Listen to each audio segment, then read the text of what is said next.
Hello everyone. Good evening. A random sunstop. Hi. Hey you. I'm finally here. I'm finally and ready to game tonight. Well, I was gaming last night too, just not on stream. We were playing some Apex Legends, me and Laser. And I just wanted to make it a bit special because it was a Christmas day, so. How are you? Still drinking coffee.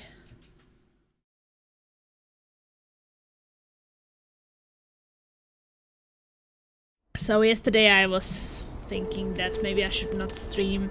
We could just watch some movies and play some PvP game, which we don't usually do. And drink some whiskey. It went well, I got a bit drunk.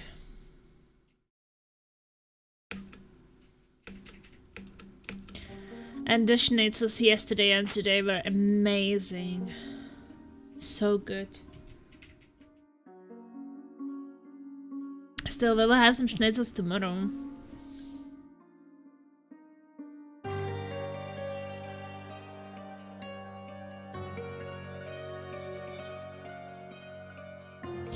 But tomorrow at night I will be working. So I will have to be streaming a bit earlier.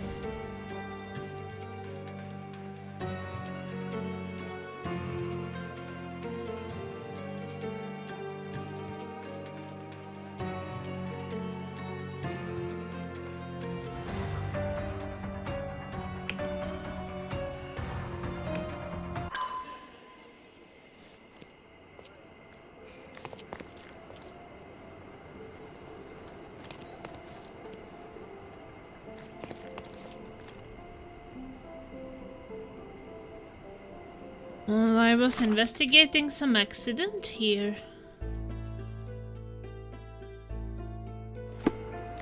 Didn't actually spawn by the accident.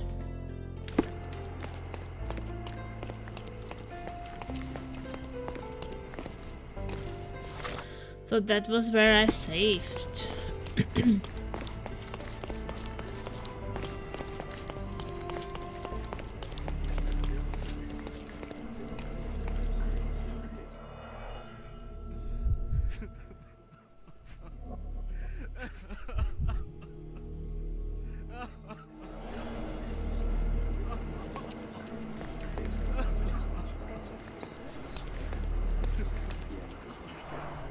Always take care when walking beneath balconies.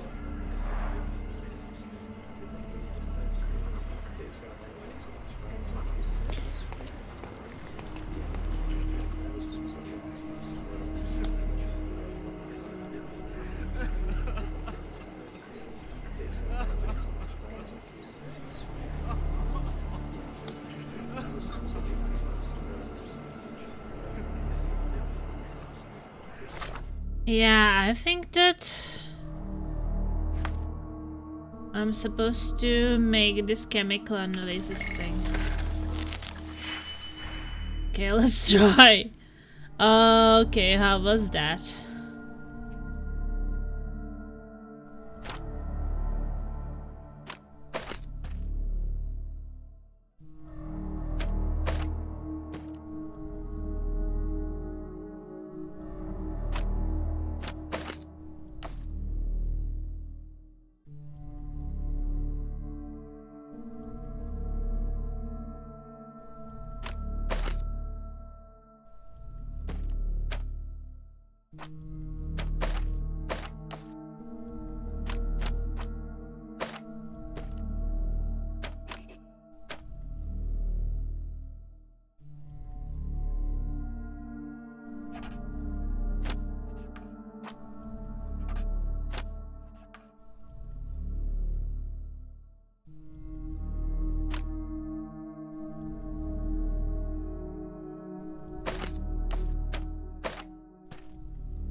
3 minus pi 4. Success! Woo! Bacha vytvoříš T-virus z Resident Evil. Ale snad ne.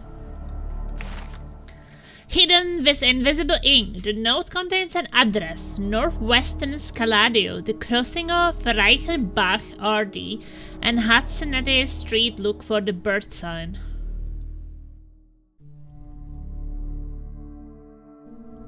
I should probably go there. Smoke cloud gathered around the body of a neatly dressed woman. This must be the agent we are looking for. Her head lay on the curb, blood splattered everywhere. She likely died from the impact on her head. I found the blank note hidden in the pendant on the agent's neck. She had a key in her pocket with the number 2 on it, and there was a fresh stain on her dress, but being otherwise tidy. I concluded that the dress was dirty during the accident.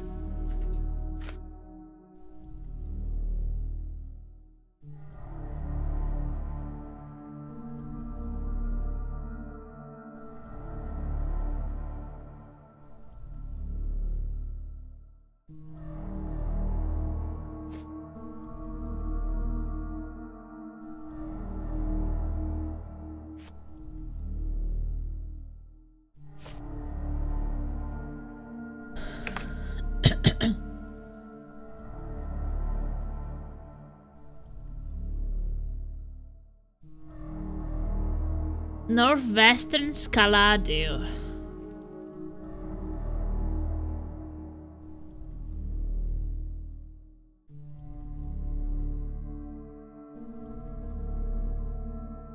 Reichenbach Street and Road and Hudsonette here.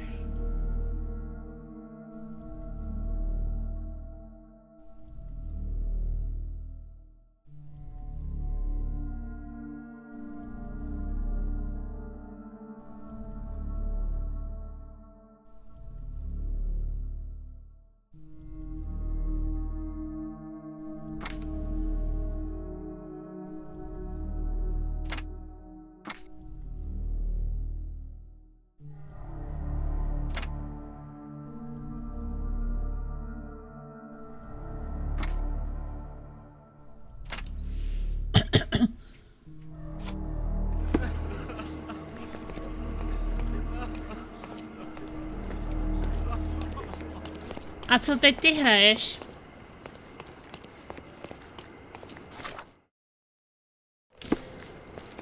Cowardly.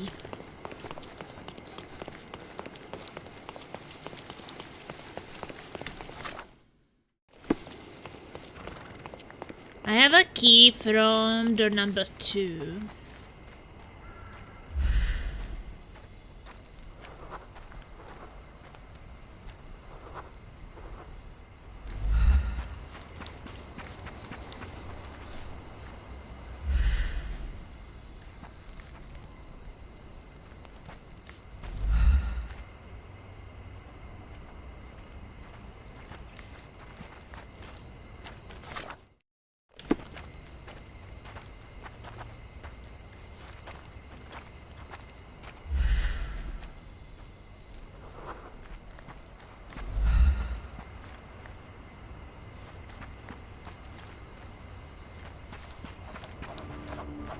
Take a look. Try it on. It'll be a nice purchase.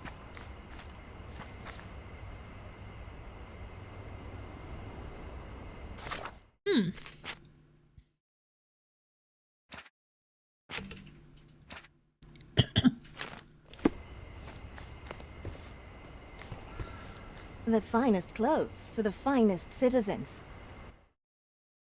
Ooh, is selling new clothes.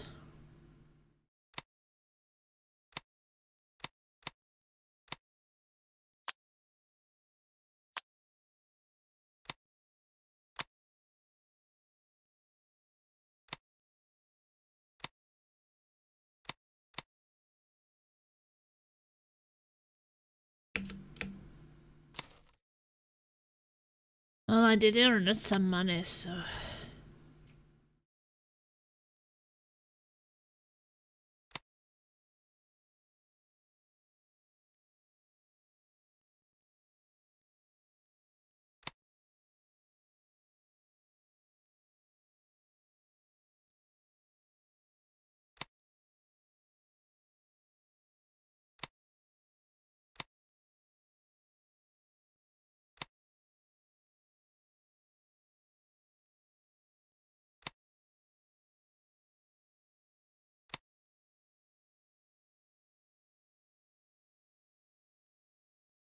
for science, you monster.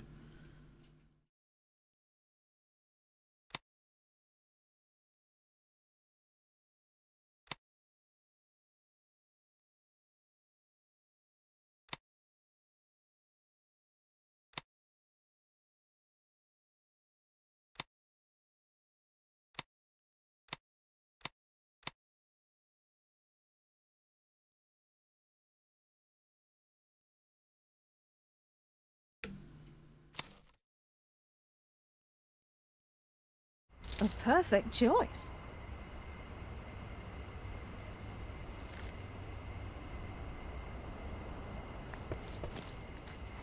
Take a look.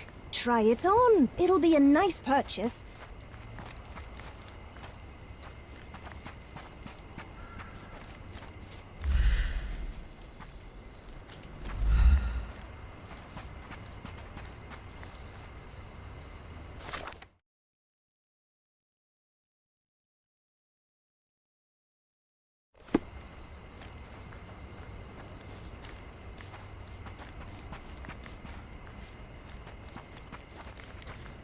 Look for a birth sign.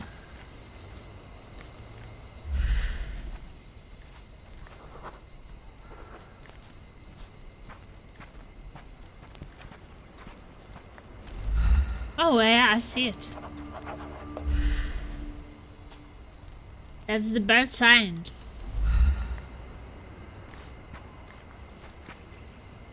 Oh, Sherry, leaving that rickshaw driver in that mess without even trying to help him. I have no time to play hero, John. If not him, that officer would find another scapegoat. And you could have saved him too, Sherry. I could have. I hate that.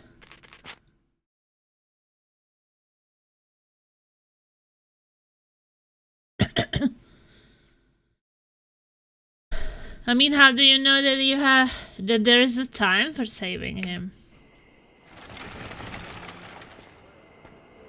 I don't feel like they should have told you these things.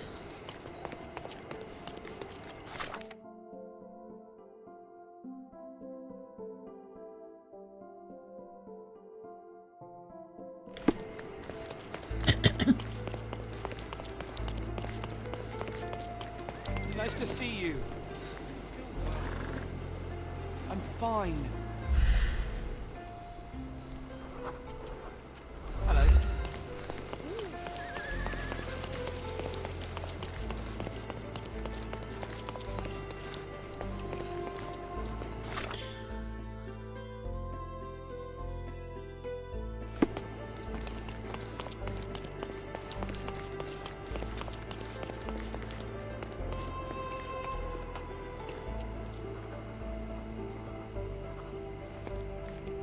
Sir, I've heard the same not my fault lie 1,000 times. I wasn't born yesterday.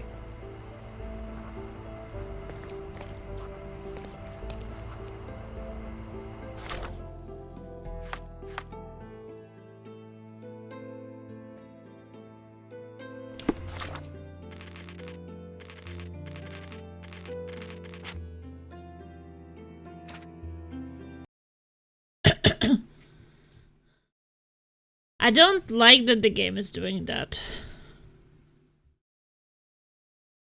Because I mean, it's good to know the rules at least. Like that you can't actually go and investigate the case somewhere else. Because I feel like... You know what I feel like? I feel like time did not matter. It doesn't matter for some things. Like, it can take many days before you even go and approach the case. So, I mean, if you don't go there, the lady will be laying there at death for many, many days. But once you talk to them, suddenly the time matters and you can't go anywhere else. Which is like...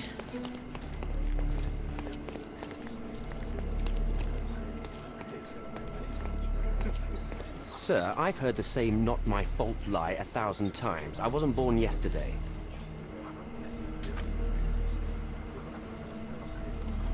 Sir, I've heard the same not my fault lie 1,000 times. I wasn't born yesterday. Sir, I've heard the same not my fault lie 1,000 times. I wasn't born yesterday. I've brought such tragedy to my family. Excuse me, just one question. I can't help you with that, sir. Could you help me? Excuse me? What? I'm not sure I know. You obviously haven't thought this all through. Or are you just annoying these people on purpose?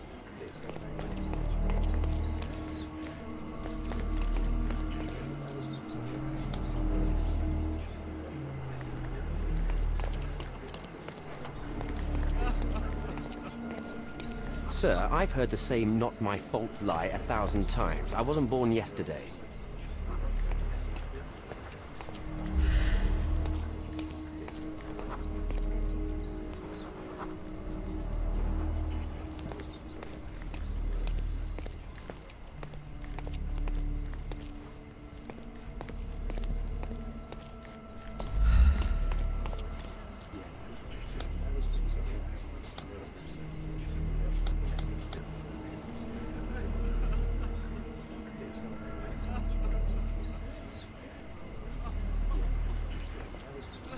Is this familiar to you? I won't help you, sir. Are you able to help me? Oh, sir, I'm afraid I don't know about that. Everyone's looking at us, Sherry. You sure you know what you're doing?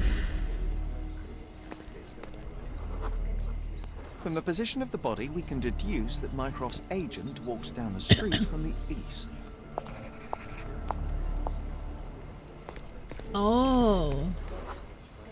The rickshaw's tracks show that the vehicle was coming from the south.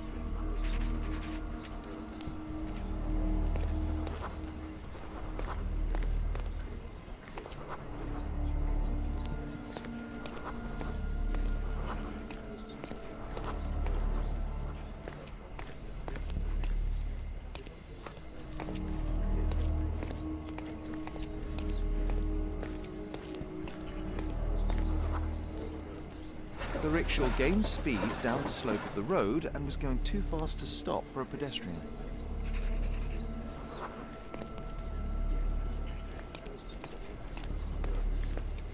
I didn't know this was possible. But, Sherry, it would be impossible to miss a rickshaw speeding downhill. It was as fast as a racehorse. Unless something distracts you. This thing. A sudden loud noise caught the agent's attention and they stepped into the road without looking. It was all an accident. John, no one is immune to chance. Such synchrony of events would be very difficult to contrive artificially. No such thing as coincidence. I bet there's a killer mastermind behind this. Or a team of killers. Ooh, a secret global rickshaw conspiracy. Sir, I've heard the same not my fault lie 1,000 times. I wasn't born yesterday.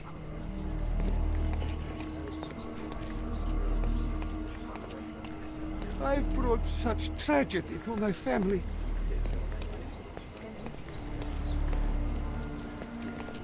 Help me, please. Go find your answer somewhere else. Excuse me, just one question. I'm so sorry. I can't help you, sir. You obviously haven't thought this all through. Or are you just annoying these people on purpose?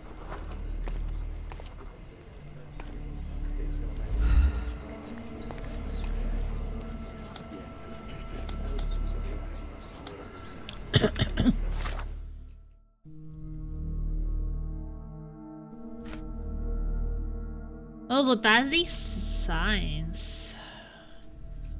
E is, I guess, interact. This is to place it on a map and look. And this is some kind of cooperation and conversation. I concluded that the rickshaw was gaining speed downhill, that the agent didn't notice the car while crossing the road because she was distracted by the smash of a flower pot falling from a windowsill. Rickshaw collided with the agent, knocking her off balance, and she hit the back of her head on the curb. She died almost immediately.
Excuse me, just one question.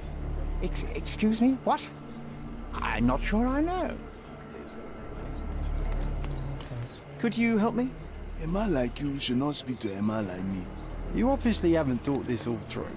Or you Help just me, please. annoying these people His on purpose? Majesty came out of his palace. I know nothing.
Excuse me, just one question.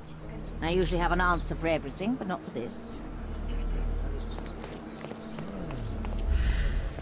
Nobody has seen them?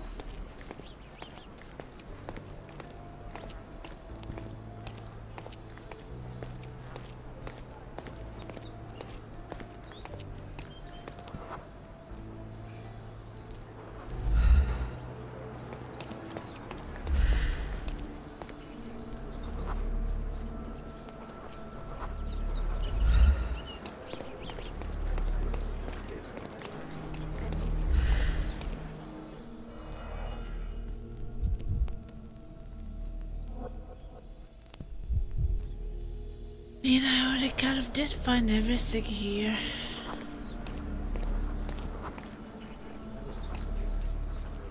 I've brought such tragedy to my family. Upon examination of the scene, I Oh, have I can talk to concluded him. that the smash of the flower pot distracted the woman. She didn't notice the oncoming rickshaw. After stepping into its path, she was knocked to the ground and died after hitting her head on the Snowball, curb. hello. It was most likely an accident. How is it bowling That's today? just your imagination. The facts say otherwise. Well, fact, there are no wheel tracks on the woman's body, so the rickshaw could not have run over her. Fact, you are blackmailing an innocent man. Didn't I tell you to stay out of my business? You're lucky there's a crowd. So the man can go free. Oh, thank you, Officer Huxley, for your excellent decision. All right. The rickshaw puller can leave, but he better not show his face again. That goes twice for you, Mr. White Knight. Goodbye. Asshole! I'm glad you didn't leave that poor chap alone. The truth must be told, even if it damns as often as it saves. Today it spared a driver and denounced an officer. Tomorrow, perhaps the opposite. Woo!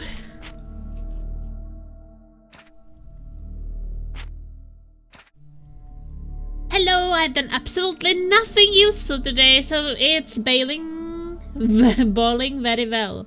How are you, Wasping? Wasping. Well, I mean, it's Christmas holidays. Why should you be doing something useful, right?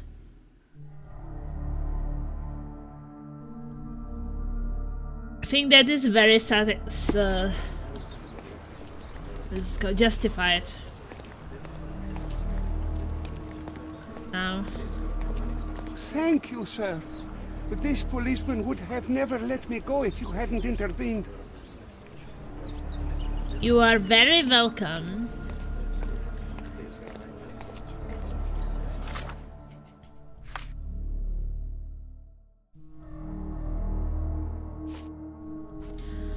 That thing is solved.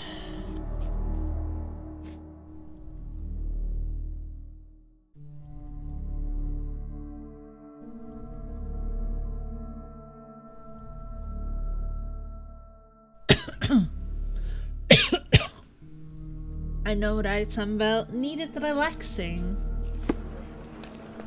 Yeah, and good food and good drinks, right? You had that all.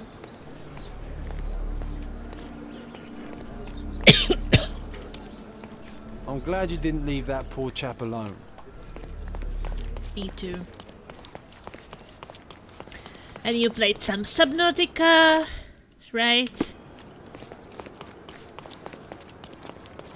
What did you have for Christmas dinner?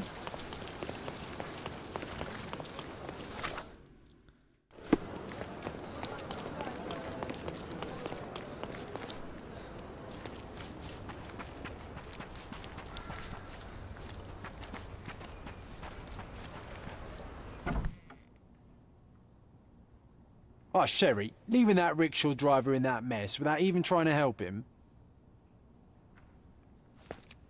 I did help him. Oh, Sherry, leaving that rickshaw driver in that mess without even trying to help him. You are confused. One bed, one table, and one horrible scent of decay which someone tried to cover with perfume. A typical safe house for Mycroft spies. Yeah, I ventured off far away, deep in the sea for a while. And some TFT before that. Lots of gaming. Sounds like a good day. Okay, so what else do we have here? Fake passports. Fake I passport? guess nothing is a crime if you're working for the Crown. Reminds me of the mess in your room, John.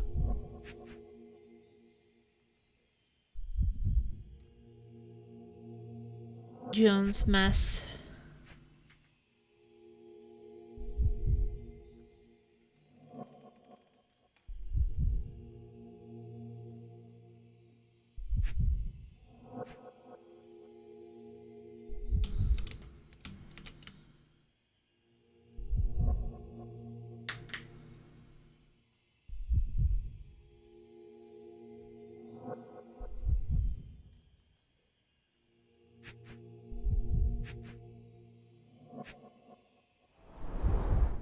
Reminds me of the mess in your room, John. Oh, the regular Swedish stuff, the ham and the meatball, the sausages, and some of all the various dishes we had.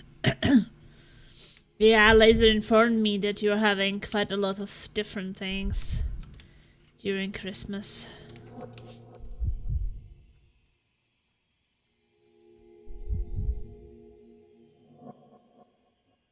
I think I'm a bit blind here.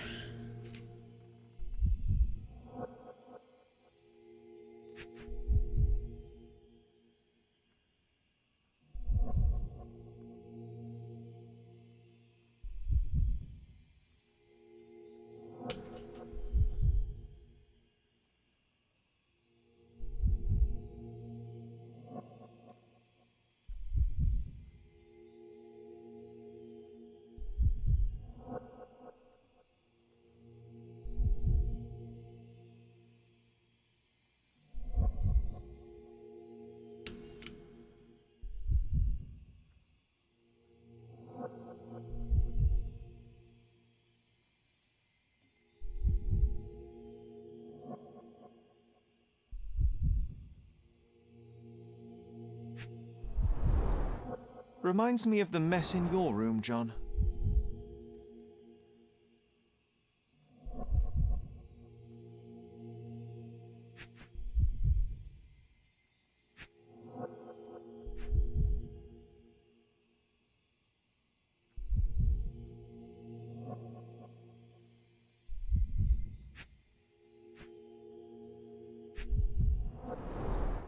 Reminds me of the mess in your room, John. It's not going very well right now. Like, I'm trying to find something.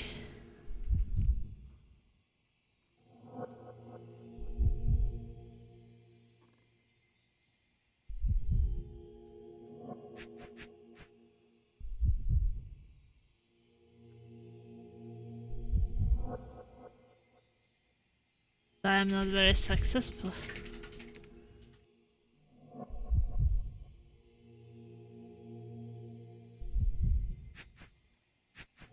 Oh, there's something. I've always wanted to try something new. Ooh, a mustache! I found a mustache for some reason.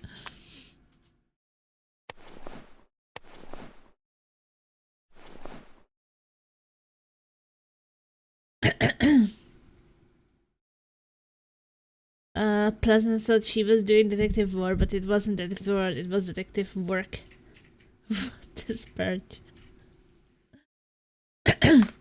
I'm trying my best.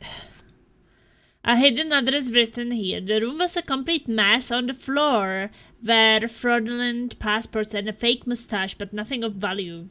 A mustache solves all of your issues. If you say so. I think that like it kind of creates the issue of being tickled under on your face when your partner has a mustache. What's that? Oh, that's a gun. A brand new model.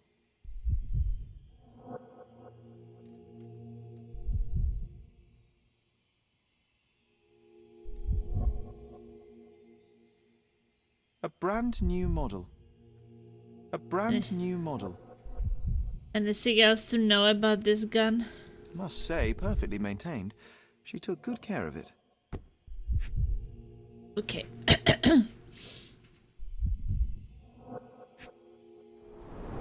Is that some Being alcohol? a secret agent isn't easy. Okay, she had a mustache, she had alcohol, and she had empty box. The documents may have been stowed in here, but they're gone now.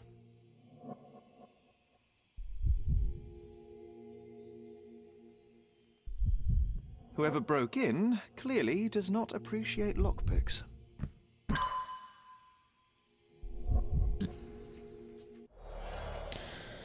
Okay.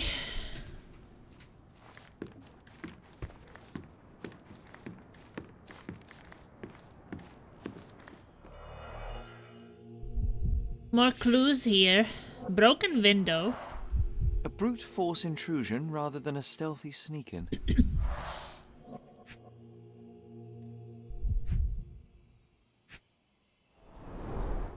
The wax is still warm. So it was short time ago. Primitive, That's stone. but efficient at breaking windows. Primitive Sloppy work, stone. Unprofessional. Someone was in a hurry. Mycroft's documents were stolen. The thief entered through the broken window not long ago. What are we waiting for? Let's search the backyard and track him down.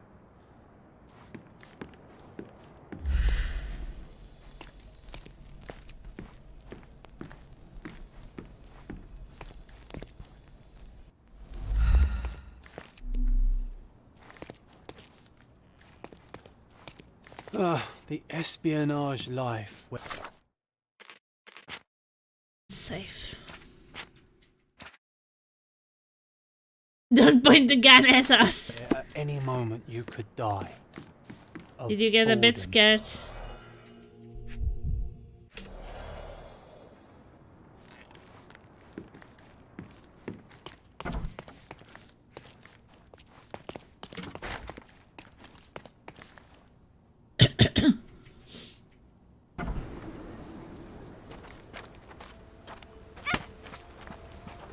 Sorry, lady.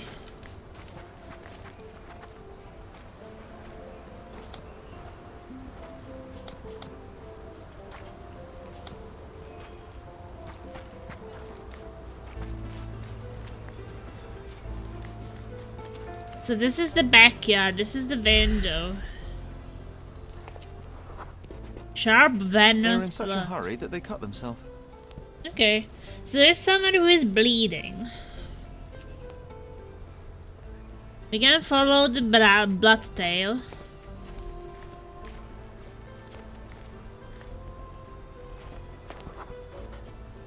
They injured themselves pretty seriously.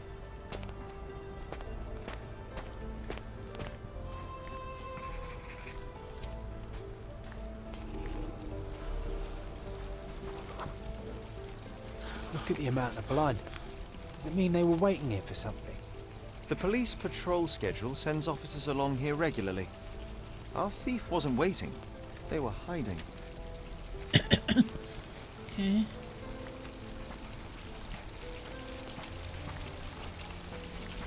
More blood. Took some clothes.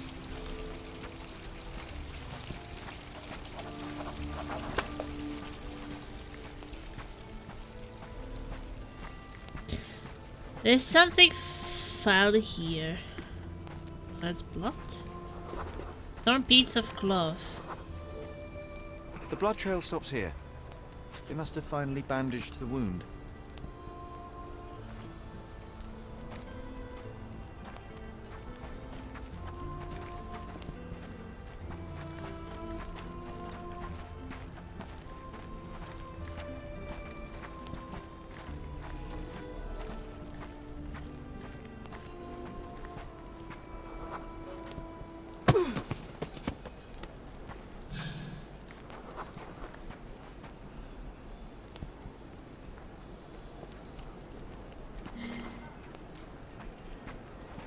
Oh, men are always in a hurry, and women always pay the consequences. The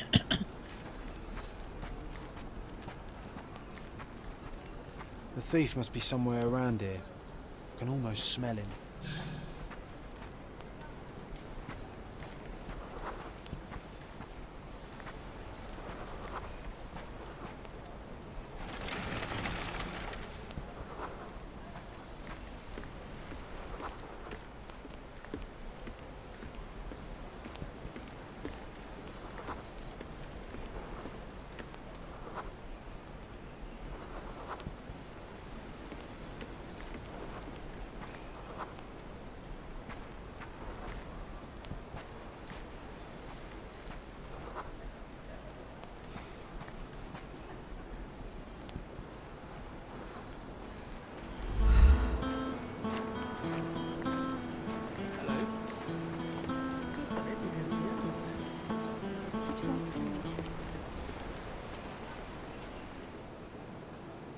Piece of advice.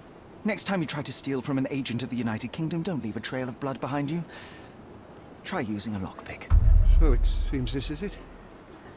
You found me. And now I have no choice. No choice at all.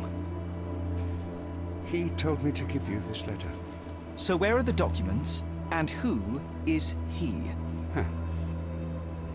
Piece of advice. When someone tells you to mind your own business, listen. Oh,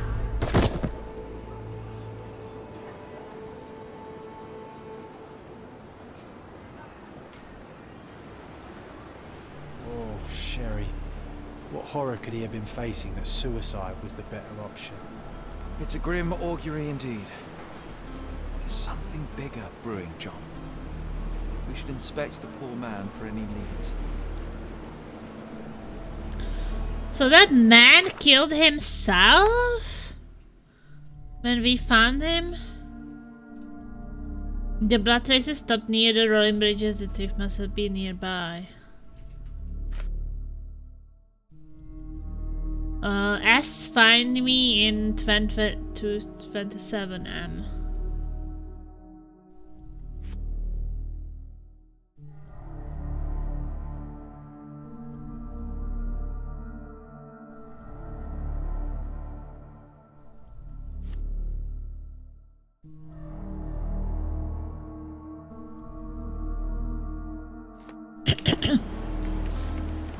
Hi there.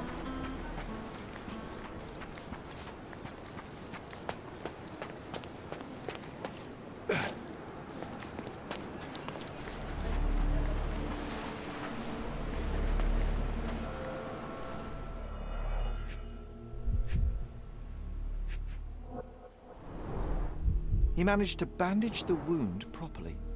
A strange act of self-preservation for a man on his way to suicide.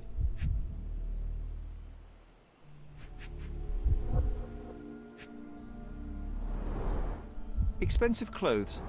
Pretty worn out, though.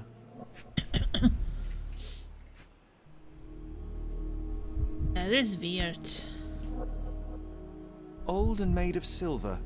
Not expensive, but might be an heirloom. A family insignia. Typical nobleman fashion.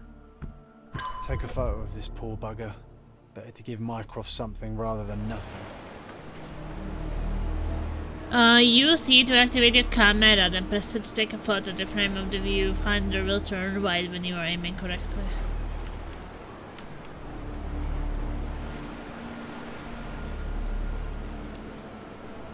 I suppose it may help in understanding the situation.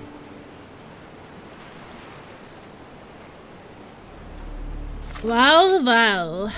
This is getting more complicated.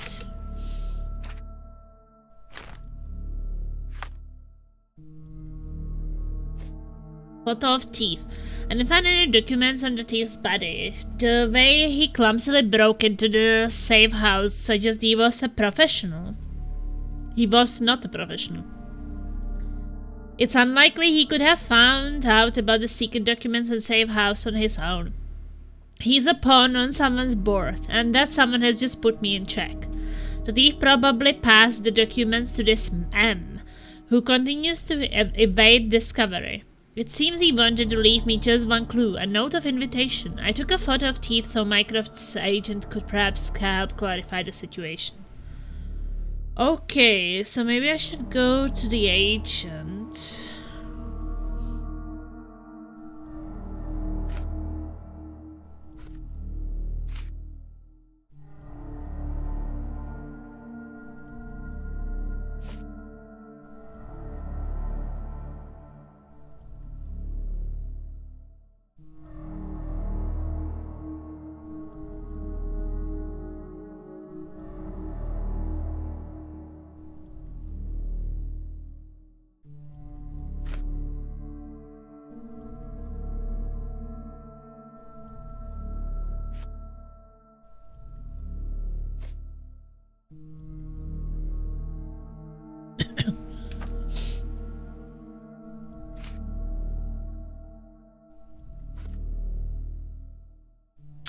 Find me in room 227. A room of what?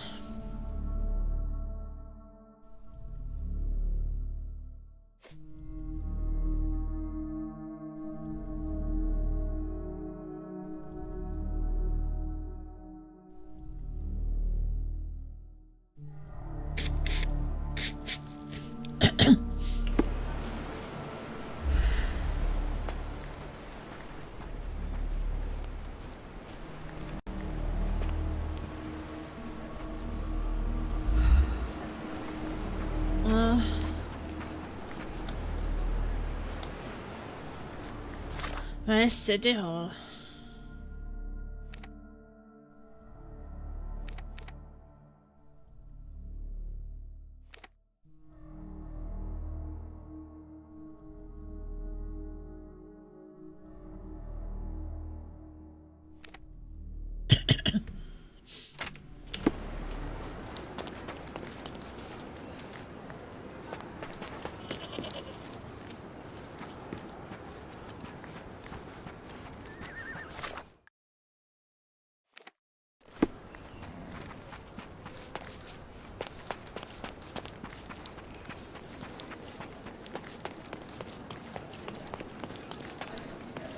Well, I hope that this is the thing to do.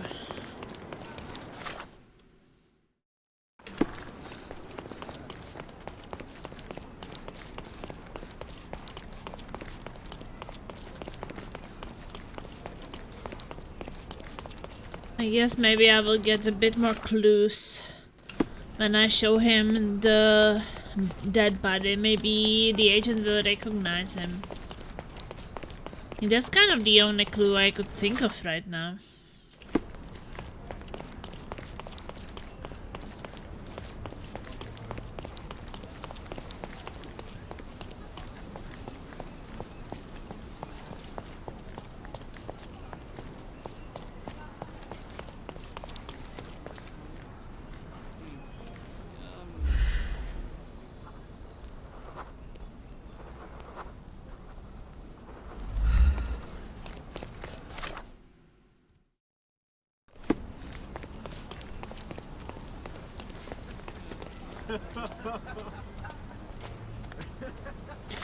Well, what did he say about him?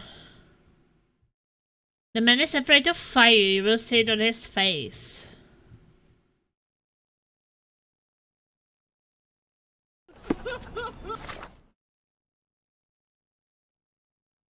Maybe the square is this.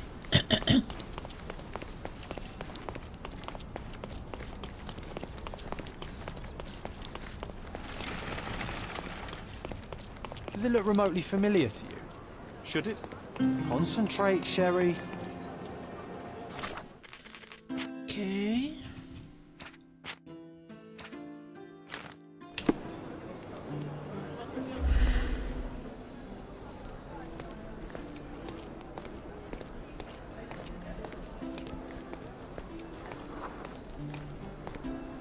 Does it look remotely familiar to you?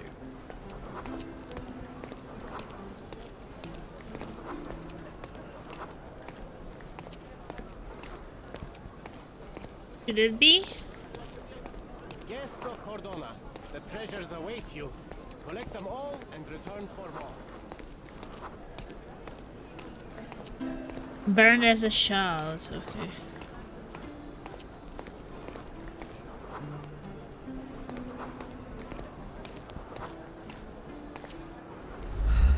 Could you help me? My dear fellow, you're talking to the right man. The documents are gone, the thief is dead, and all I have is a note from this M.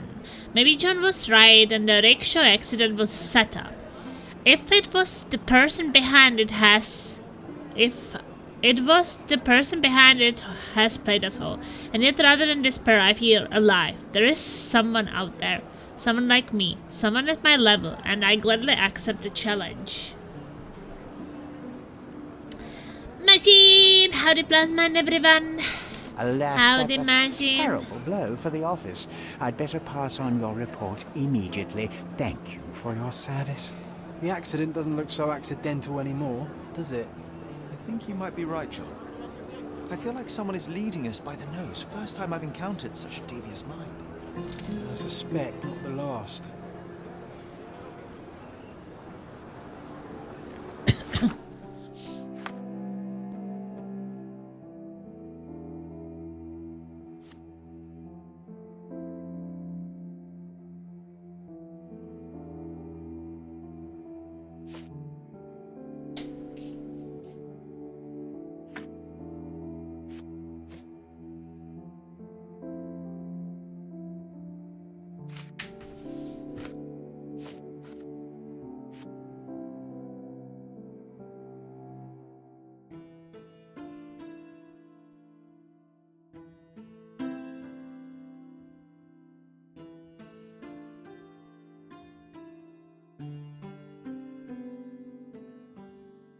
Okay. Case closed.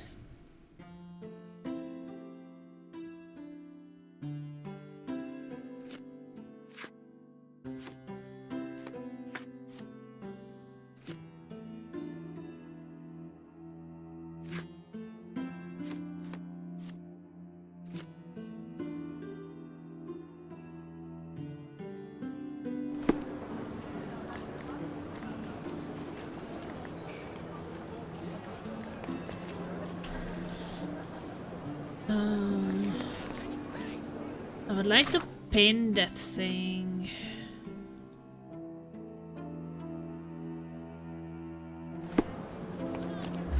I should try to recall some memory.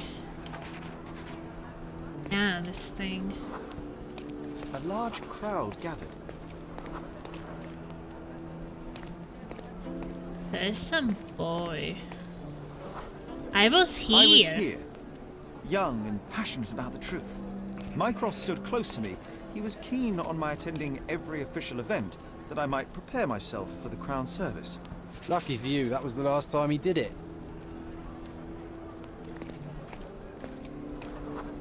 Tribune. There was a stage here. A tribune.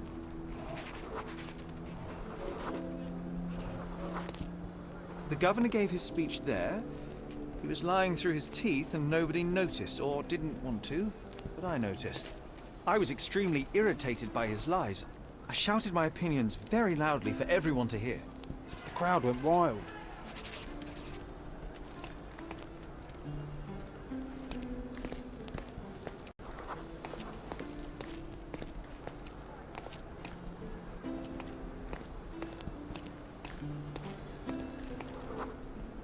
Mycroft was angry but calm. He led me away from the stage.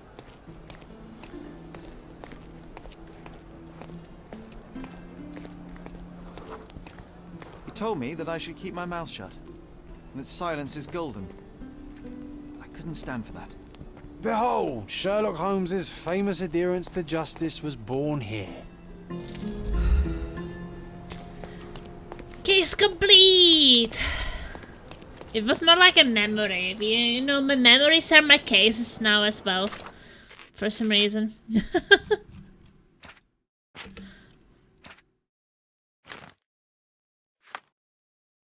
Who in their sane mind would contrive an elaborate street accident instead of taking out the agent silently? Why bother with the show? When Sherry was a boy, Mycroft would take him to all kinds of tiresome official events. He wanted his little brother to learn how to behave among the privileged classes, and naturally how to spy on them. So it went until one fateful visit to Cordona City Hall for the old governor's speech. The man stood before a large crowd, clenched fist, fake smile, gently manipulating his audience with a smooth and soulless speech. When the governor finished, the square fell silent for a moment, crowd about to burst into applause. And in that moment, Sherry interjected to point out all the falsities. And the young man spoke. Nobody made a sound. The governor stood there, frowning, his sweat glistering in the sun. Urniczku, hejo, ahoj, jak se máme? Merry Christmas! When Sherlock finished, there were only a few weak claps and the man's awkward gratitudes. Yet the seed of destruction had been planted, and the governor's career would soon be over. I'm here, but I'm not. I'm on acid, and I'm not. I don't know. What? What kind of acid? Oh, I hope you were having a good Christmas. Mycroft was furious. He dragged Sherlock away from the square and lectured him that not every truth should be spoken. Silence is golden, he said. But isn't silence saying the truth the same as lying? I believe so, as does Sherlock. I can only hope that continues.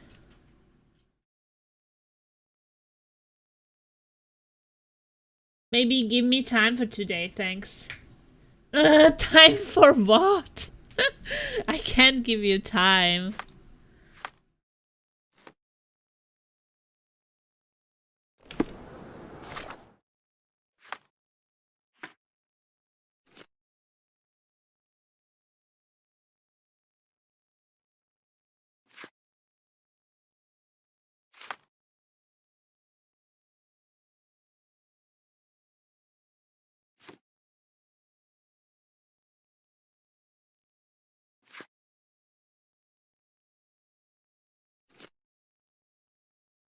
Oh yeah, there is one more police work. Oh, timeout. Nah.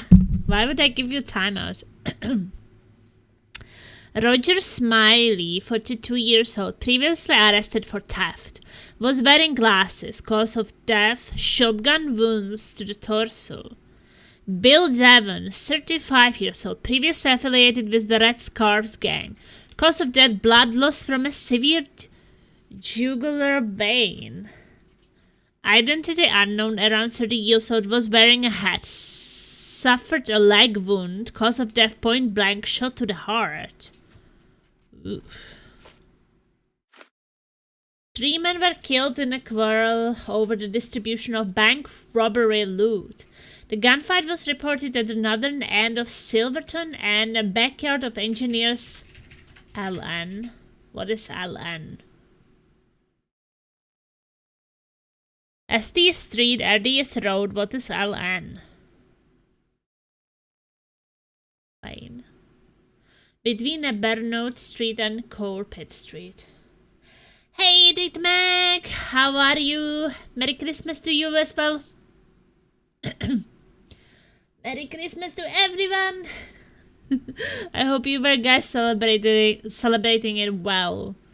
I celebrated it with some potato salad, schnitzels, Swedish Christmas soda, then we had bottle of wine, and then we had half bottle of whiskey, and we had this raisin bun I baked, and some Christmas cookies, and we were playing Apex Legends for like 6 hours during the night. I wasn't streaming it, but and we also watched Die Hard and Sixth Sense. Those two movies. Lava cake. No, it's not a lava cake. It's basically just like, you know, when you make this dough using yeast and you let it grow. So basically like sweet with raisins inside. So kind of I would compare it like to maybe like a sweet bread with raisins, and it's pretty good. Shit, I have no idea what it is.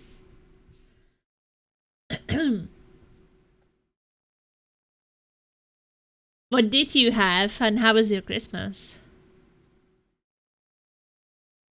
Oh, distributed bank robbery. The gunfight was reported at another street. Okay, this thing. The stolen property was not recovered. Case suspended due to inconclusive evidence. Pending further investigation. Okay, we have to find where it is.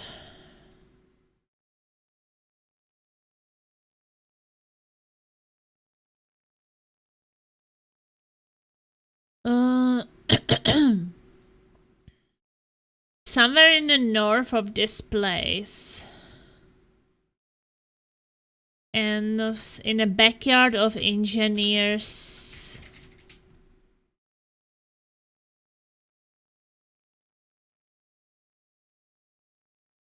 You have to find it on the map yourself. Here they don't give you really waypoints where to go. You kind of have to... They give you the address and you have to find it. But this is not Silverton. This is Silverton.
Okay, somewhere here.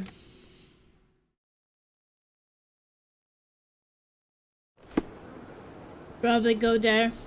Better than expected, because my sister and of her and of here's got super COVID, so my had to cook. Ah, I got completely confused. Who had to cook? You had to cook?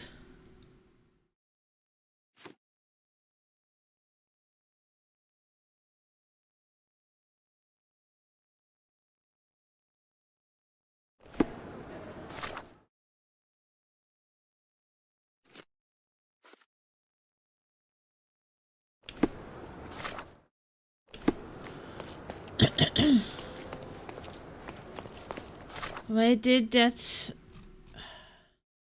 Why did they remove my check mark?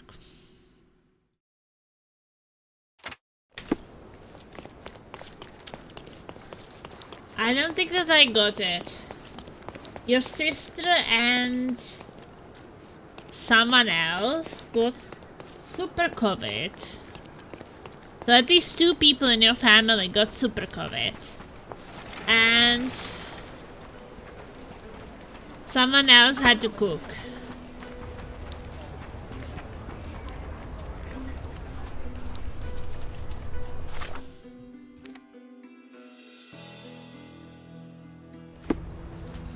Brother had to cook cause sister's family in Galway got super COVID. Okay.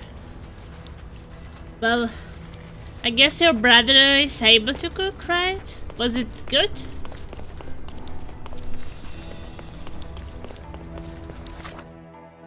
So they like didn't arrive at all because they had COVID or...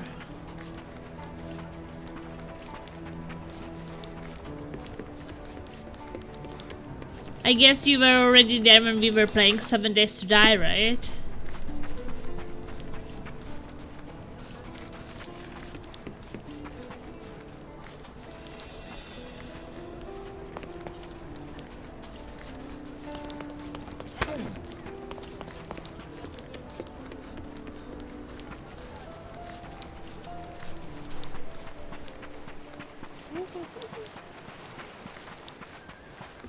No out cold on Saturday. Oh, you were tired.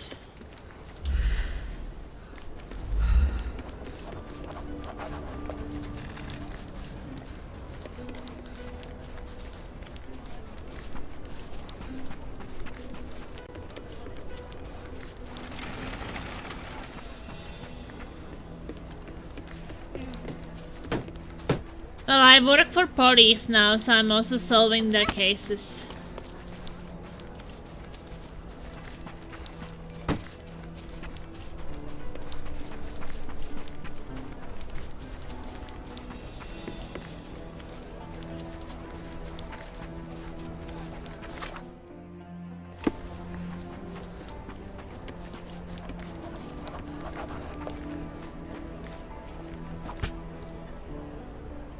Is this familiar to you? I don't want my friends to see me talking to a spoiled money bag.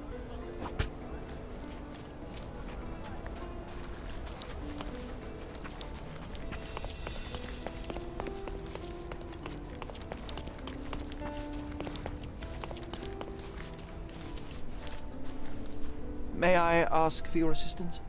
No one listens to us, so why should I listen to you, oofbird?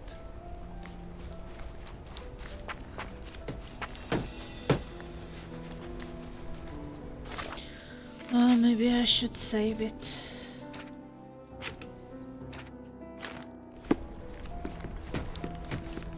Oh yeah, I think this is the place. It's you again. Be sure not to miss any clues. Stark will piece them together, you'll see. Okay.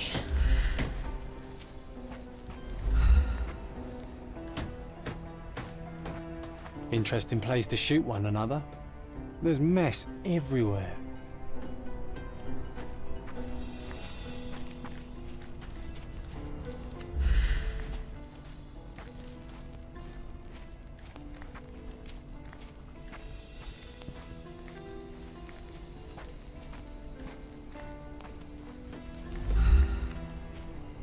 Oh, but does it start with number 1? This is 5. We should start from number 1. What's this? The man with the shotgun fired only 2 shots. Okay. He's too busy bleeding to reload.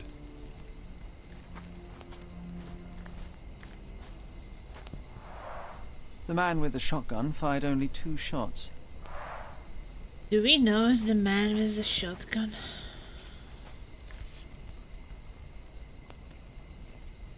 The blade is very sharp. Sharp blade. Perfectly balanced for throwing. Okay, it's a throwing knife.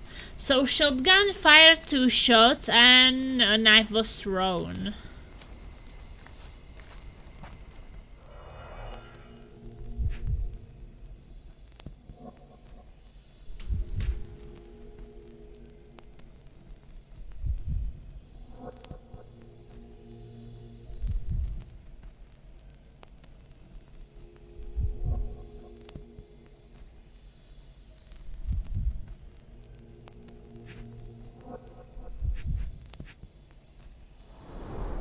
Two bullets hit the cart. No traces of blood, though.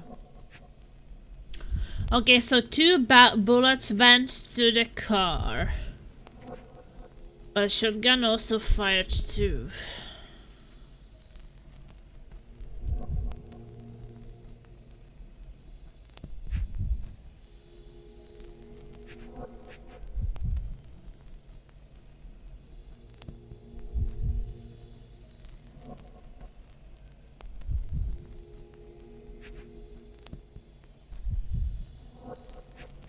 Oh, there's something. Droplets of blood. Someone caught a bullet here. Okay. So someone was shot over here. Those 2 didn't.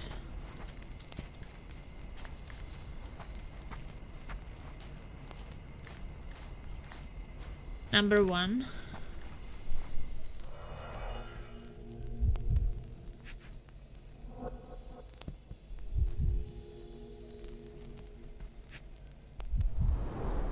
Huh. Some loot has been left behind. Whoever took it must have been in a hurry. Someone took some loot. Greed and booze got the better of them. No wonder it ended in violence.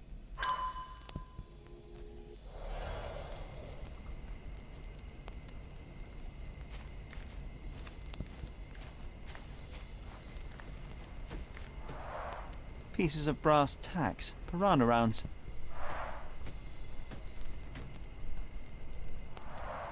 Pieces of brass tacks. Piranha rounds. Piranha rounds.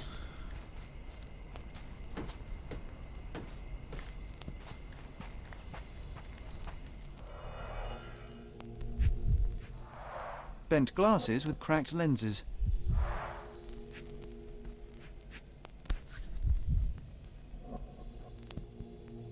A brand new Colt, .45 caliber.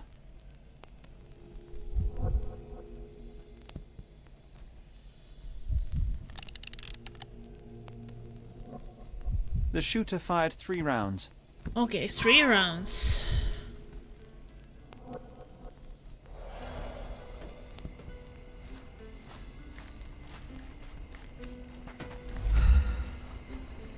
So did we get everything from 1 to whatever?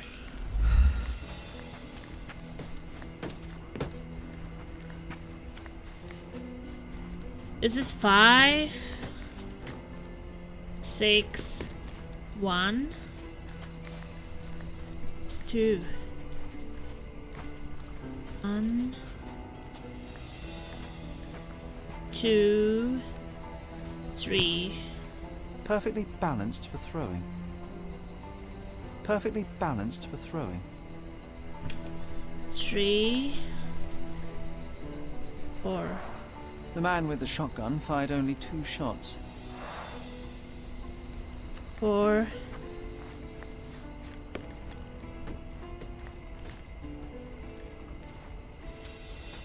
4, 6, 5, 6.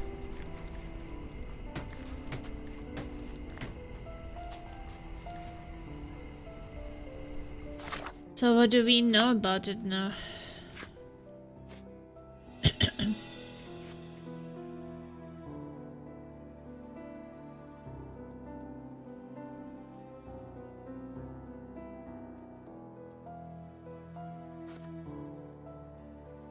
I've located the backyard where the gunfight took place. The man with the shotgun fired only 2 shots. Someone caught a revolver bullet, but the other 2 hit the cart. A trail of blood from the cart to the wall leads to a throwing knife.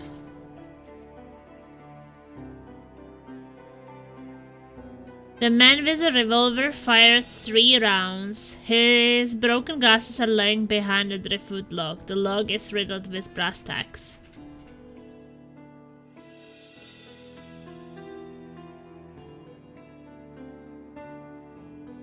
I've located the backyard where the fight took place. The man with the shotgun fired only 2 shots.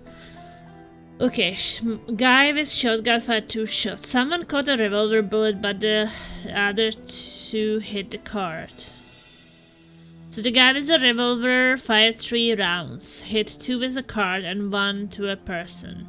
His broken glass lie behind a driftwood log. The log is riddled with brass tacks. Arrested for theft, was wearing glasses, cause of death, shotgun wounds to the torso. Okay, so he shot someone shot him with a shotgun. Bill Devon, previous affiliated with Red Card Gang of Death, blood loss from a severe jugular vein. Maybe that could be from the throwing knife? Identity unknown and uncertainty virus wearing a hat suffered a leg wound, cause of death, point blank shot to the heart.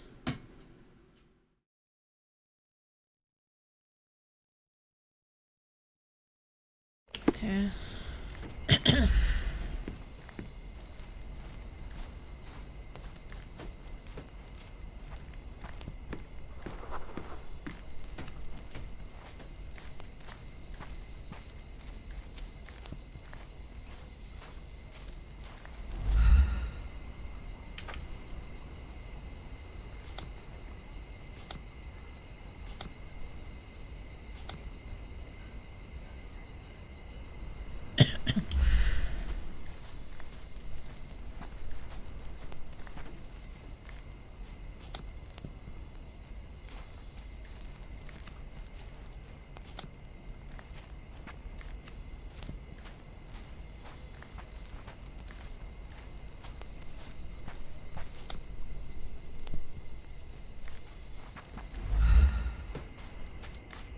Interesting place to shoot one another.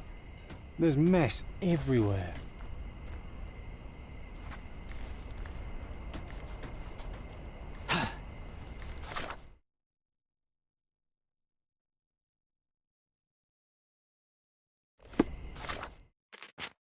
Not sure what I'm supposed to do now.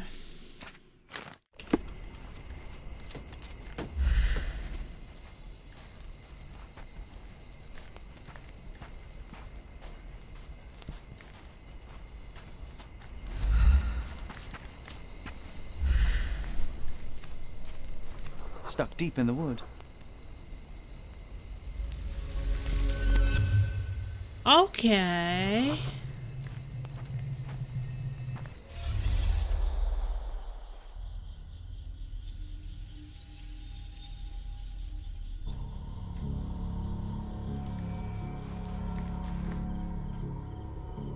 Now you walk around as John.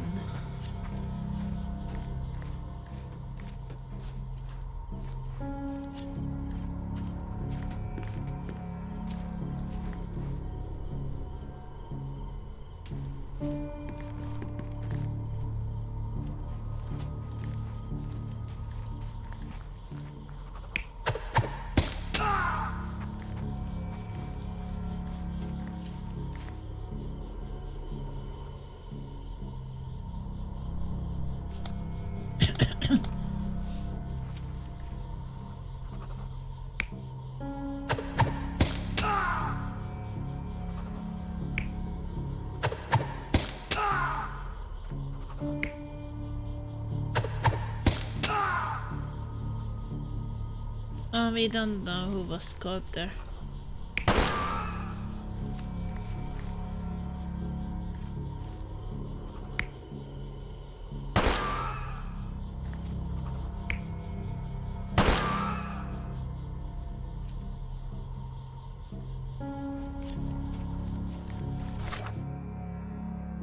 Yeah, I need a description.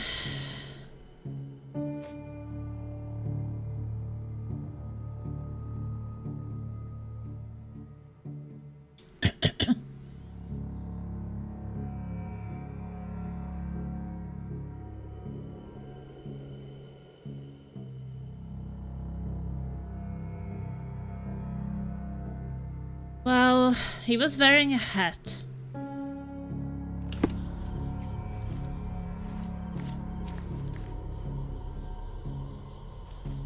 Someone was shot to the heart.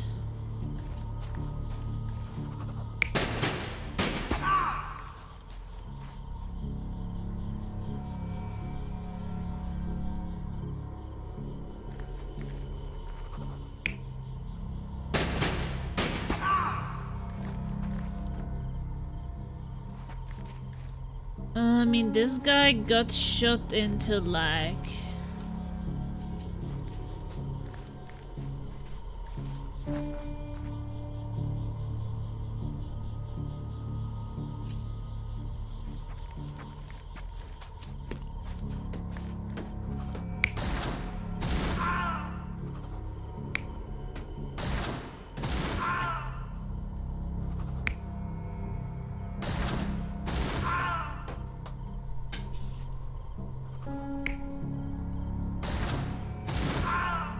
I think that had to be that guy with the glasses.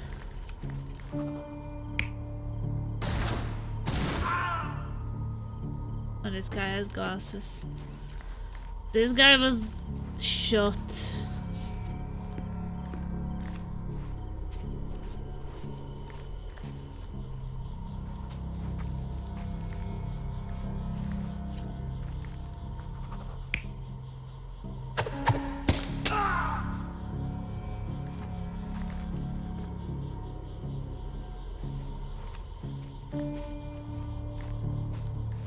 We tried to validate. The man with the shotgun was killed by a throwing knife to the neck, but not before firing at the man in glasses. The man in the hat took a bullet to his leg, but 2 other bullets missed. The report mentioned he was shot in the heart, but how? There's something I'm missing here. Who could have finished him off?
Yeah, there is some hole in here.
Oh! A police boot print. So that's how it ended.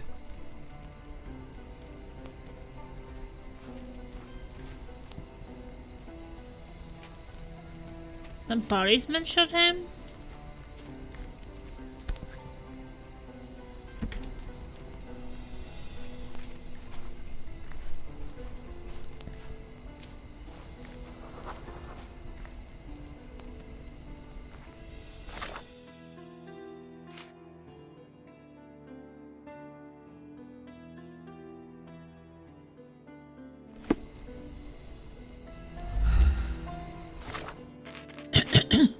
So what now?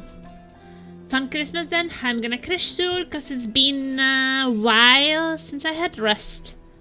Yeah, that makes sense.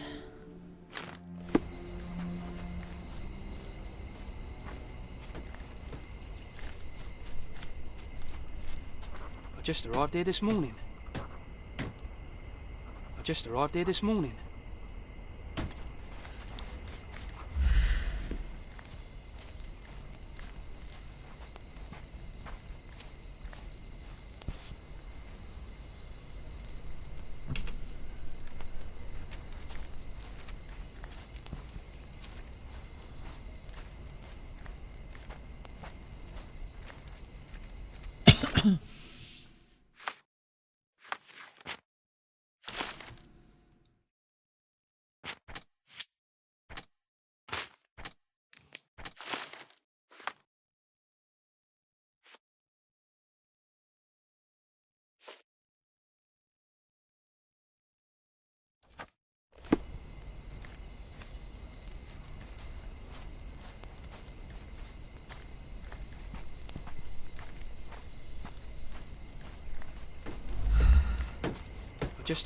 morning.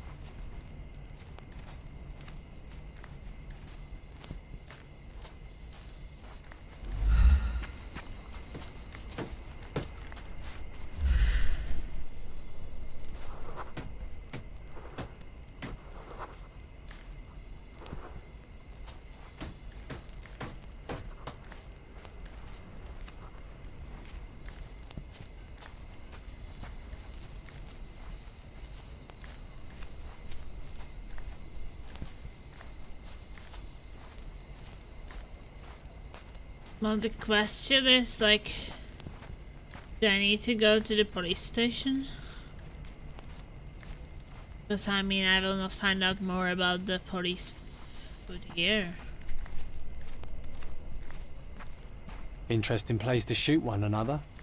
There's mess everywhere.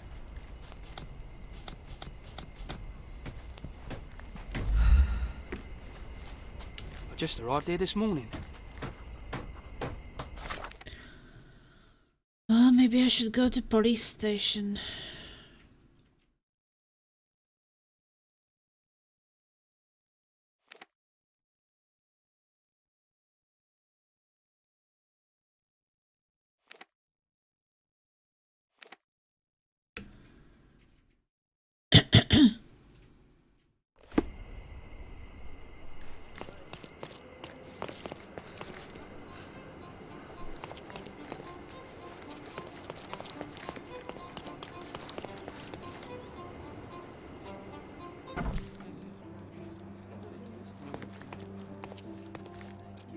I visited the location where the three robbers killed each other over some stolen loot, but I wasn't the first to inspect the scene, was I?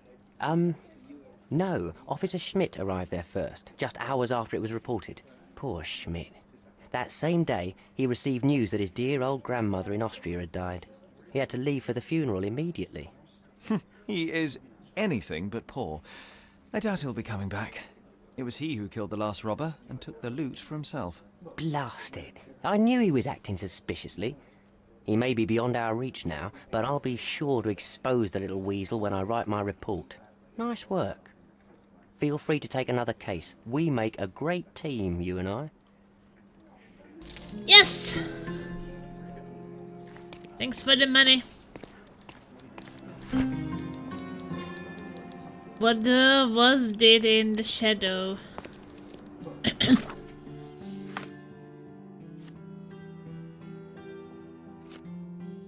Let's do this case, the clockwork extortion, first. Mycroft tasked me with the retrieval of compromising information on one of his men from a local astronomy professor, Jacob Herring. He lives in a large mansion with a fountain near the east ends of Bonanza Road in Grand Surrey. Jacob has built a reputation as a very influential man.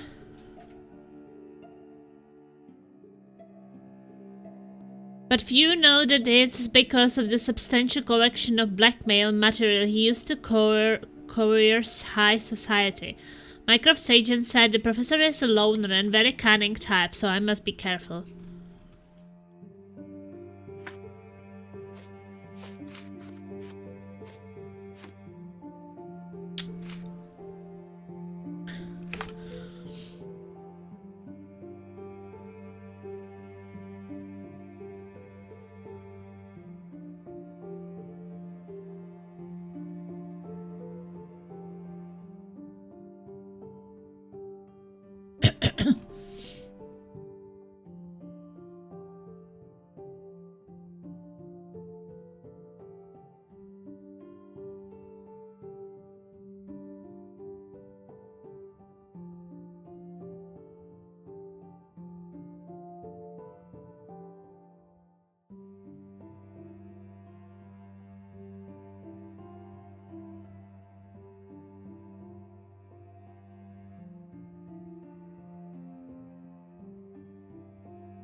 Maybe like here.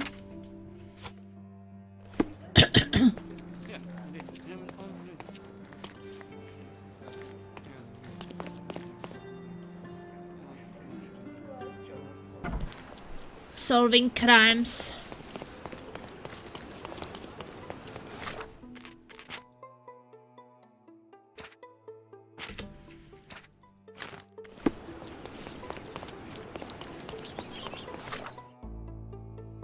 I've never been in there.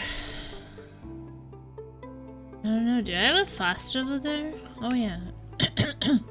So I don't have to run all the way. Extra, extra! Suicide claims another! A young man has... Interested in some Cordona news?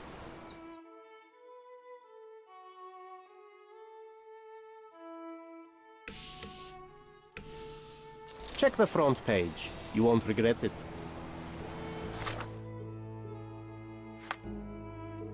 You cannot trust anyone in Cordona. Even a policeman could be just a wolf in sheep's clothing.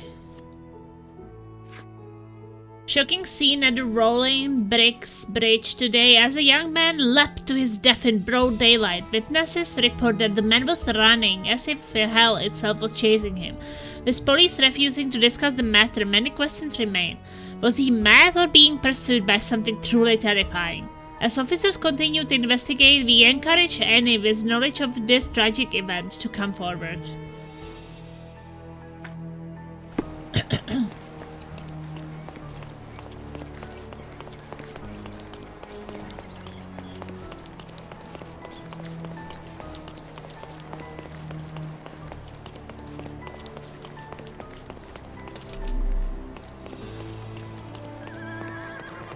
At least I'm a bit learning how the game works. It's like this, that you have to have things pinned or they will just not get investigated.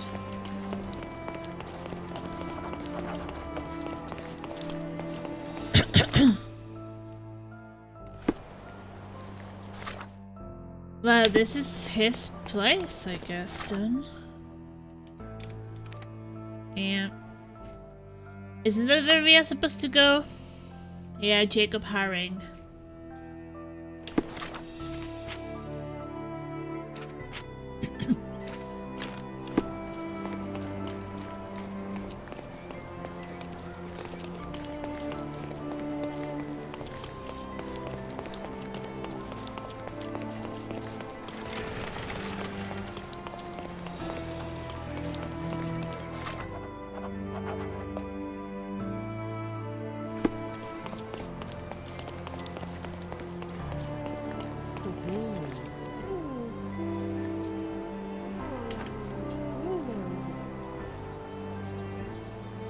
May I ask you something? I cannot be of help, sir. Someone else might know better.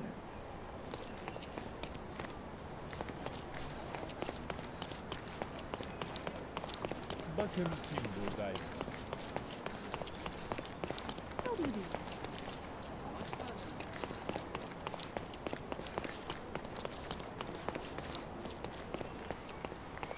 Oh, this door is open.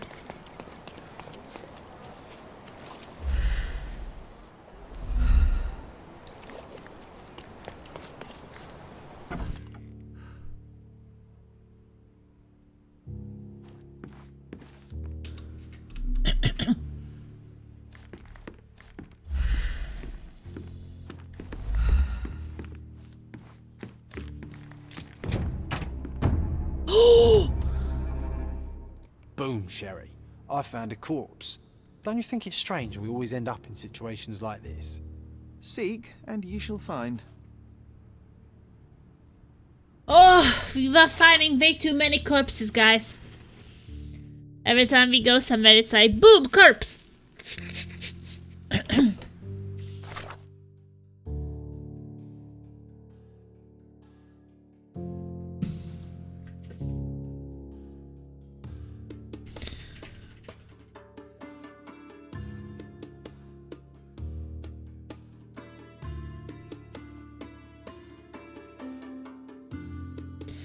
I guess makes sense that we are solving murders, right? Maybe you should stop going to places then. And then the corpses would not be found.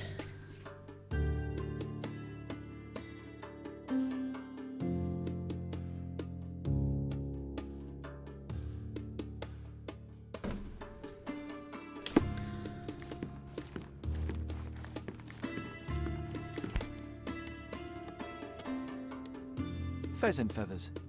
They're rare here.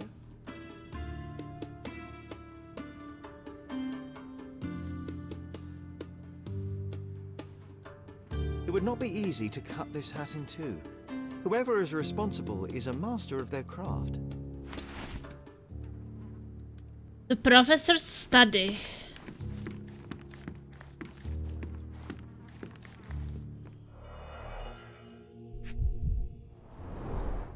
Judging by his expression, a painful and unexpected death. Okay, painful and unexpected death, poor guy. Pattern 1796 light cavalry saber. Oh, did we want to be drinking something tonight or not? Well, what did you want?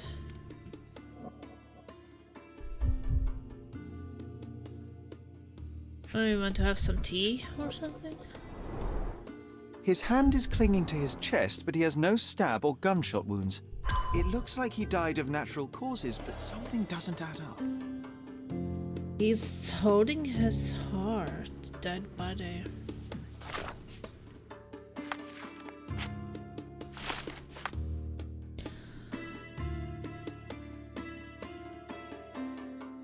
Mycroft asked me was the retriever of a compromising information one of his men from a local astronomy professor, Jacob Haring. He lives in a large mansion with a fountain near the east of Bonanza. Jacob has built a reputation as a very influential man, but few know that it is because of the substantial collection of blackmail material he uses to coerce high society.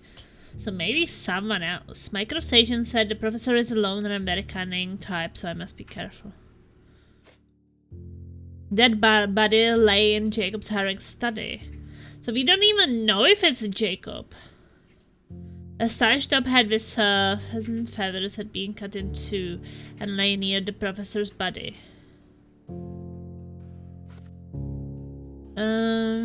His face was frozen in a painful grimace. There were no signs of a brawl around the body and no stab or gunshot wounds. His hand is pulling the clothes off his chest.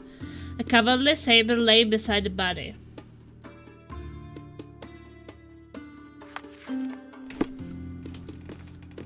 Another day, another death.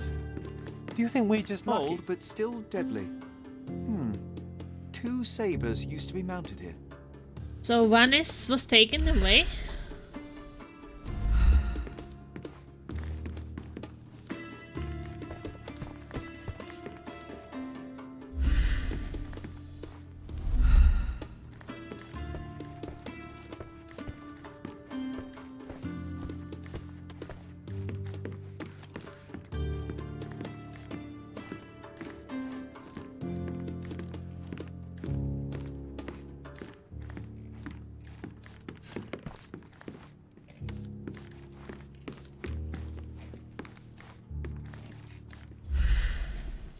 Nothing's making noise here. Oh! There's a mouse or something.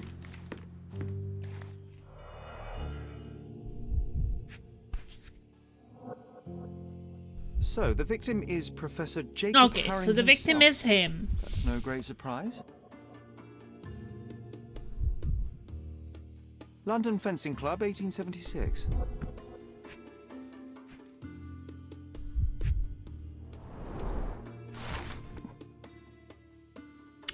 Medical report for fencing competition. Name Jacob Haring.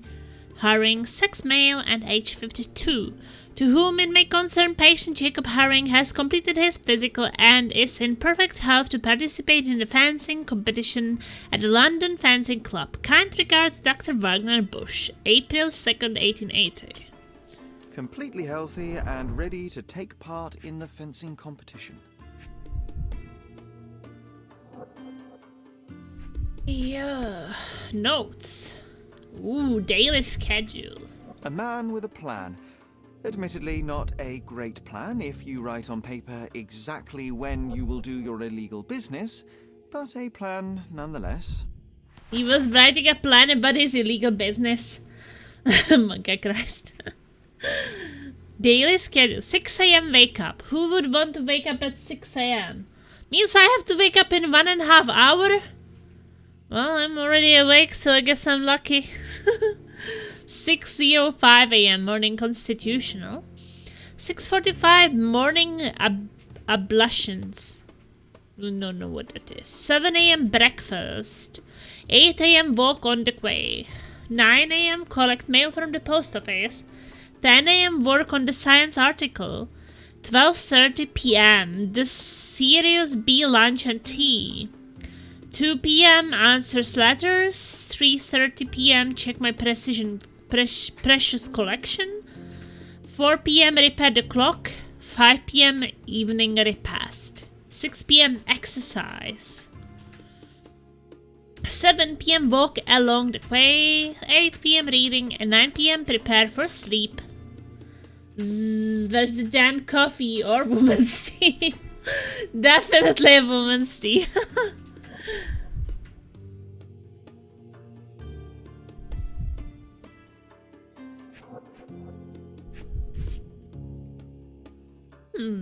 Might be what I need. Stamped with Mr. Haring's personal seal.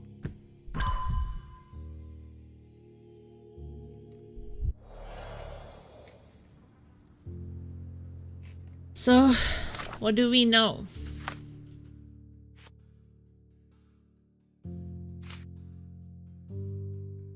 He was healthy, we know his schedule, and we know a stylish top hat with stuffs and feather had been cut in two and lay near the professor's body.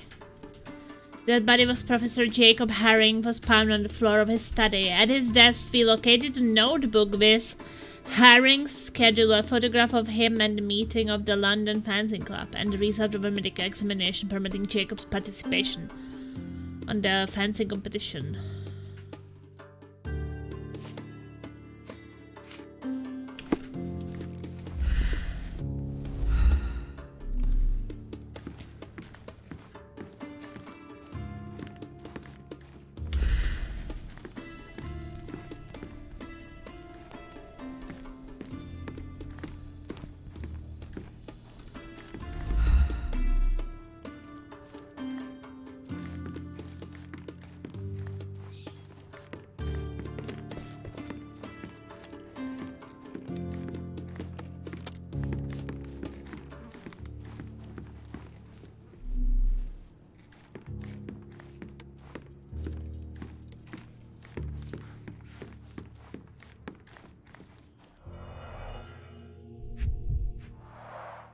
A safe behind a painting.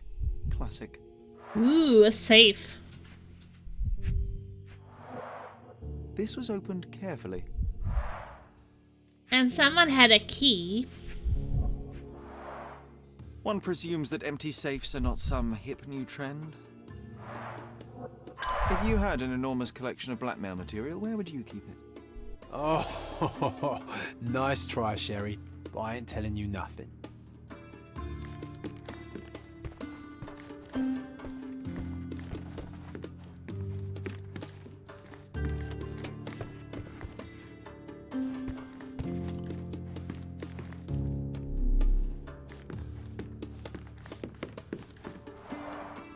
John, do you know any songbirds?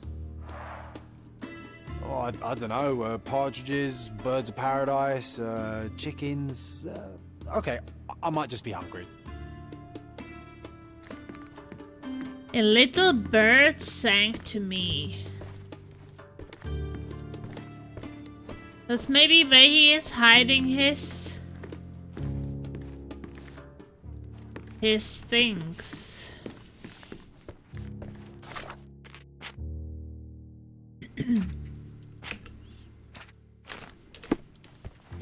We have to find some little bird, maybe.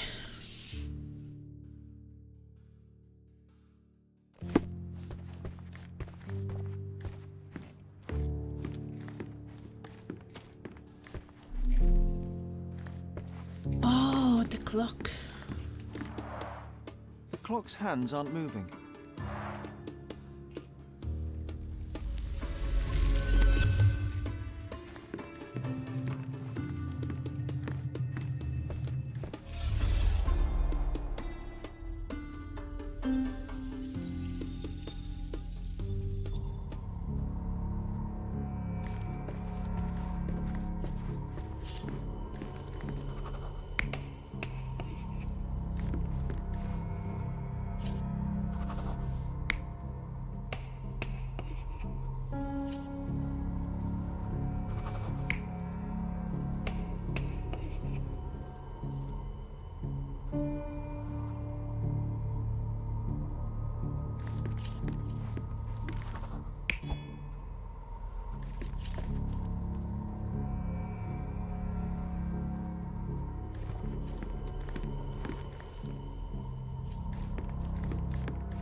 Well, what is the time on the clock?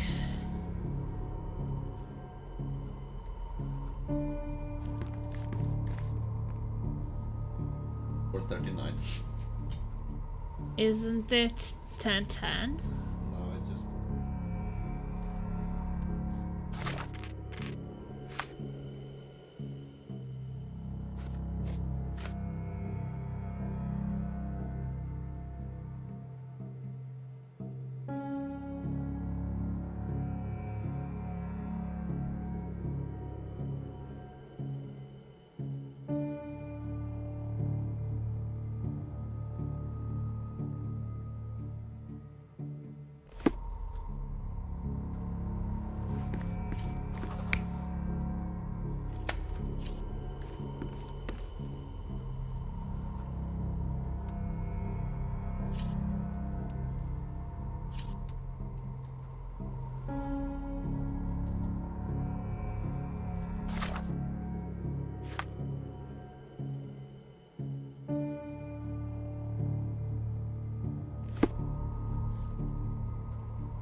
You're not even trying, Sherry.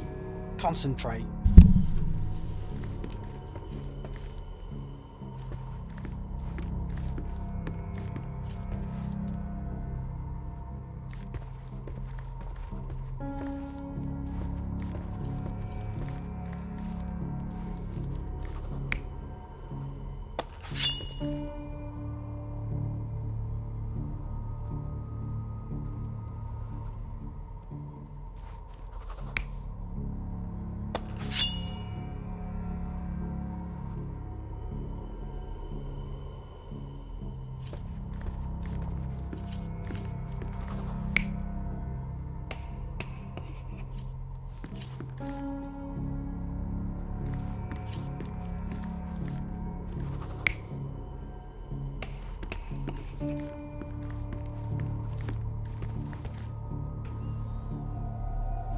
You're not even trying, Sherry.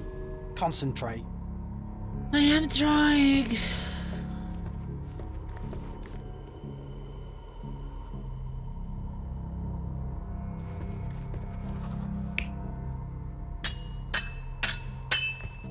Oh.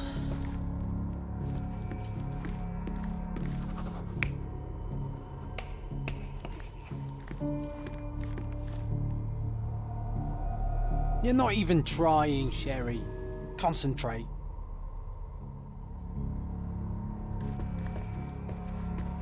Oh, he got these documents. He will put them there.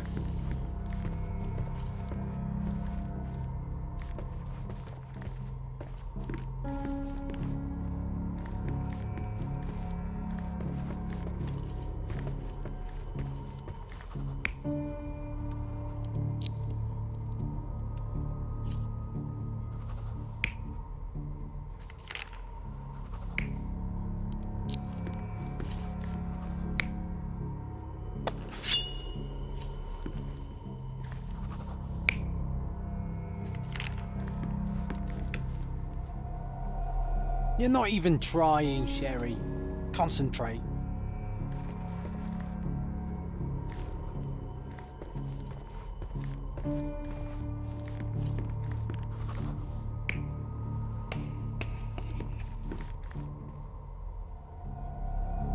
You're not even trying, Sherry. Concentrate. I am trying.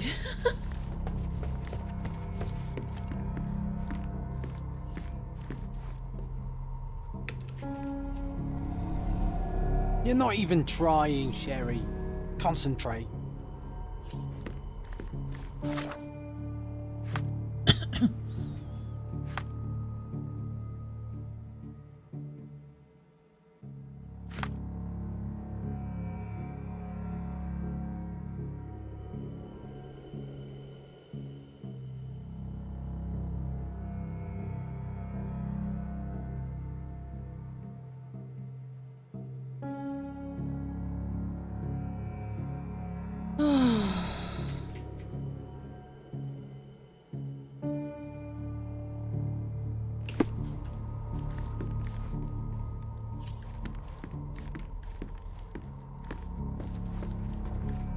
So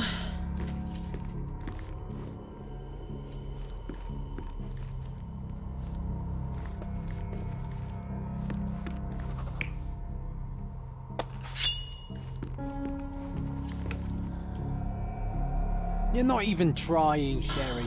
Concentrate. I'm trying.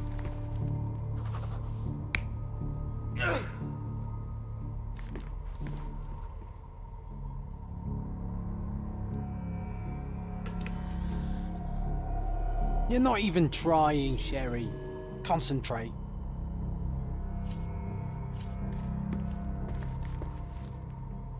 No, he didn't have any stab wounds.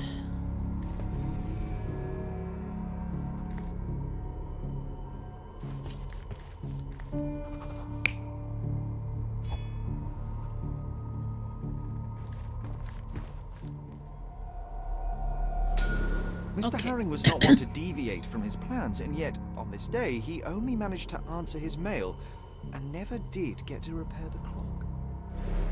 The visitor knew his schedule, They entered the house between 3:30 and 4 p.m. That's exactly when Haring would be checking his blackmail collection. When Jacob saw the intruder, his fencing reflexes kicked in. He lunged left to the sabers, wrenched one off the wall, and attacked the visitor. But in the middle of the assault, Mr. Haring is struck by a heart attack, and the professor only manages to cut off the hat of the intruder. The visitor stole Haring's entire blackmail collection and wrote a message on the blackboard. Before we go chasing the intruder, should we try to confirm the cause of the professor's death? I'd hate for him to be a red herring. I did something! Yeah, I guess I did have it right, but I forgot that he should not have the head because he got him cut off.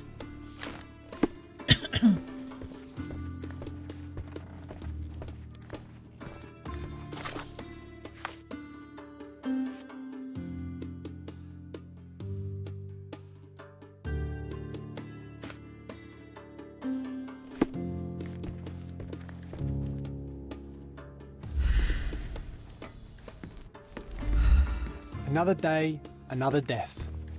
Do you think we're just lucky?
Half empty, or for John, half full. A strong, rotten smell. Uncharacteristic for tea. Strong, rotten smell. Could there be some kind of poison? Totally empty. Even John couldn't argue with that. Because I mean, he was healthy, right? So it's strange.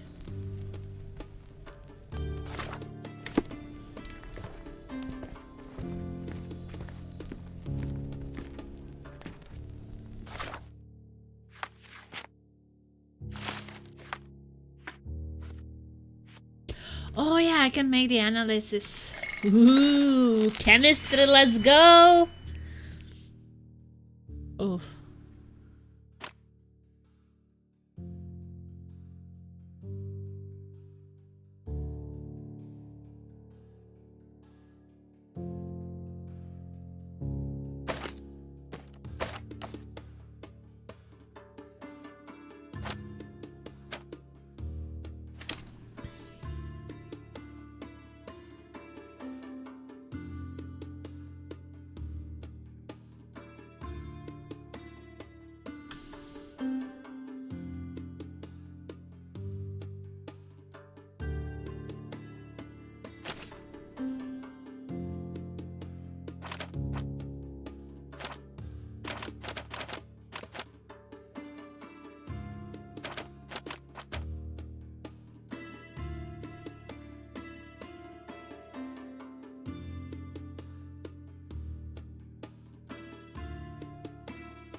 Oh, what if we do 3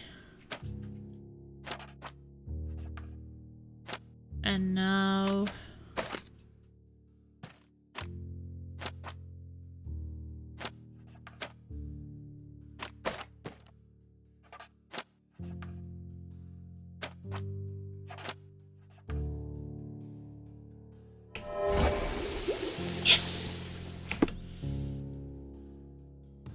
What did we learn? Chemical analysis show the trace of digitalis inside the teapot. It's a plant often used in medicine to cure heart diseases, but at the wrong dosage and when combined with physiological stress, it can cause a heart attack. Okay.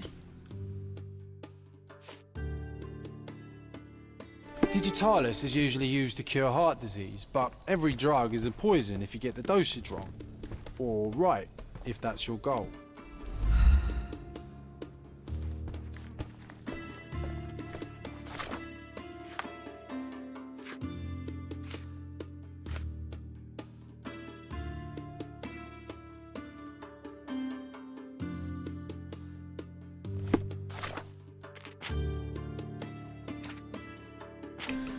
I wonder a bit about this icons, like a book.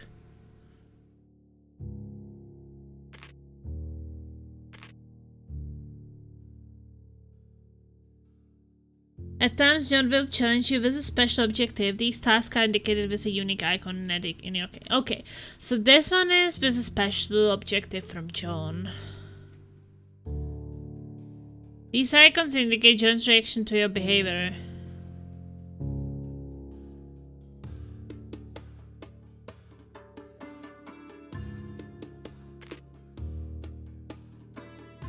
Evidence with this icon can be used in the archives. Okay.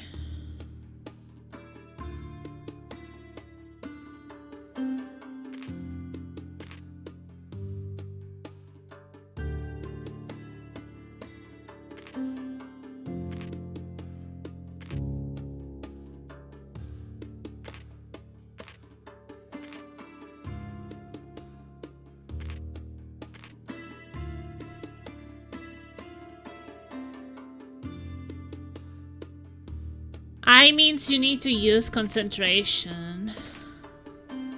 Pin is that you can pin it. Enquire with people around. That's this group thing. Search a location.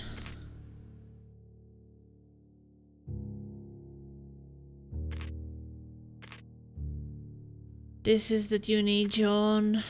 This is archives.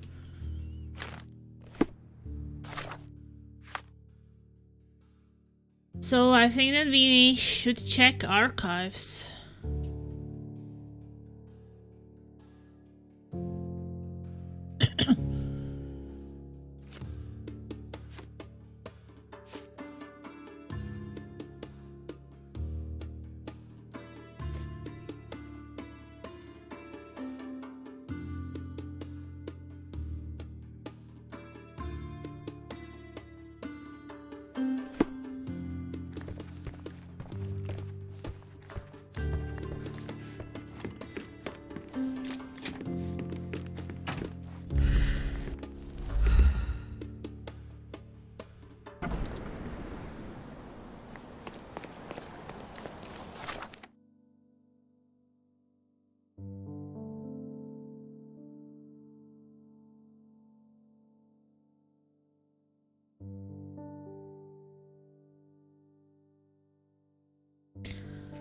Yeah, where are the archives?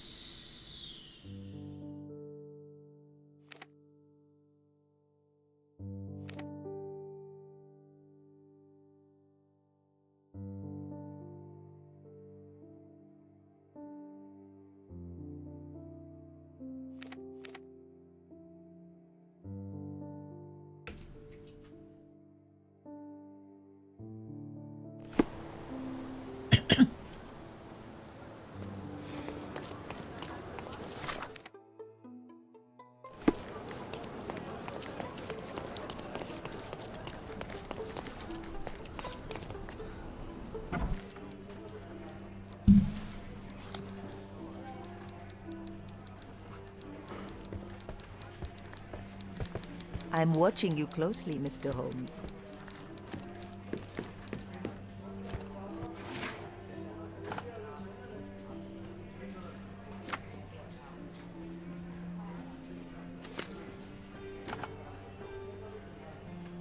What district was that?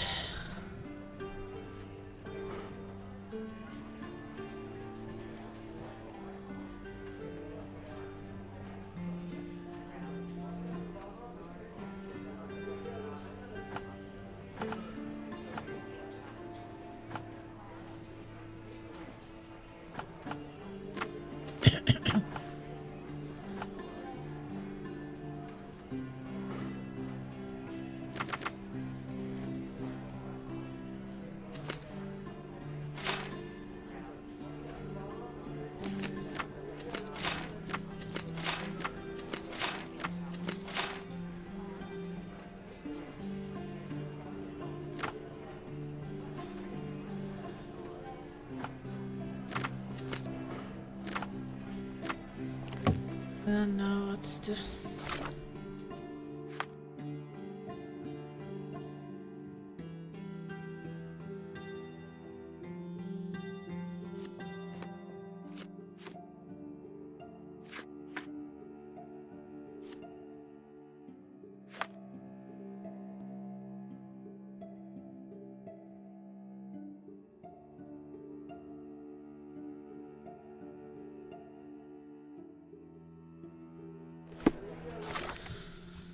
Well, that was Grand Saray.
Could that be at the police station?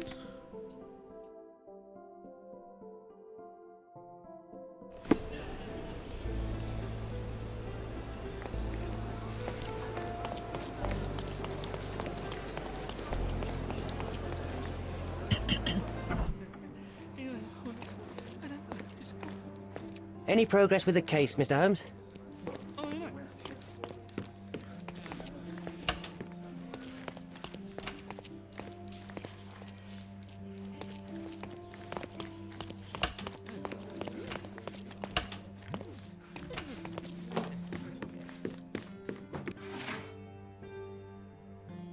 Crimes.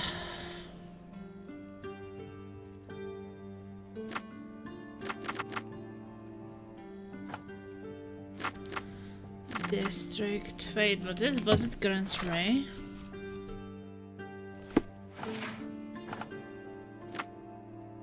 Ooh, tea, thank you.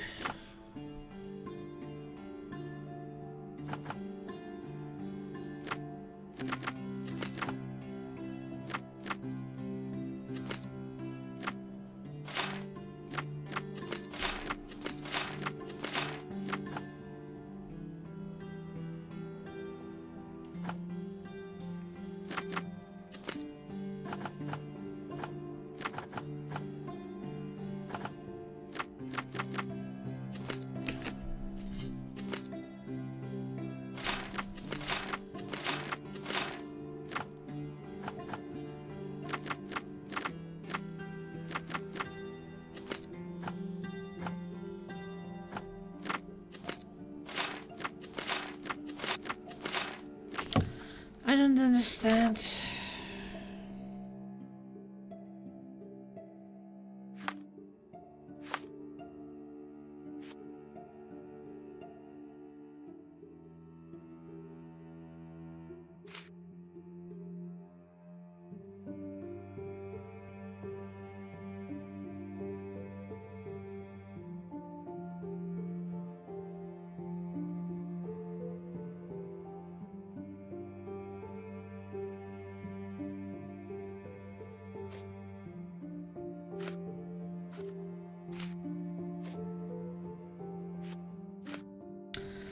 Yeah, I mean, I don't understand these archives. Like, it has the archives thing, but I don't have that much about it.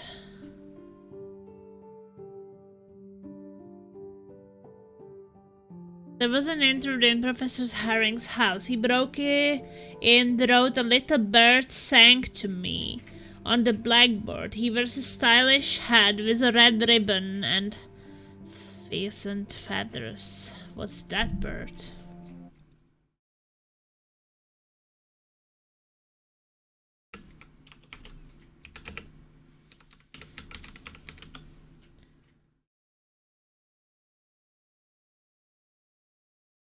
Oh, this bird.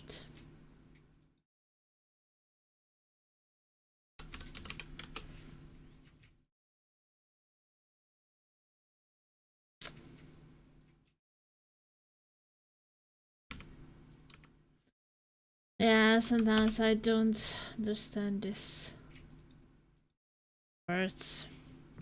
Like, I never heard about this. About this, I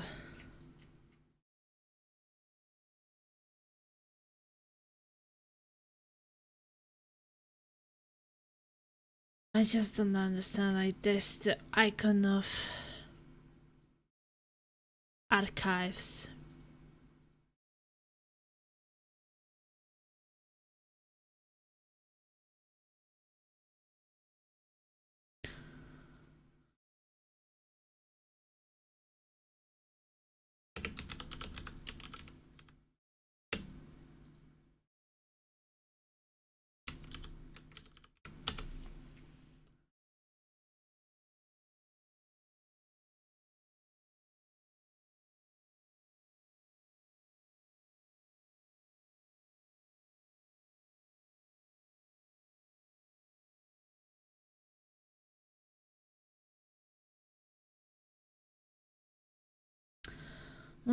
I don't know. Should I go back to the house?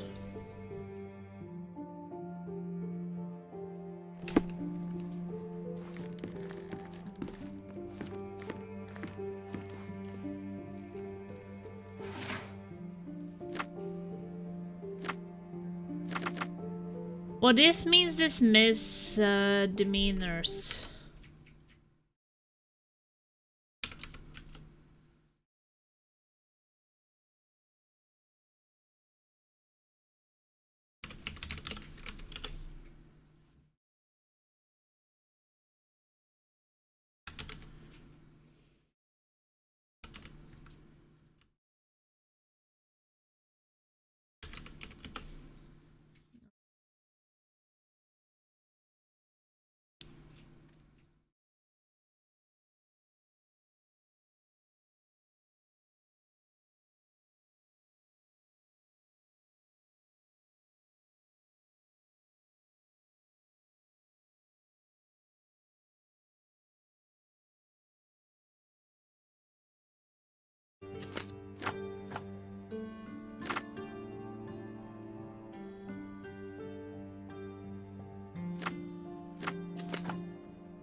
I mean, I admitted I have no idea how to.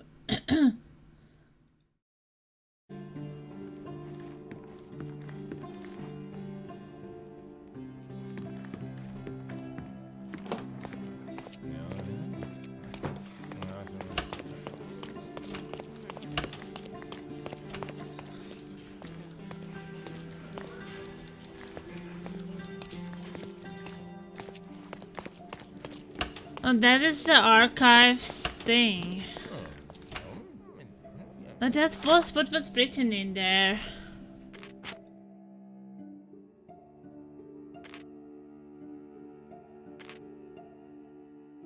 Ah, the filth.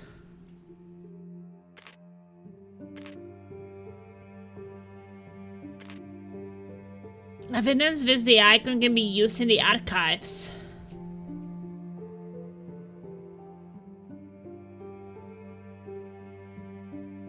Choose the marked evidence to be shown.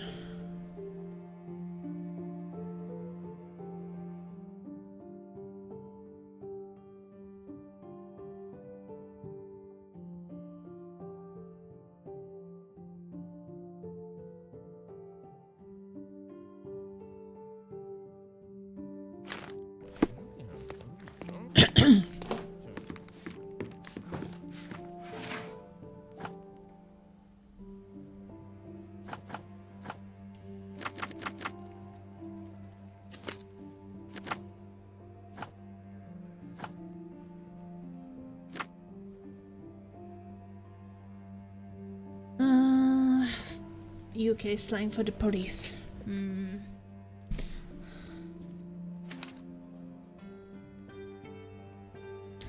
Read carefully.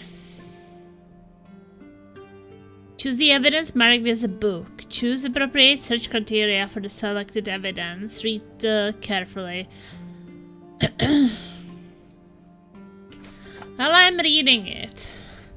There was an intruder in Professor Herring's house. He broke in and broke a little bird sang to me.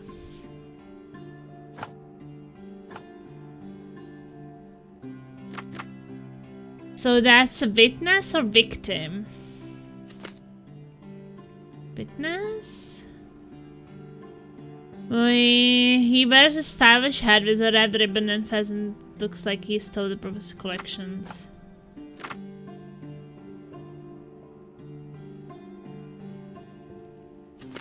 Property crimes.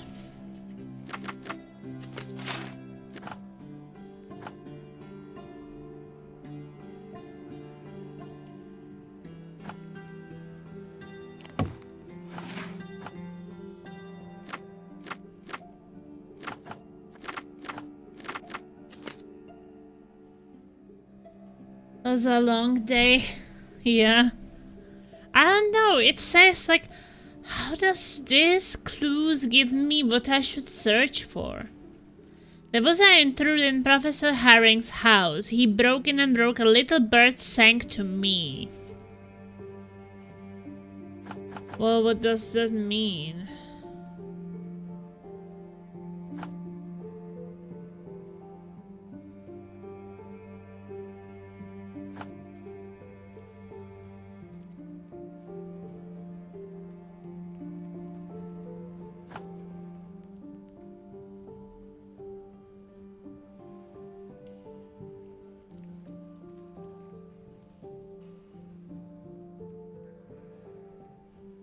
Unless you have some other archive than those two. I don't actually know. It's more like, I don't really know if I'm searching in the right archives. Because it had an archive icon, but...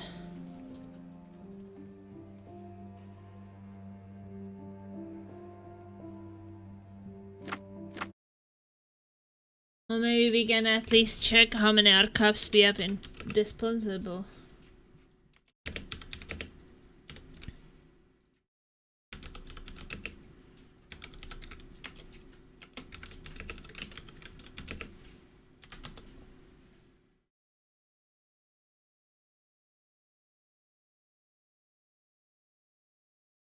Because if I don't know, like, maybe there's some archives I haven't uncovered yet, and then I can't solve it, and you just don't know about it.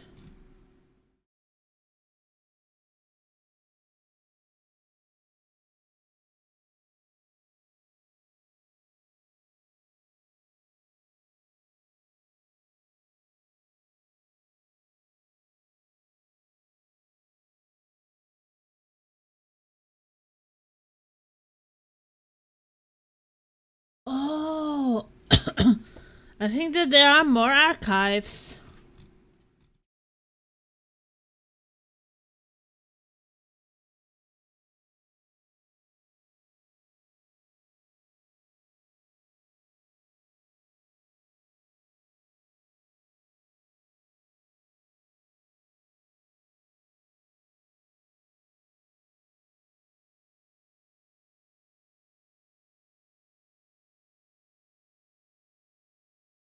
Well, there is one more archive, and that's a City Hall archive. And I didn't know. So maybe that's where I was supposed to be going.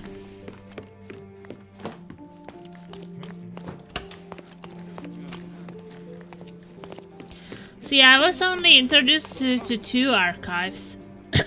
There's actually a third one. That sucks a bit, to be honest. I don't like it.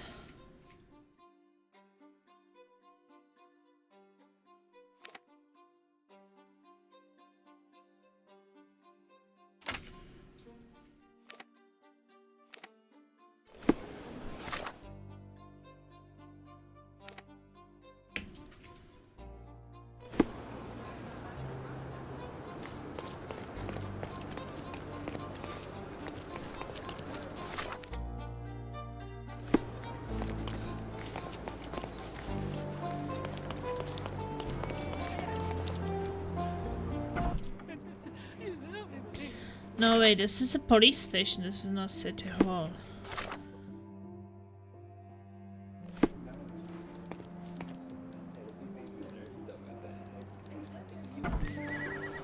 Because I guess that person is not a criminal.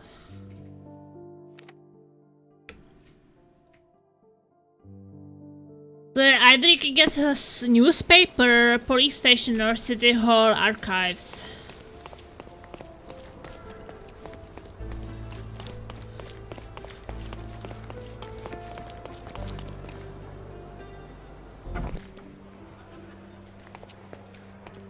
Are you lost, sir? Not at all. I'm right where I need to be. I'm Sherlock Holmes, by the way. Ursula Oni, the chief archivist. How can I help you exactly? I need to take a look at the history of Cordona and its islanders to retrieve some, hopefully, useful information. Your brother Mycroft told me that you were direct, and now that we've met, I can see that is true. Someone in our family has to balance the evasive nature of my brother. Well, may I use the city archives? You may, of course, but in return, perhaps dinner? That's a high price to pay for looking at your archives. She wants to have a dinner with teasing me. You. Pay no attention to me. What can we learn about a sympathetic thrill seeker Swahili archivist? Are you going to bend her over at the kitchen table? No, but perhaps John can do it.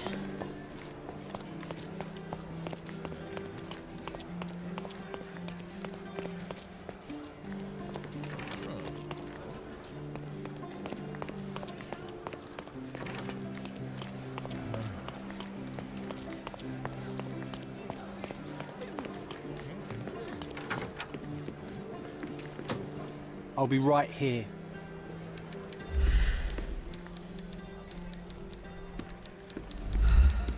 Huge John.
I don't know.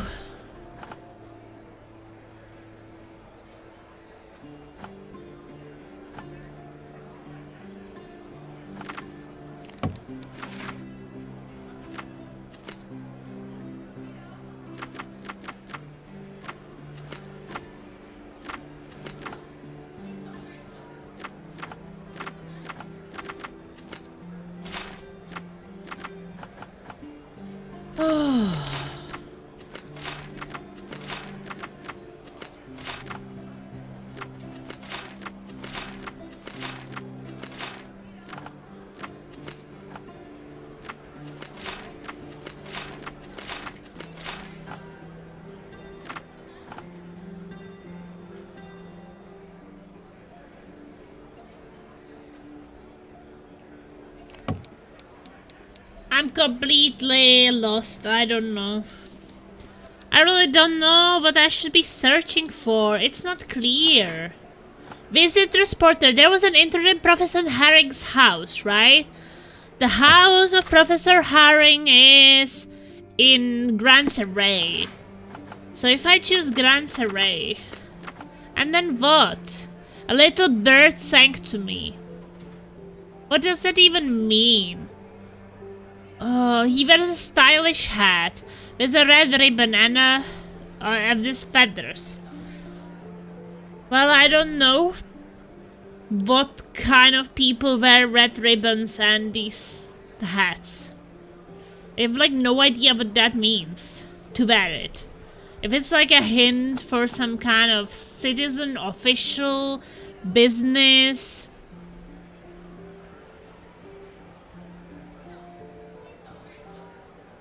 Greeting detectives. Hey Cliff. Hey ho. Merry Christmas. Like from this, it's not clear to me who the visitor was. Let's say it was his business partner.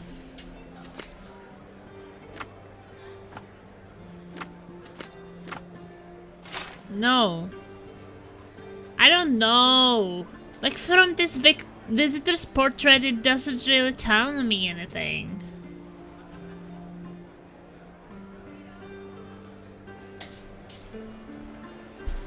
Ugh. This is a pain in the ass.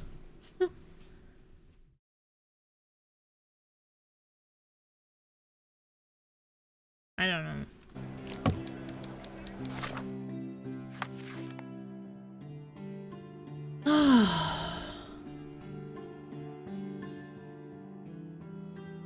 I need a hint.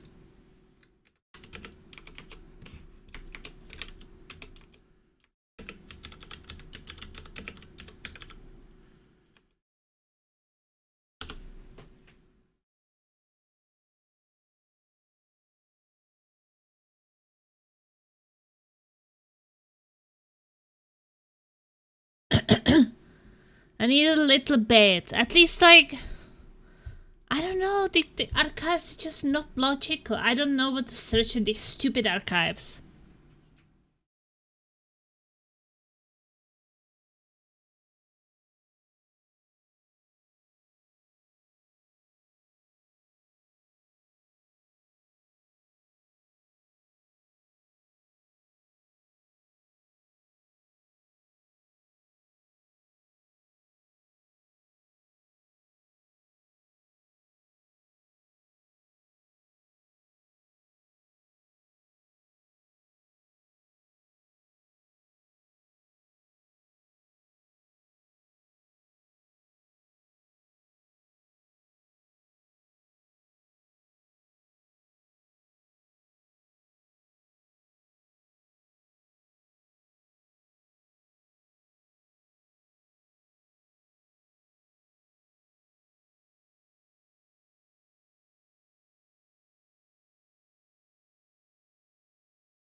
What? That makes no sense.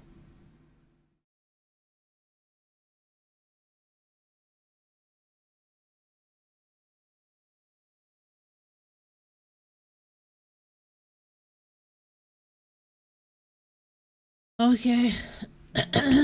Well, of course I'm in the wrong archive.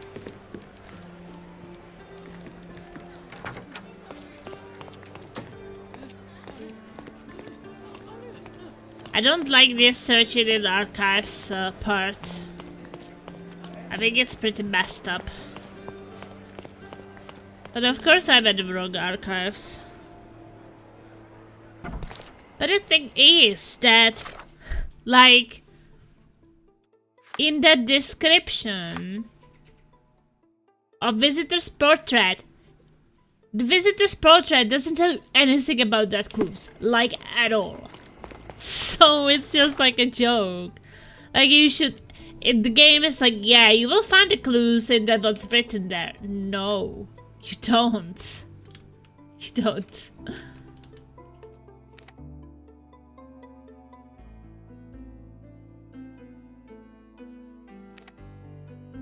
Ugh.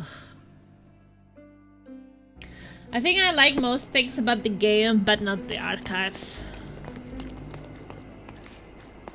It's a bit like the archives, it's just like hit and miss. You could be just trying all combinations to just, you know, get it. Have you tried LA Noire as well? I really like that one. I played LA Noire a long time ago. When did I play LA Noire?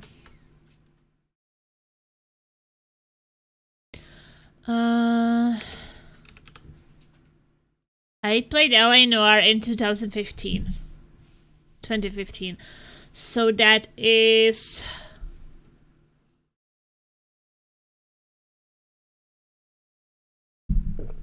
what, 8 years ago?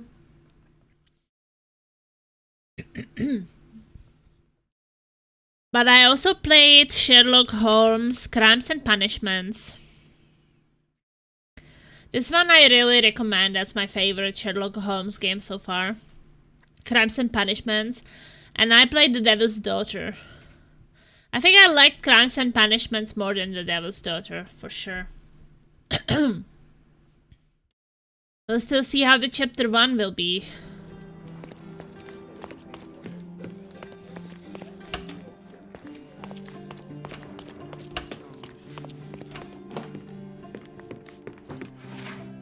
So I had the district I have right, it's Grand Saray. And then I think that we are searching for property crimes and criminal pattern, which I don't understand.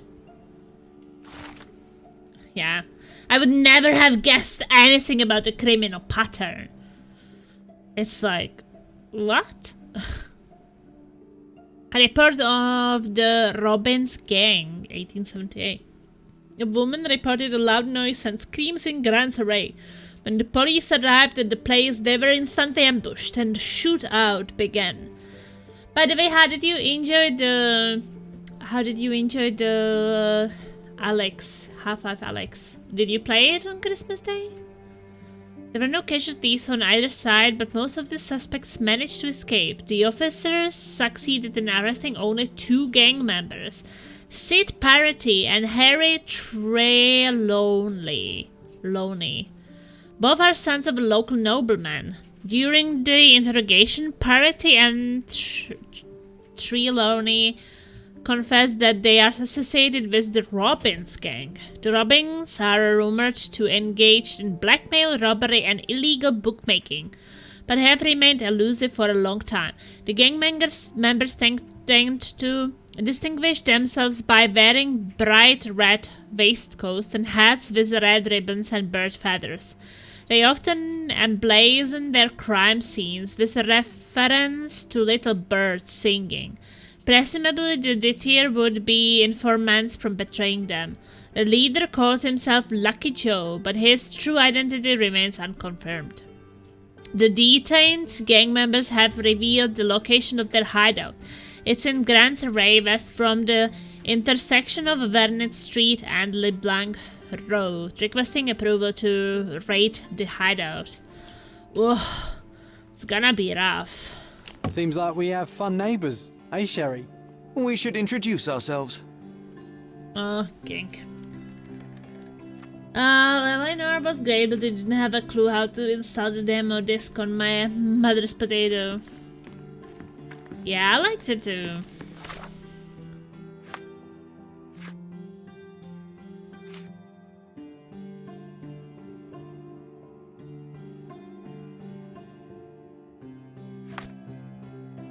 Okay, so there should be west from the intersection of Vernet Street and LeBlanc Road.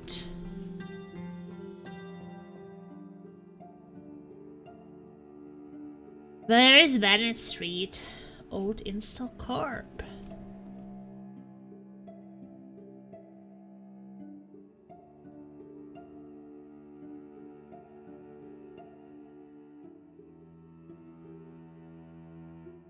Here is the street and LeBlanc Road.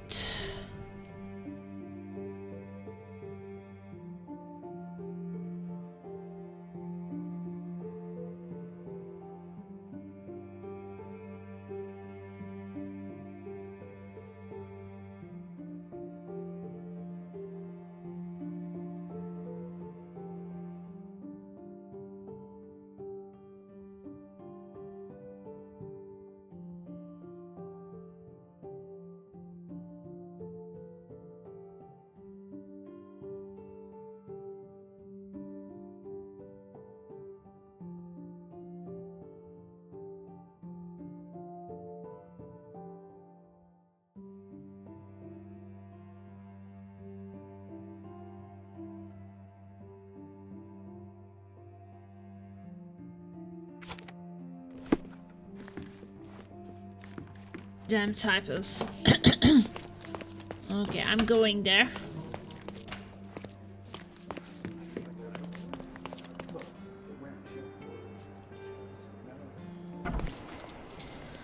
Oh, we might have to shoot a bit.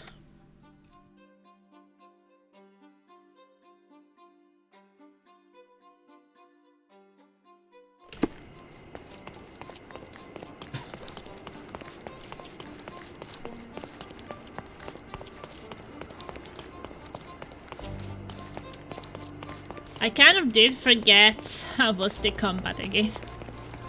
I'll have to learn.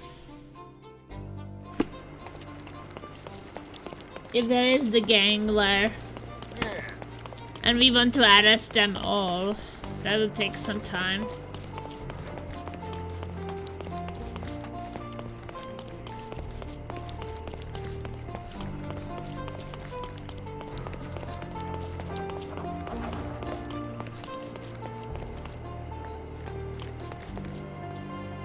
Oh, this was much easier to climb 10 years ago. Do you remember the view from the top?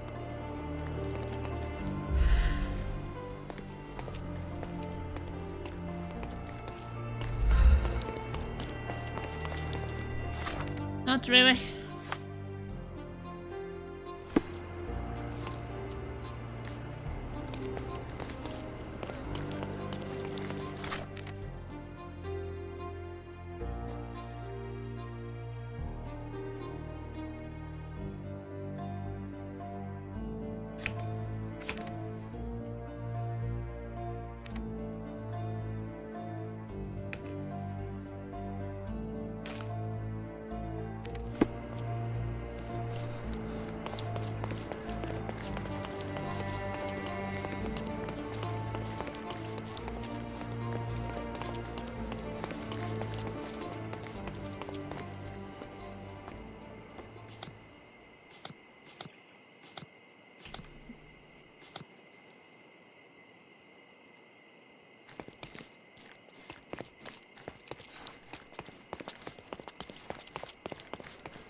West from the intersection of those streets.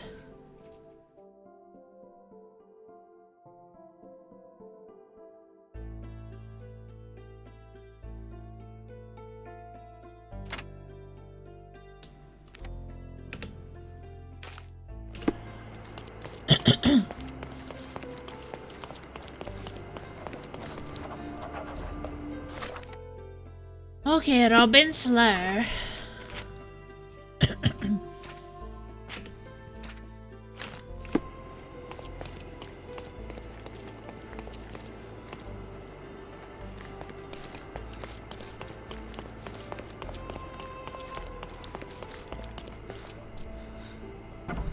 He doesn't have an invitation to the club. Get him, boys! Oh shit.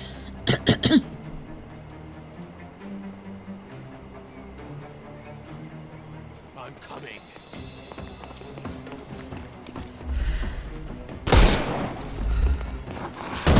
I'm coming for you.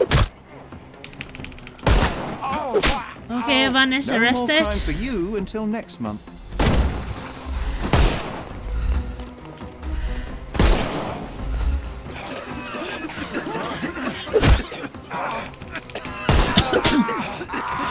Don't cry, you'll live.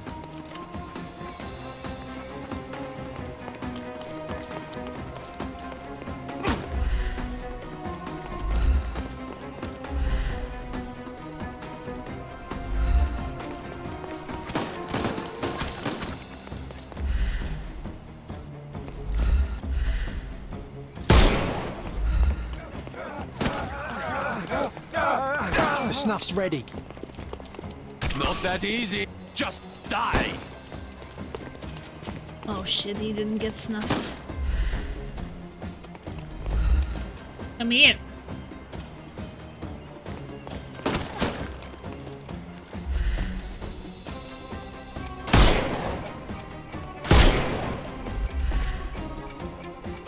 No, you killed him. I didn't want to fucking kill him. hate this thing. No, I don't want to kill him. But he had this thing on his hat, so I had to shoot it there.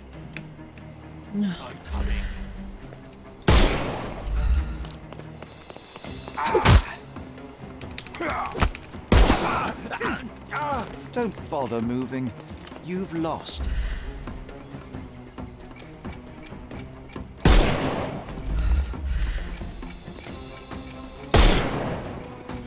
Stop moving!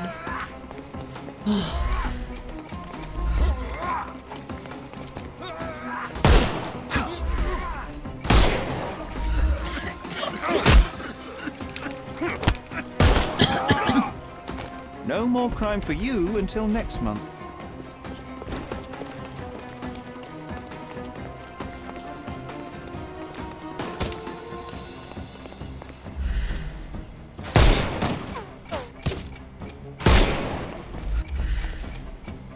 Time to knock this guy out.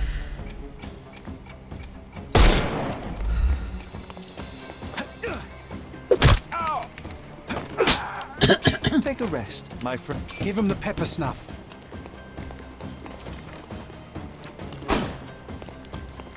I am invincible. It's all yours now. Go for it. I'm coming for you. Don't cry, you'll live.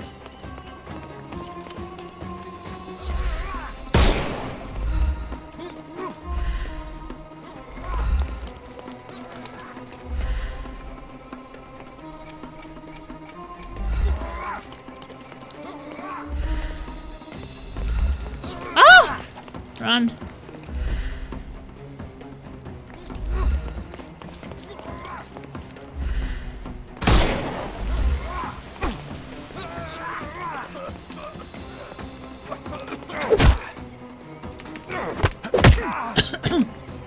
Take a rest, my friend. Can you actually save in the middle of the combat? I guess not.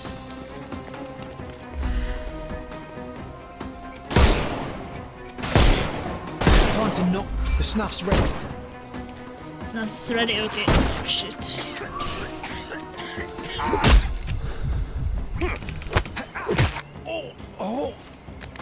Don't bother moving. You've lost. Ow! You bitch!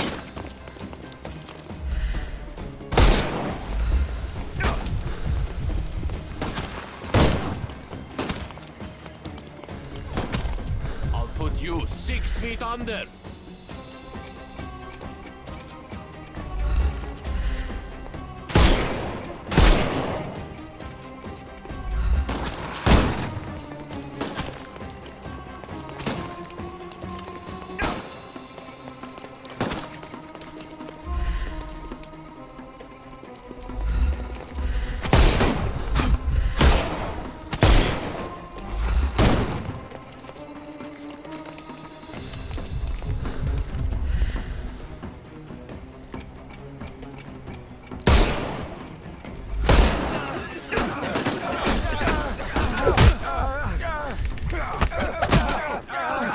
Take a rest, my Give him the pepper snuff.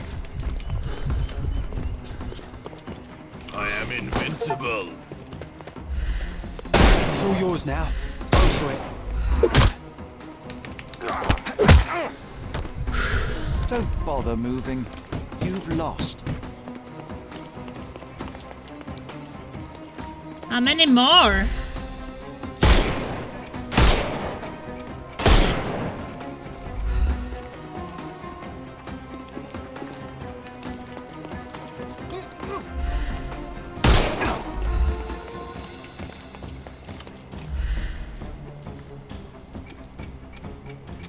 Oh, fucking hell.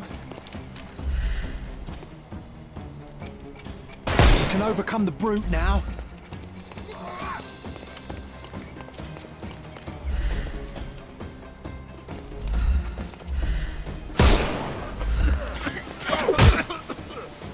Oh, wrong one. Oh, shit. Wrong button. I couldn't miss the party.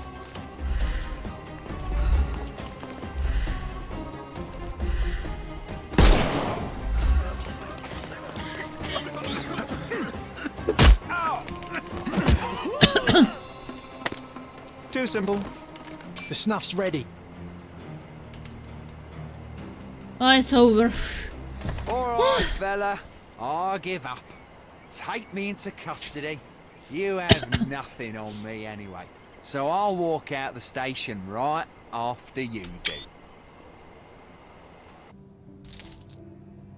Okay. Whew. Okay, this combat is harder than the hardest games combat ever. Arresting people and actually not killing them. Why they shoot you?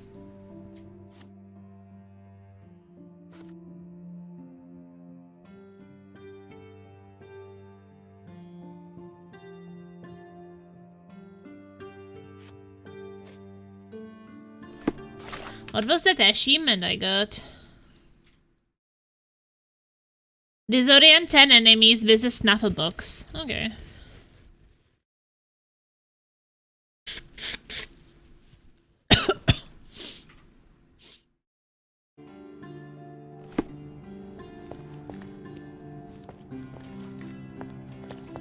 Looks like those little birdies won't sing for a while, Sherry. Excellent job catching this crook, sir. His name is Lucky Joe, and as it happens, someone with influence was after him too. You did them a favour. I just solved the mystery, officer. If a criminal appears in my path, it merely affirms my deductions are sound. Either way, you'll be pleased to know that an anonymous tip has fingered Lucky Joe as being involved in the murder of a famous professor. We have photographs and witness statements. Not so Lucky Joe is headed straight to the gallows. Someone served him to us on a silver platter. Interesting. Well, as a vital ally in the arrest of a wanted murderer, you couldn't possibly object to me interviewing him. Well, vital? Yes, no, of course. Go ahead. Okay, I can go and interview him.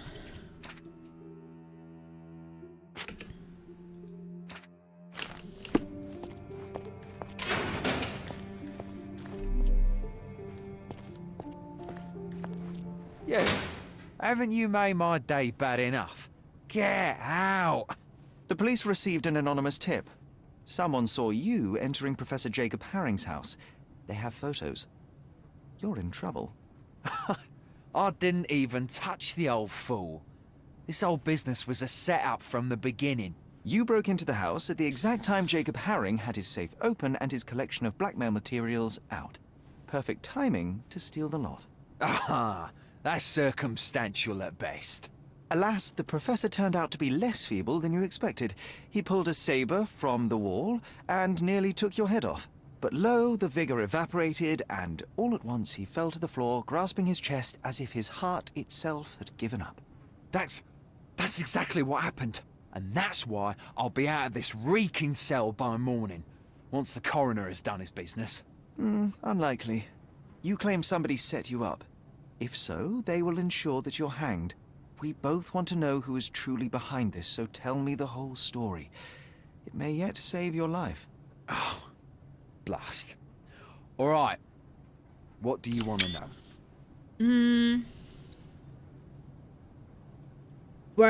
Who told you about Haring? Haring's blackmail collection was hardly public knowledge. It stands to reason that whoever informed you of his existence must be who set you up. Yes, obviously. But I've never seen his face, nor do I know his name. I received a note at El Palazzo de Lusso that gave me the address of Jacob Haring. It was signed with one letter, M. I cannot believe such an established gang leader. But I'm would also personally getting engage in letters burglary aside simply with because he M. received a letter. It was not just a letter. I received something else with the note. A file. On me. And a bloody detailed one at that. I'm not sure if it was from Haring's own collection, but it contained things that could bury me and the entire damn Robbins. I burned the file in a heartbeat, but the note warned of others like it in Haring's safe. I needed to retrieve them, and got lucky. Lucky? Why? The note said that by being there at a very precise time, I'd find that safe opened. And it was right. So you broke into Professor Haring's study and stole the blackmail materials. What did you do with them? Do you like jokes? My humour tends toward the dry and bitter. Then you will love this one. As I fled Herring's place with the documents, a pickpocket snatched the folder from me on the street. I was played from the beginning, beaten at my own game. They made a joke of me and the Robins, and now I await the gallows. Ha! Ha ha ha! Oh, you're right, it was a good joke. But now things begin to make sense.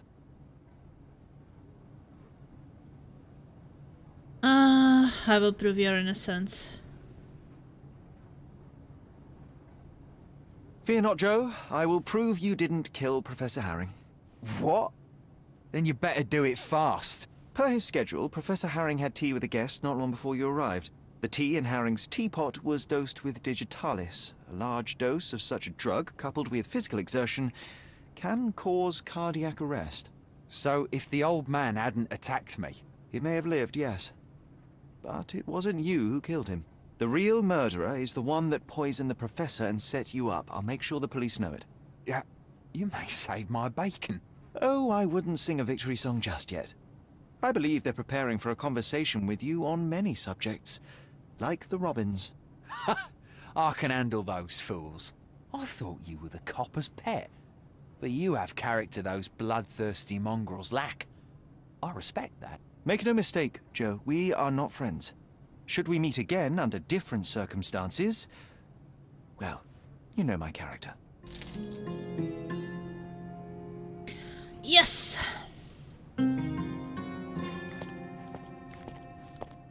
Yeah, well, I guess he will not be set free, but at least he will not be murdered.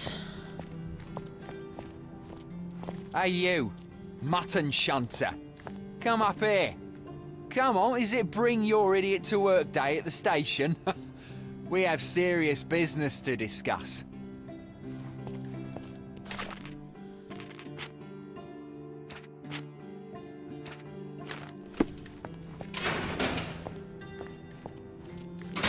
Lucky Joe is just behind this door, waiting for you.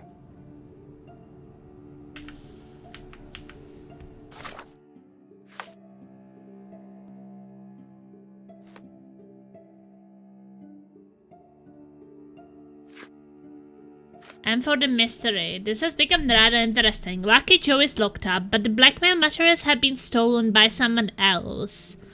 I couldn't retrieve them for the United Kingdom intelligence. I've got Joe's letter from an M, who seems to be behind the theft of Herring's documents. Lucky Joe said that he was contacted by M at Il Palazzo del Lusso Hotel. Find me in room 227.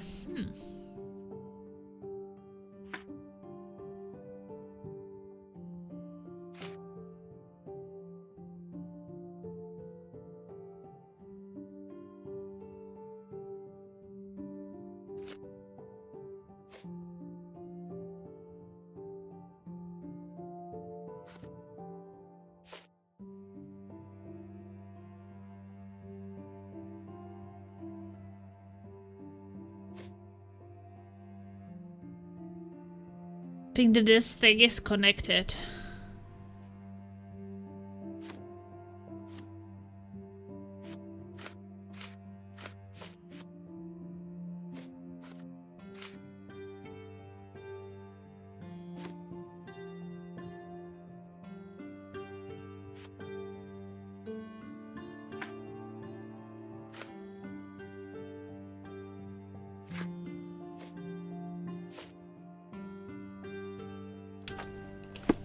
Lucky Joe is just behind this door, waiting for you.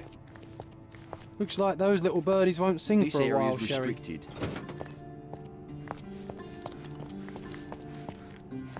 Excuse me, just one question. A solid question, sir, but I don't have the answer.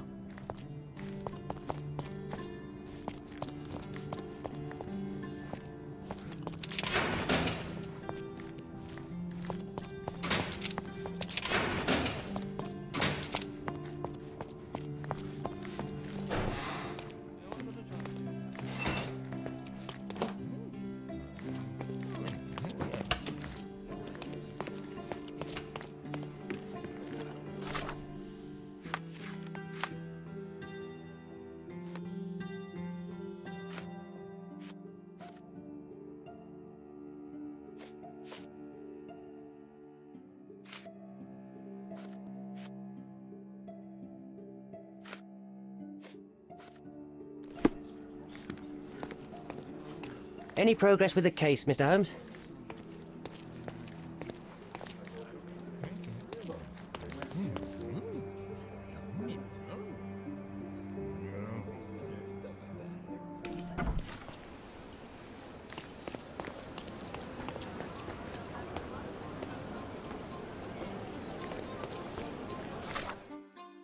I guess the case was closed. And I somehow let them know.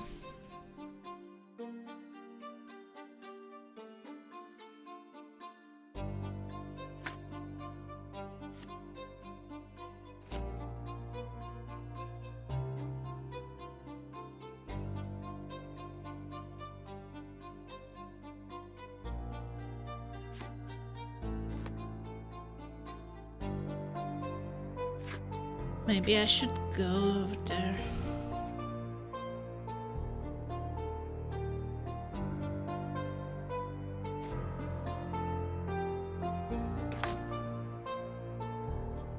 Lucky Joe was contacted by the enigmatic M at the Il Palazzo del Lusso Hotel.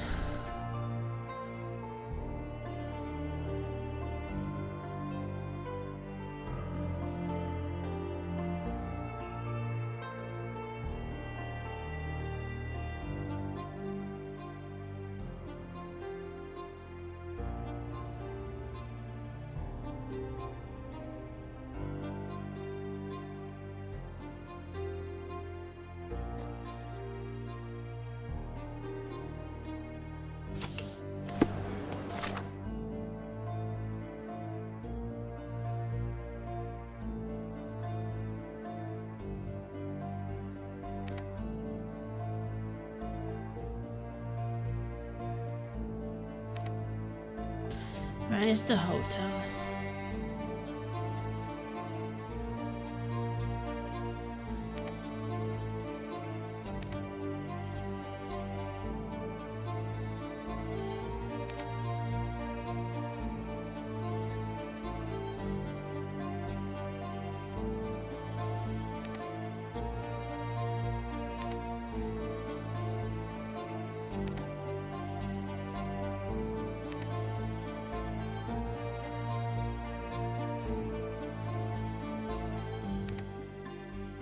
Where is the freaking hotel?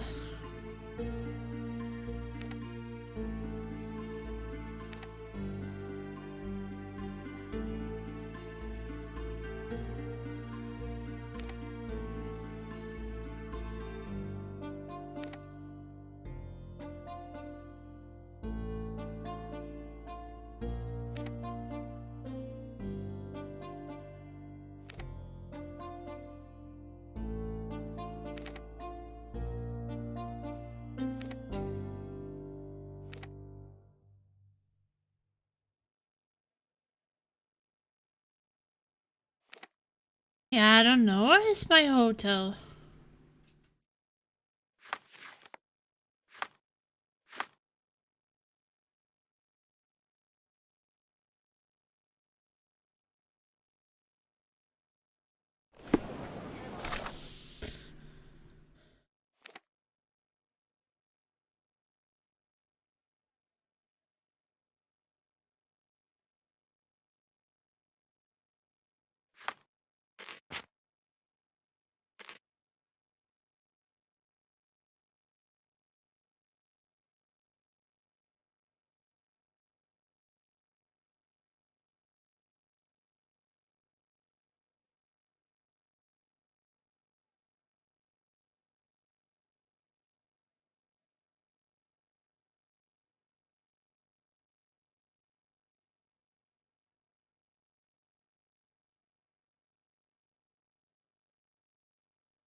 Where is the hotel?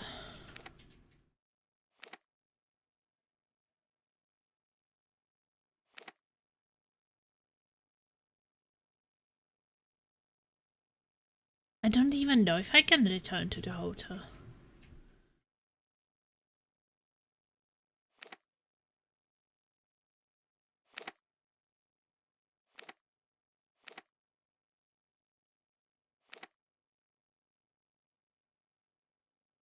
Wait. That's actually this place.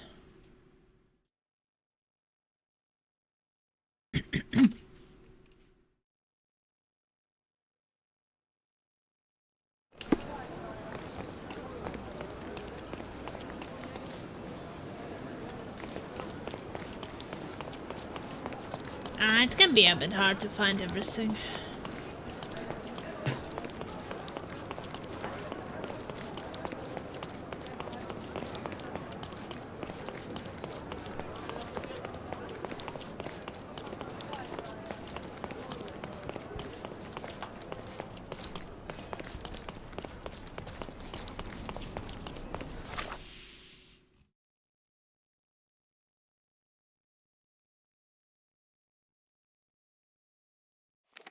Maybe I should fast travel there.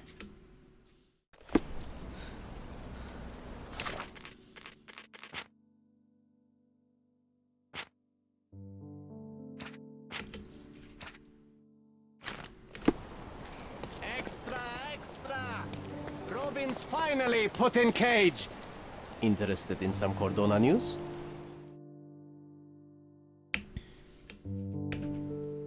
Check the front page. You won't regret it.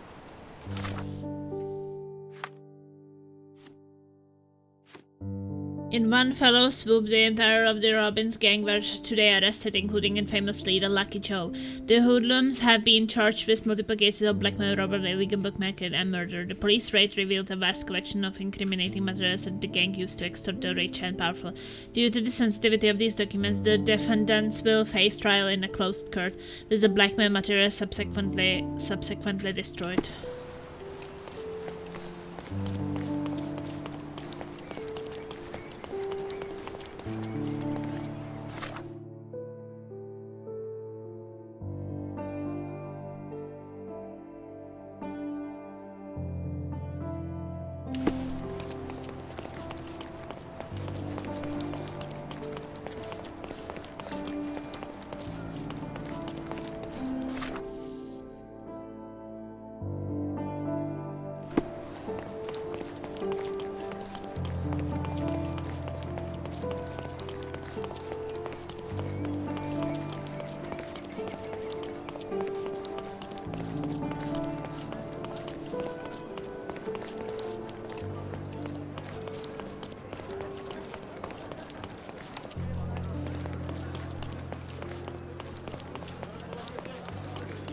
Oh, is that you, Mr. Holmes? Please, come in. Now that the police have finished their investigation, Il Palazzo del Lusso has finally reopened. We are delighted to welcome you back, Mr. Holmes.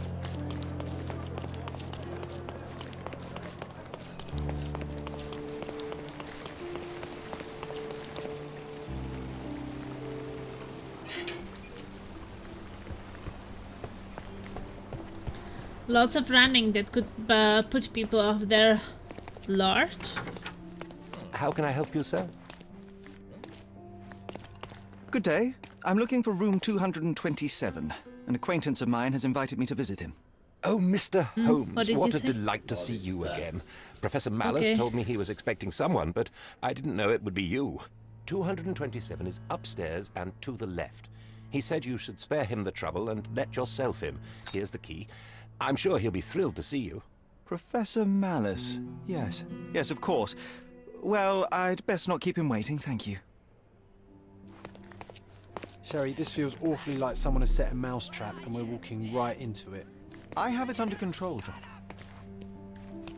If you insist on going up there, promise me you'll be cautious.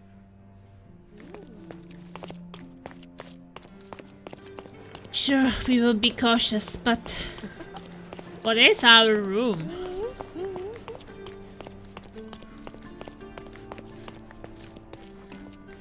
Isn't 220? What's our room?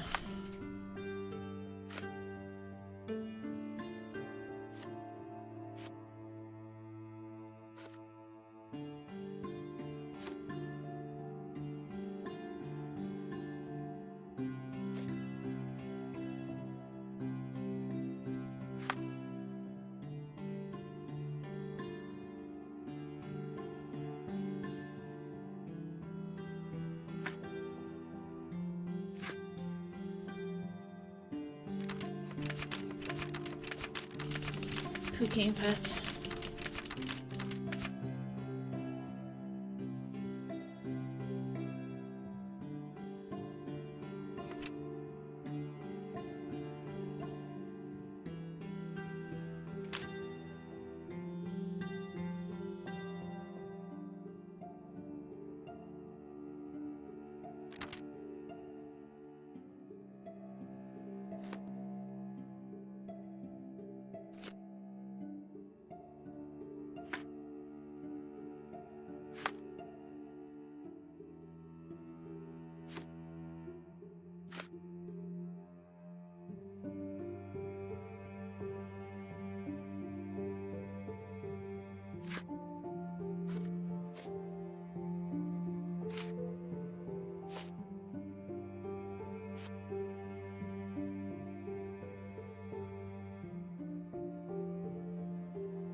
I'm just thinking, what was our room number?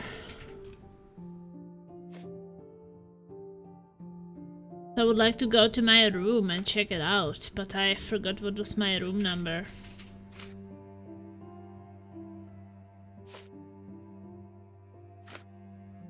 I feel like it was 221, but I'm not sure. Why is it nowhere written?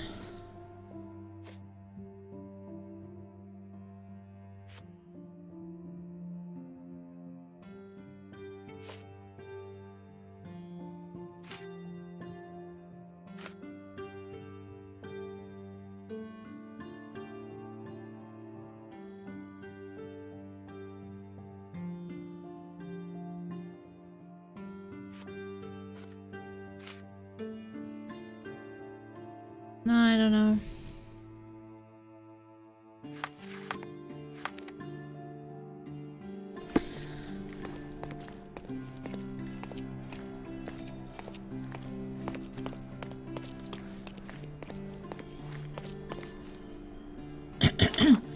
Oh, is it somewhere written?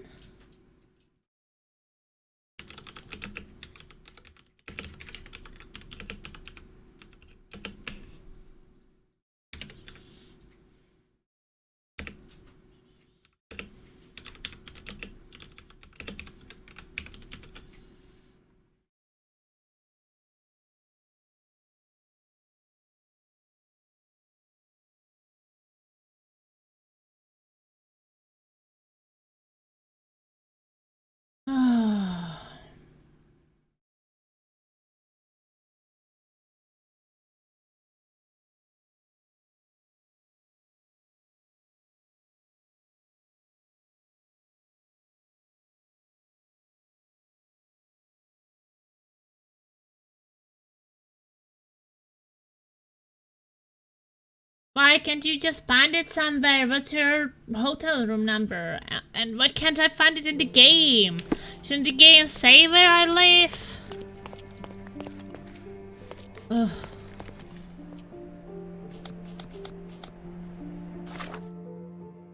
It's fucked up.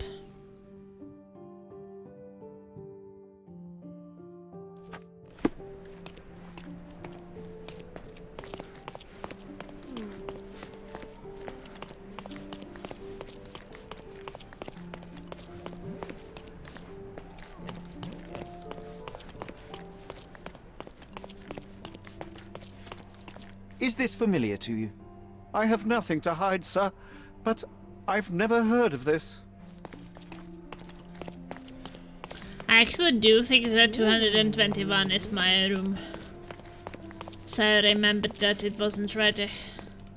Doesn't seem to be able to get in.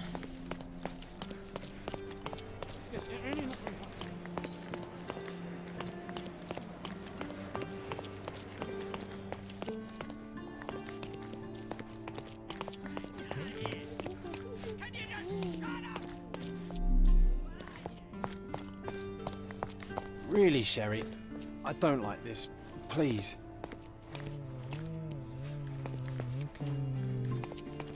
Do you know anything about this? Apologies, sir, but I've never heard of it.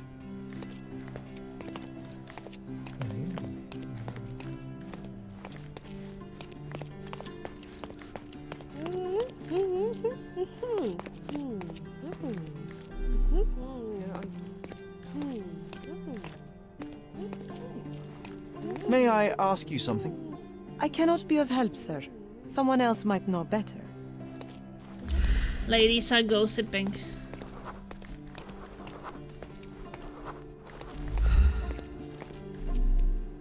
Well, let's go in then. See? Neither a trapdoor nor a self-firing gun.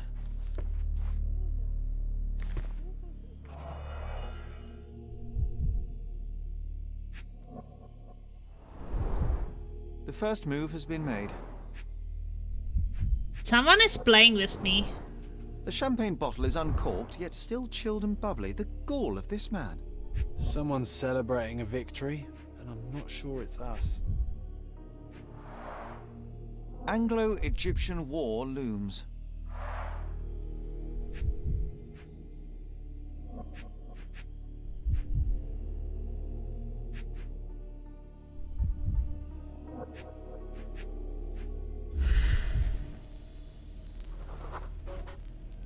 A clean champagne flute.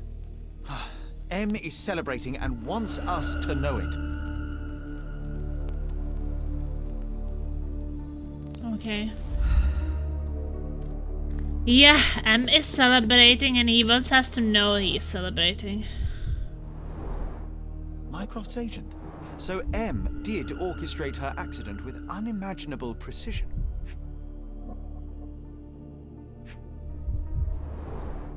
Jacob Haring, just a pawn in a complex chess match.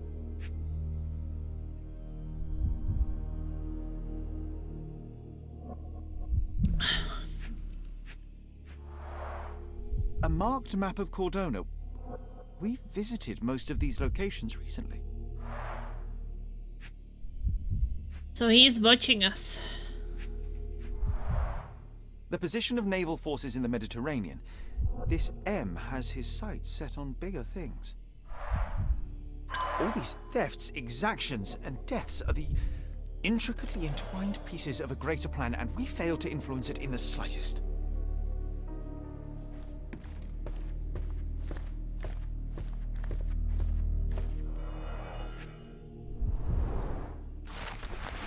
Dear letter from M to Sherlock. Dear Mr. Holmes, I must apologize for not being there to greet you. I waited for quite some time, but perhaps I overestimated your abilities. Alas, I have urgent matters to attend to overseas, and can delay my departure no longer. As such, I'm afraid I simply do not have time to pack up all my things. Perhaps you can take a good look around for me, and see if there's anything of note. I would be in your debt, and I'm already thinking about how to repay you. Mastran M. What did it say, Sherry? That I failed, John. He's gone, tore through Cordona like a hurricane and left us to sift through the wreckage. I'm watching you. I am watching you. Creepy. Nelson's monument in Trafalgar Square, London. The hairs on my neck just stood up. Extensive handwritten notes on Sirius B. It appears M was studying up.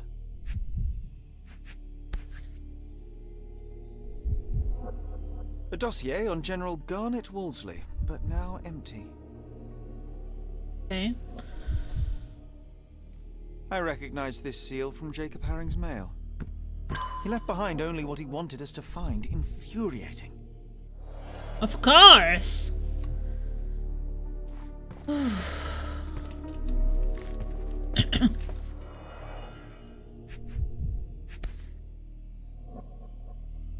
family photo of the man who jumped off the bridge. Pity. Oh, poor kids. Family photo of the man who jumped off the bridge. Pity. How did he jump?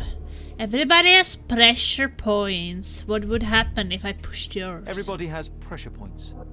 What would happen if I pushed yours?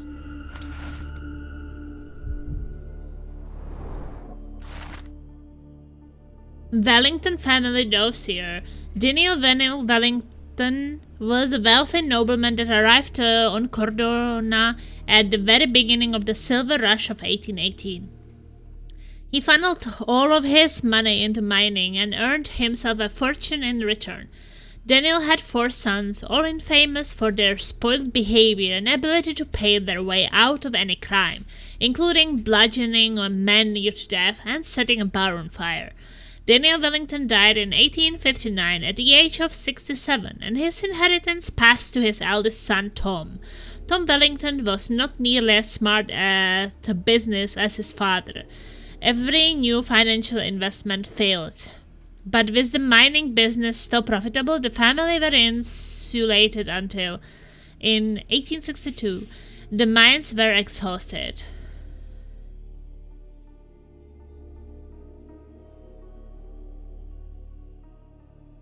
Some say the Wellington family went into bankruptcy in 1866, but the true collapse happened earlier in 1863, when Tom Wellington committed suicide. His wife and 7-year-old son Reginald were left with debt, and his unsympathetic brothers offered no respite. The miners demand payment, vandalizing the Wellington mansion and threatening wars. The family sold their estate to pay off the debt, then disappeared. But even now the family has a lot of enemies on the island. How many more dossiers like this does M possess?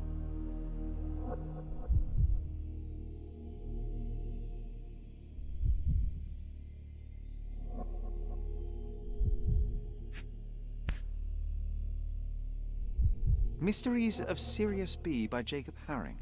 Used, then discarded. Like everyone in his path. These people were not colleagues or co-conspirators, they were just implements M used to get what he wanted. We're too late, Sherry. M set this all up for us, knowing by the time we found it, he would already have left Cordona. No, there must be something I've missed. We can still catch him. There's nothing else here. It's over.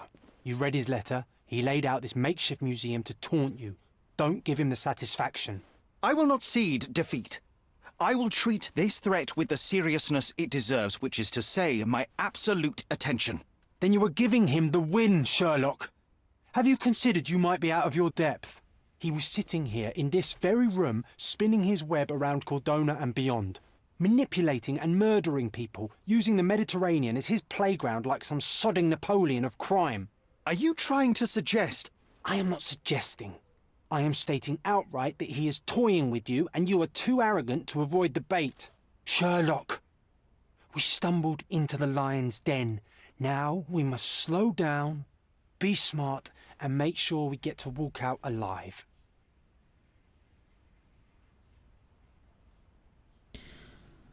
Oh, you're overreacting. You might have a point.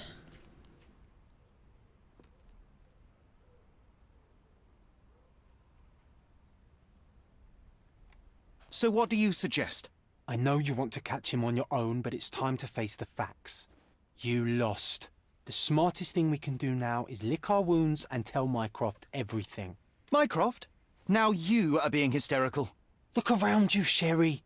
He's stealing secrets from the Crown, toying with navies, fomenting war. You cannot catch him alone. We will need all your brother's connections to stop this madman before he does worse.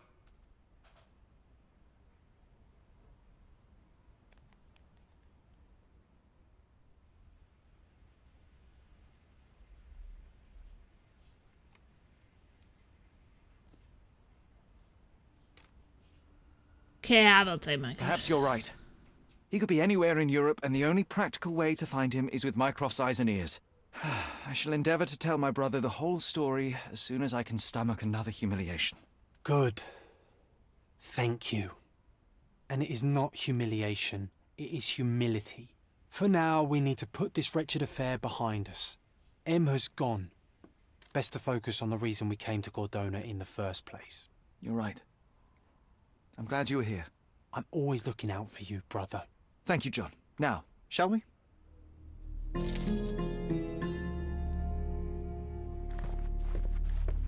I feel like this is still not the end with the mystery.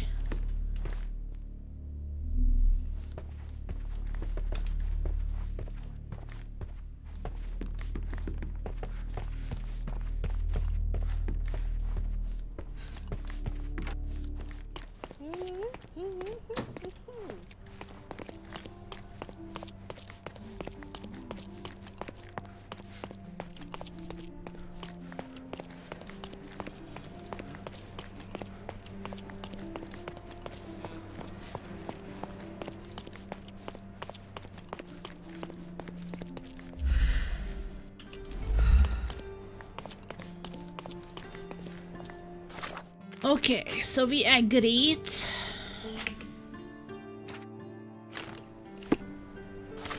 What now? What was did it in the shadows? And then mother's love.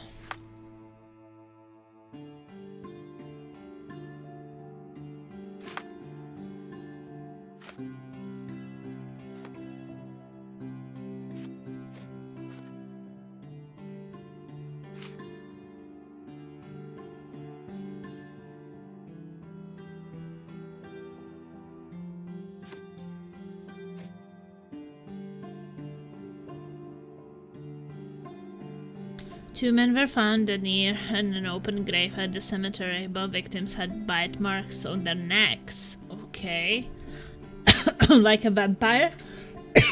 Sorry. Victims. John Bowden, graveyard keeper, said Hafiz, assistant professor at Cordona Medical College. Suspects Hamil Arki, Tanner, Camille Arki, deceased, reportedly a vampire. Ooh. Witnesses Leonardo Barberini, reporter, and Joe Vagrant. Evidence points to the possible involvement of a supernatural forces. Case is pending for the investigation.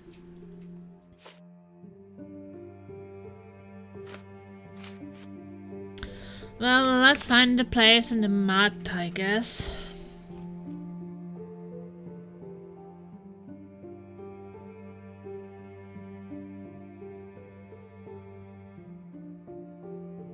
So it's the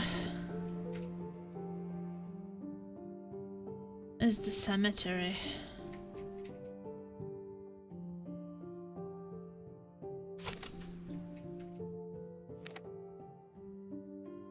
Okay, we are supposed to go here.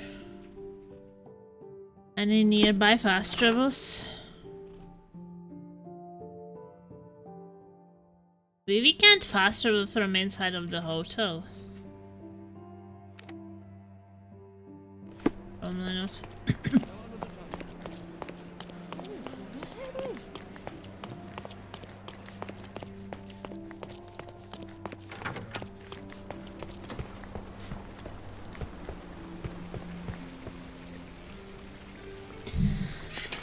Oh, it's a fun game, but sometimes it's a bit hard.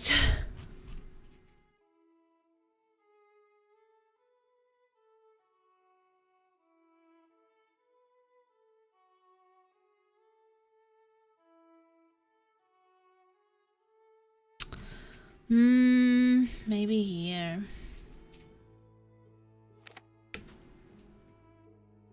Fast travel a bit closer so I don't have to run all the way.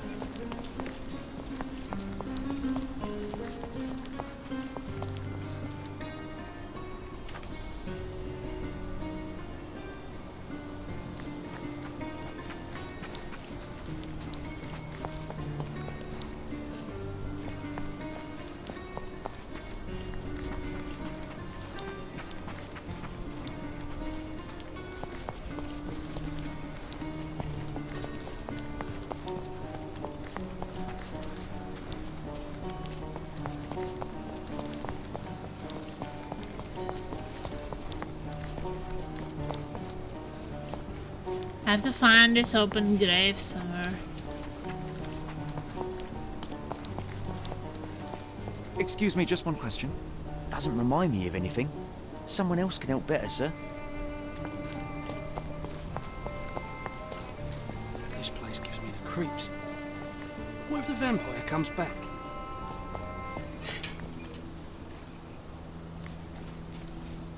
Okay, so it is here. Perhaps we should read a bit more about that.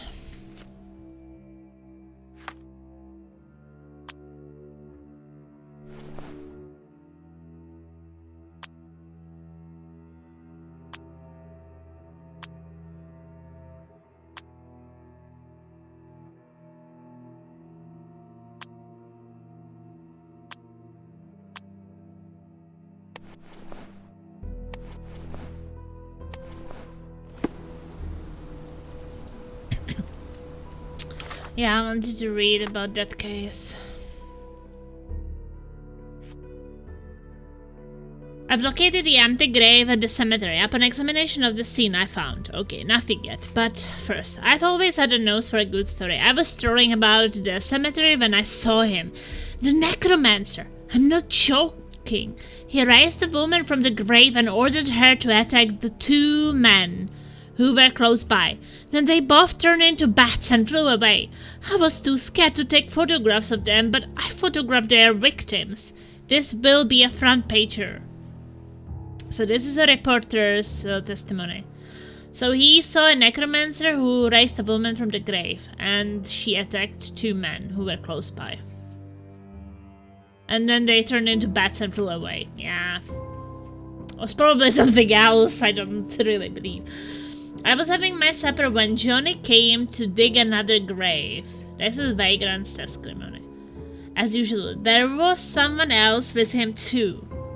I must have dozed off for a while, but when I woke up, everything was a blur, screaming, howling, then flashes of lightning, but no thunder. Some devilry was at work. I came out to see what was happening, and there was this reporter, Leonard or something. He told me that a vampire had killed two people, mere yards from me. Boy, am I lucky to be alive.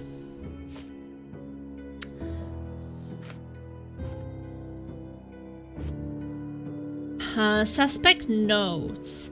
Hamil Archie is the brother of the recently deceased Camille Archie.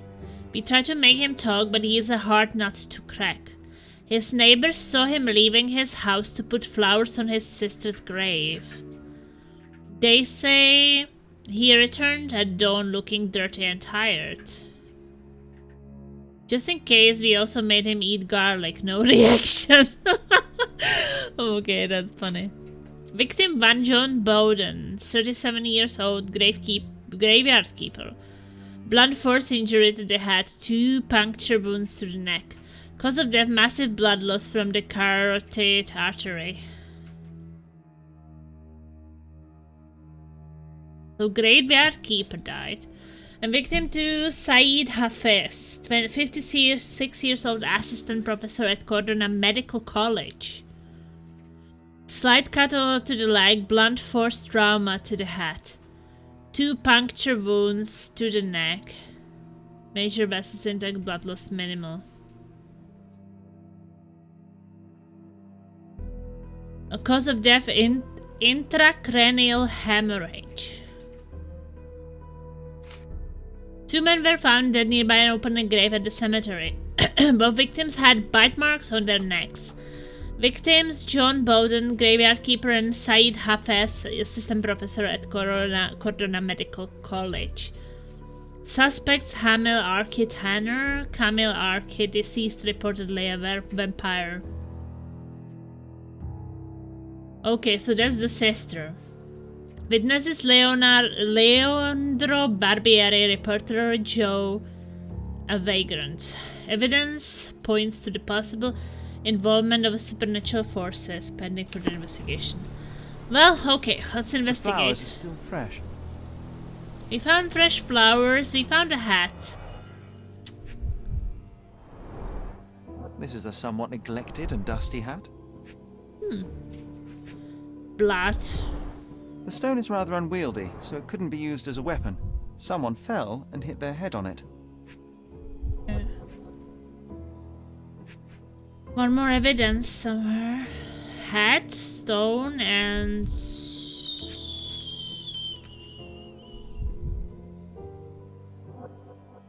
There's something more.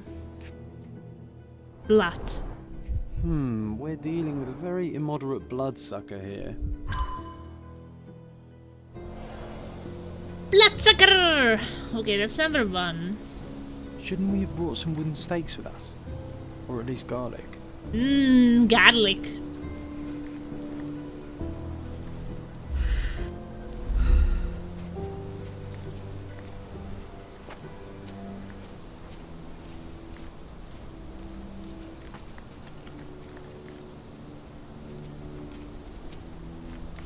Oh, that's number 1. What's number 2?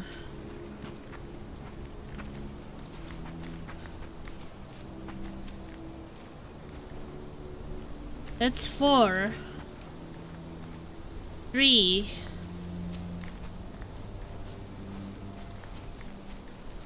Two is the grave. That's some medical things. The label is illegible. What? Okay, we have to make a chemical analysis to that. Empty Looks like a space. set There's of something surgical missing. instruments. One is missing. Co-instruments. So that's maybe what could look like there was a vampire, because one of the surgical instruments are missing.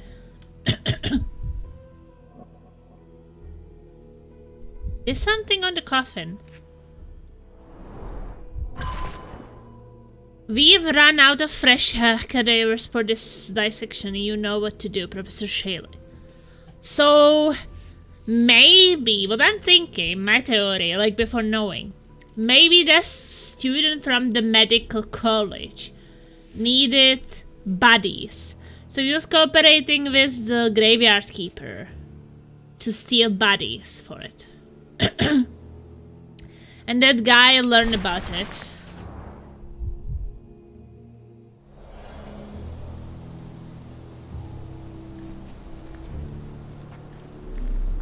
It's not very polite to just drop in on someone unannounced.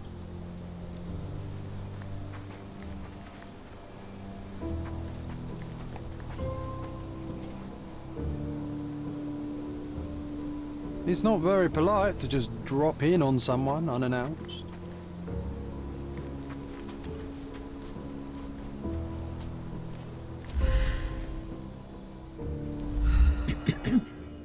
Another hat. An expensive hat with a few grey hairs stuck to the brim. Someone tore their trousers here.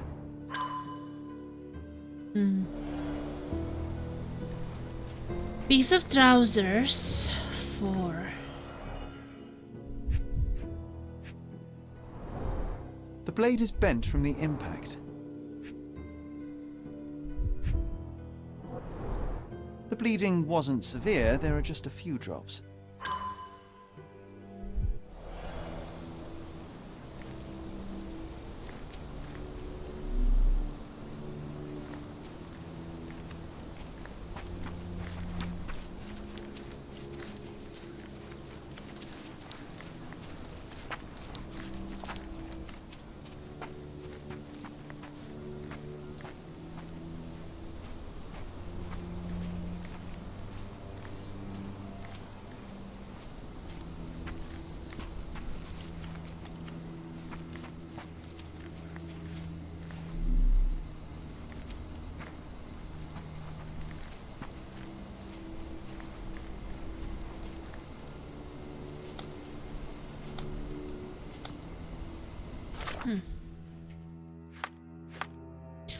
Okay, we will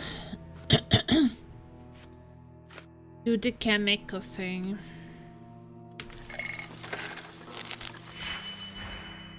So we can learn what was in the bottle.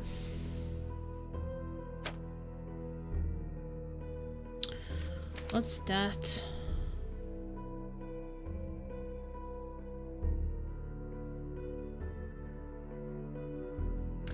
Swaps reagents value from positive to negative or vice versa. Okay. It's good to know.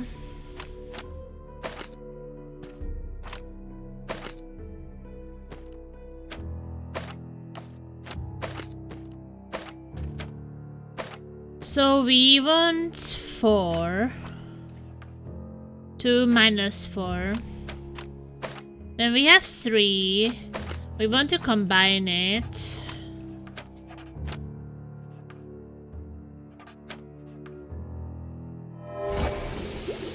Success! Pretty easy. It's a formalin which is used for embalming corpses.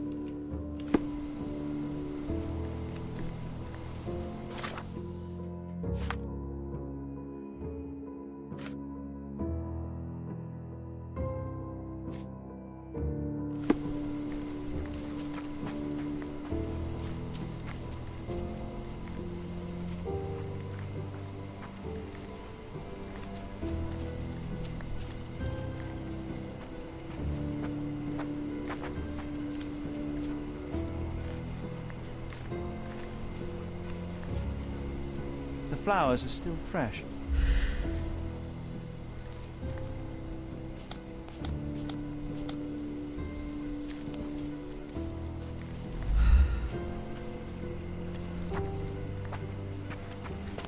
I think I'm still missing something.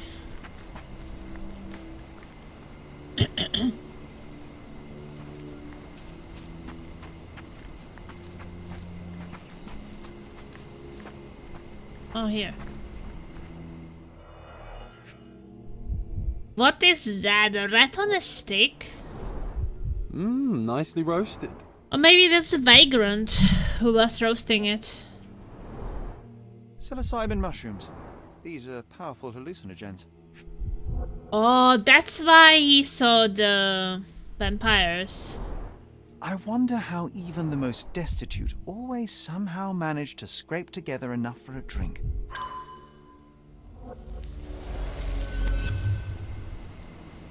Okay.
Okay, this would be that the woman was actually really a vampire. I don't believe that.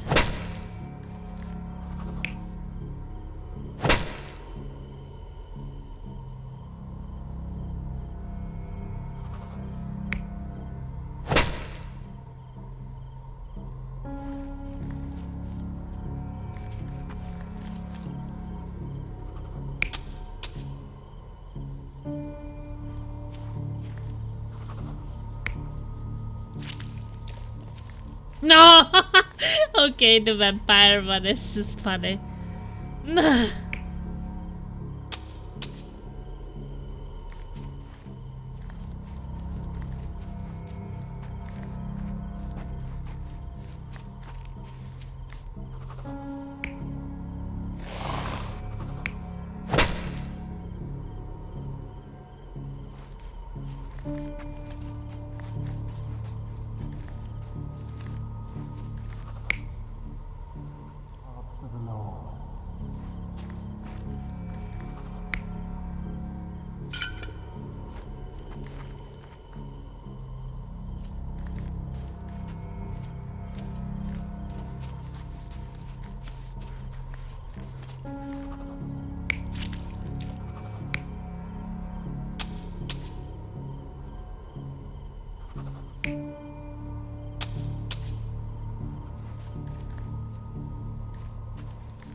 Yeah, he's coming with the flowers to the grave.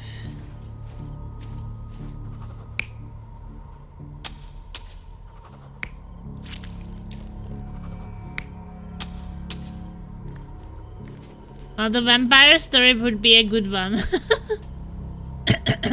That's for sure.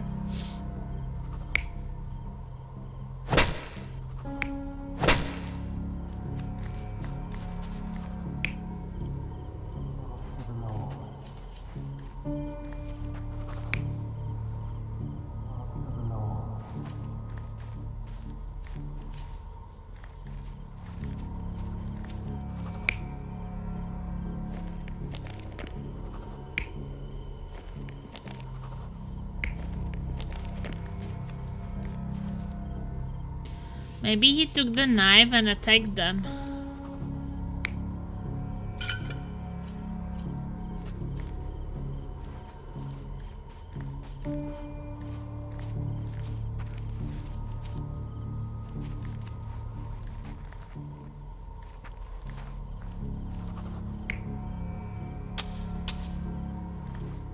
What about this? You're not even trying, Sherry. Concentrate. I was trying.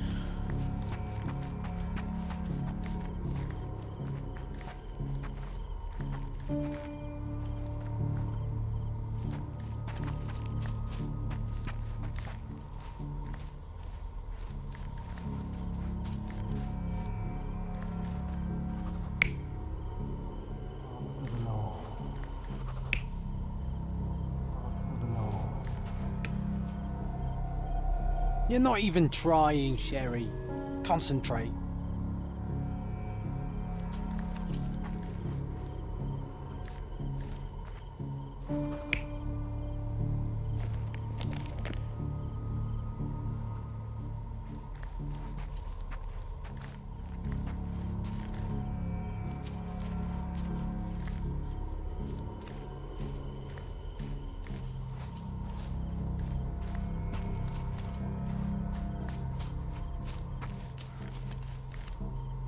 Well, he's coming with the basket, right?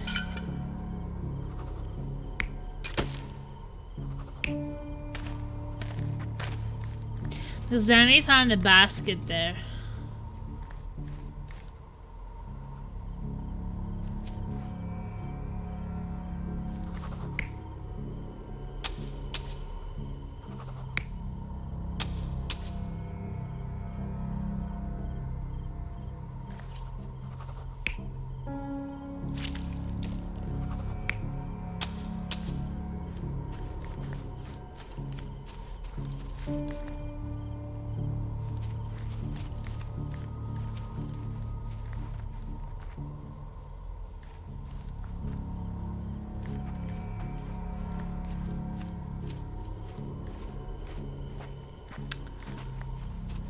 I think that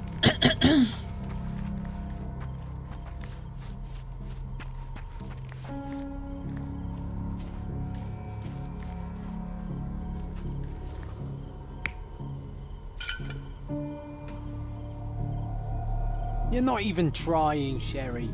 Concentrate.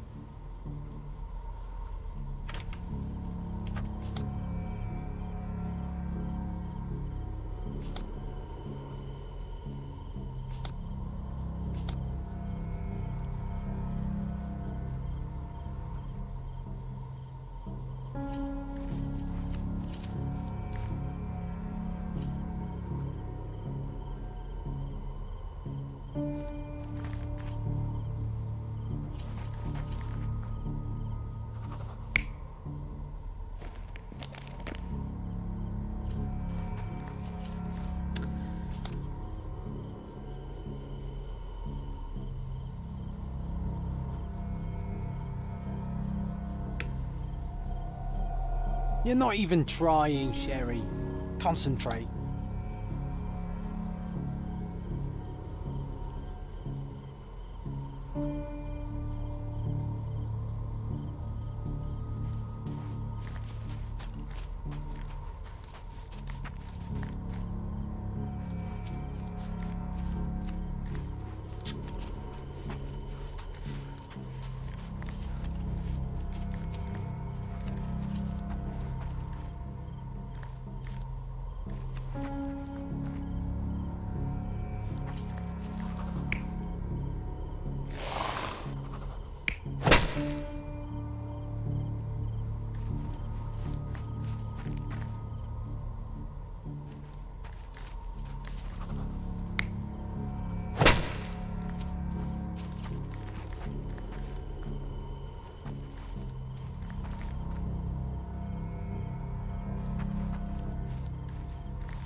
Oh, I'm a bit confused.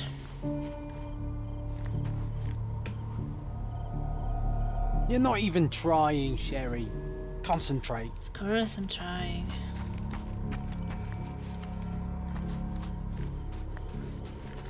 Oh, wasn't there some kind of photographer or so?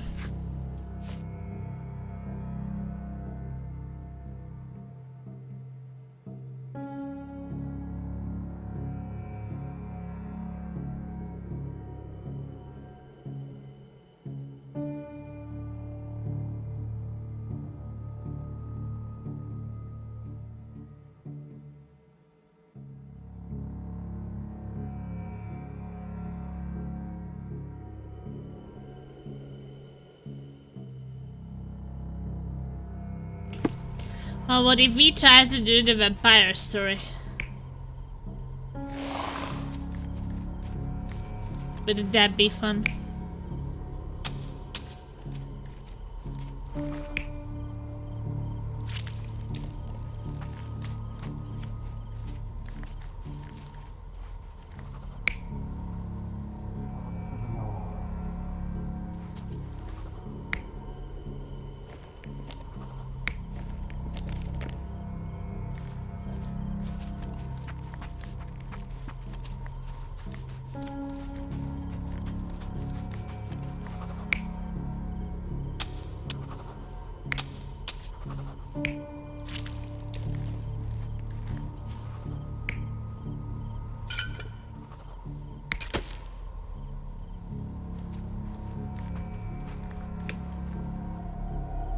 You're not even trying, Sherry. Concentrate. Well, the guy with the glasses is the photographer.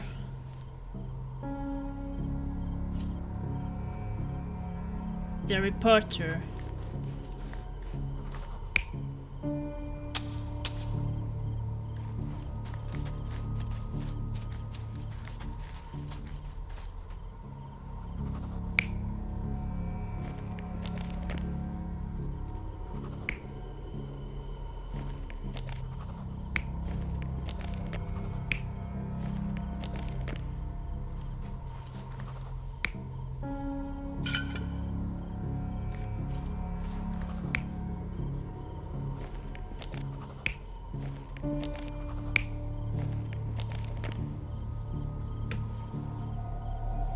You're not even trying, Sherry.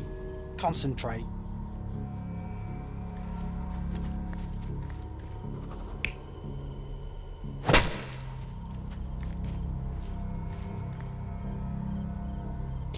No, this is the old man.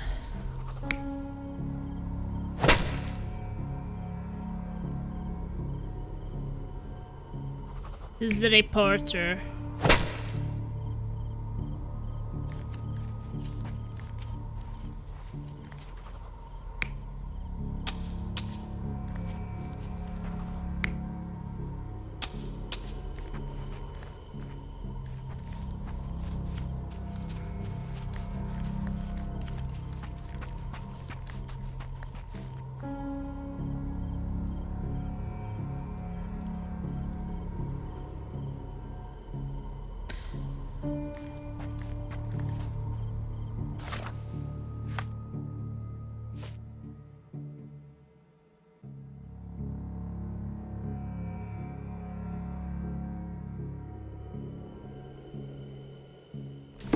Well, what if it was that guy because he was kind of hallucinating?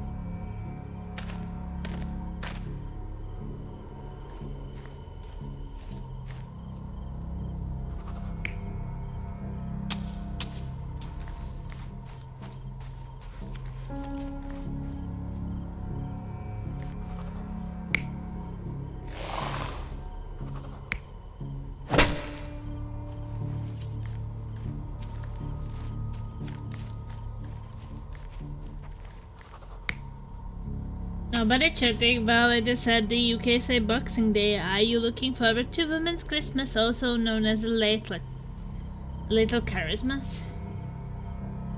Women's Christmas? Not sure. Sometimes people are just lurking, you know.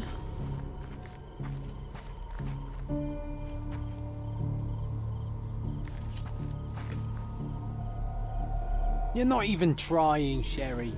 Concentrate. I'm very much trying.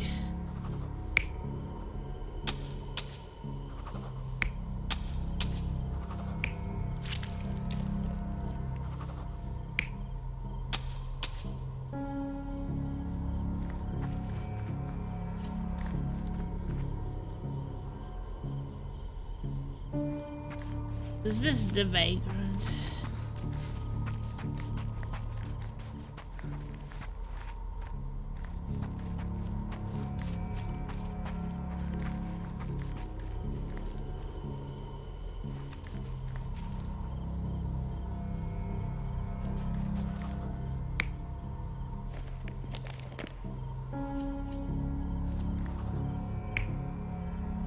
Well, it would make sense that he came from this side, get the knife and attack them? You're not even trying, Sherry. Concentrate. I'm trying. So this guy is drinking. He thinks that he sees someone. So he just takes the knife and he attacks them.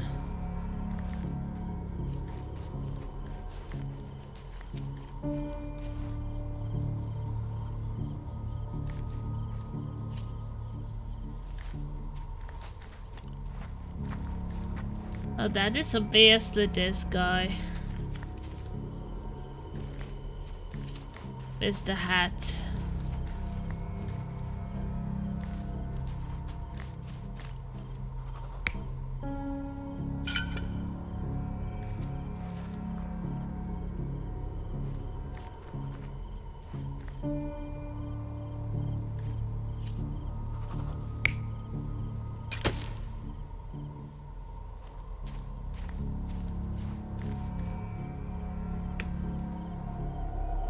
You're not even trying, Sherry. Concentrate.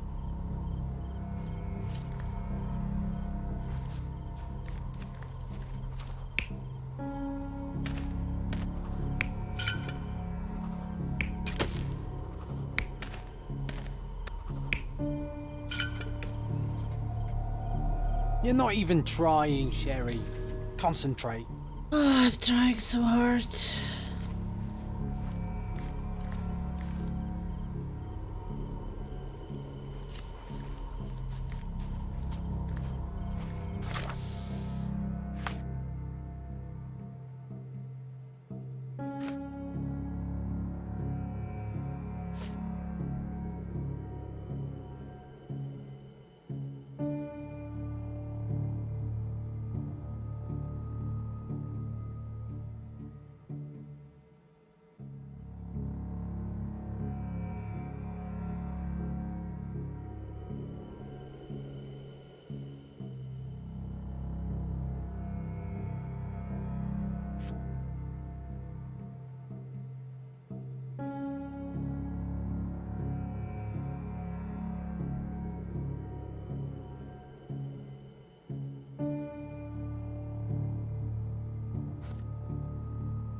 I don't know. So was there that guy taking pictures?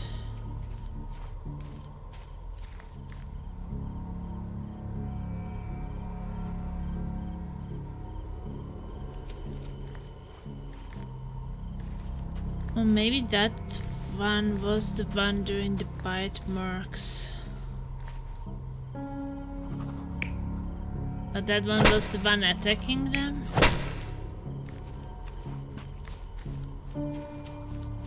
Ugh. You're not even trying, Sherry. Concentrate. I'm trying really hard.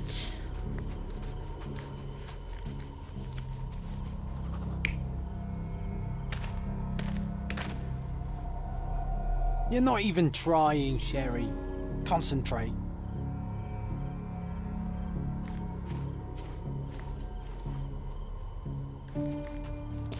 Also, how would that be? Like, that guy coming to the grave to visit his sister, and he sees them there digging her grave. So what? He takes this thing from that guy and attack him.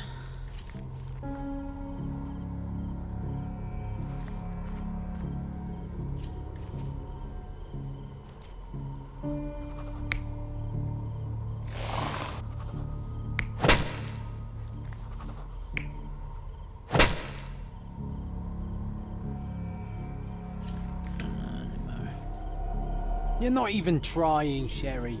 Concentrate.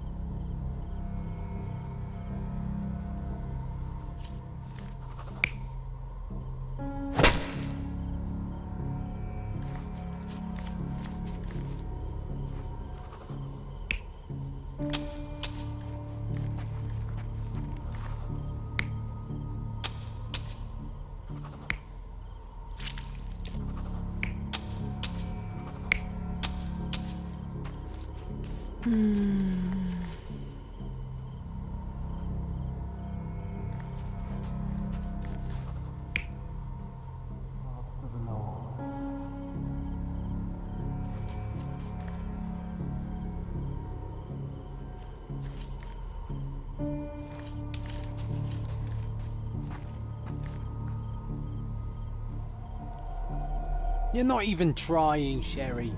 Concentrate.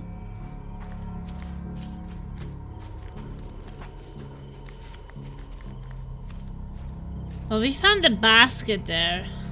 So he was coming with that basket.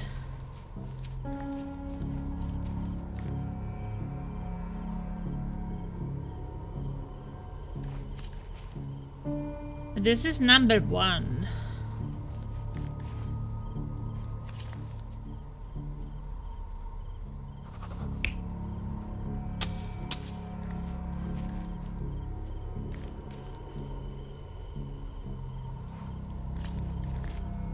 I think that it would be the crazy reporter. Would be cutting them.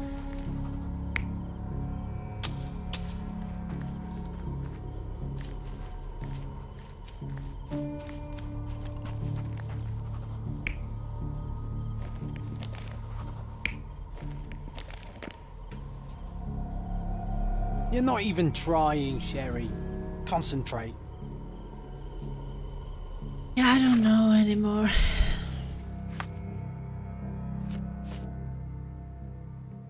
I look at the empty grave at the cemetery. Upon examination of the scene, I found a shovel with a bent blade and a few drops of blood nearby.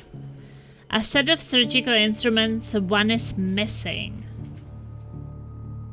So someone took the surgical instrument and cut these things into their necks. The vagrant's supper of hallucinogenic mushrooms, a dirty hat nearby a blood-stained stone, a pool of blood nearby, an expensive hat with a few grey hairs and a piece of torn fabric on a root.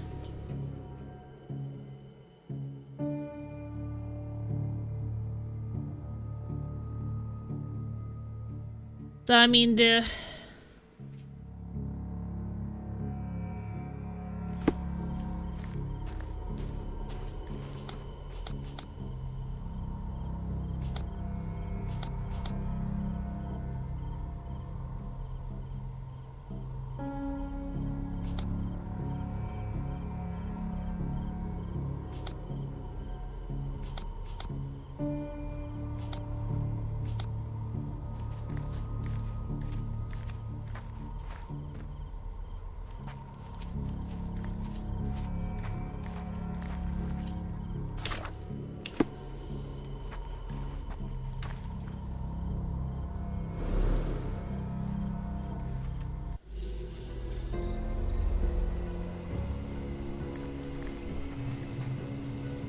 want to check it again.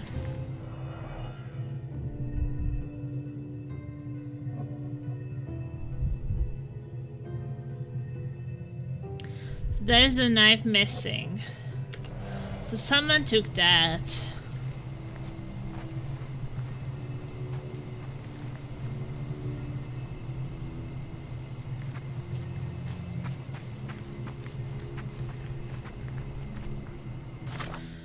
Oh, what did that guy say?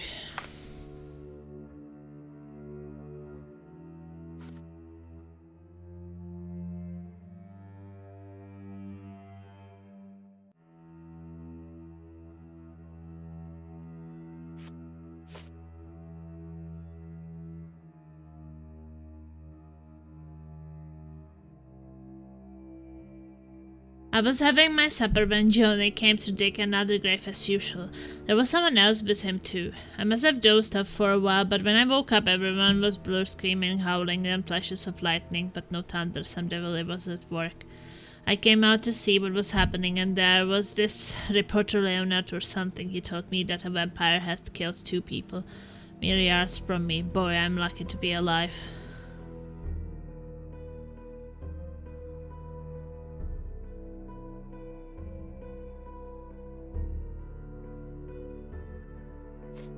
I was always at a nose for a good story. I was strolling about the cemetery when I saw him, the necromancer. I'm not joking. He raised a woman from the grave and ordered her to attack the 2 men who were close by. Then they both turned into bats and flew away. I was too scared to take photographs of them.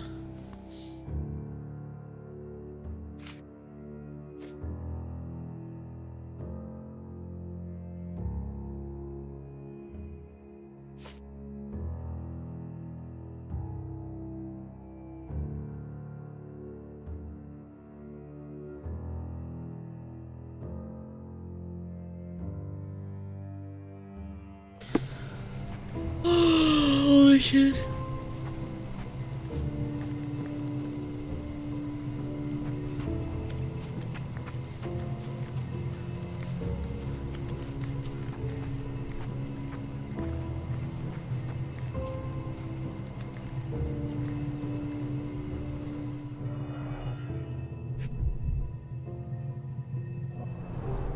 The bleeding wasn't severe, there are just a few drops.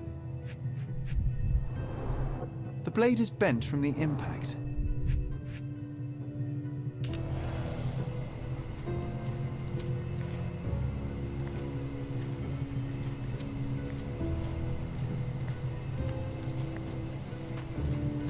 The flowers are still fresh.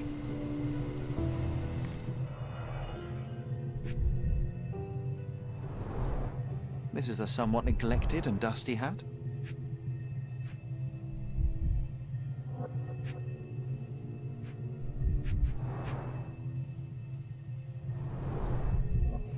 We're dealing with a very immoderate bloodsucker here. The stone is rather unwieldy, so it couldn't be used as a weapon. Someone fell and hit their head on it.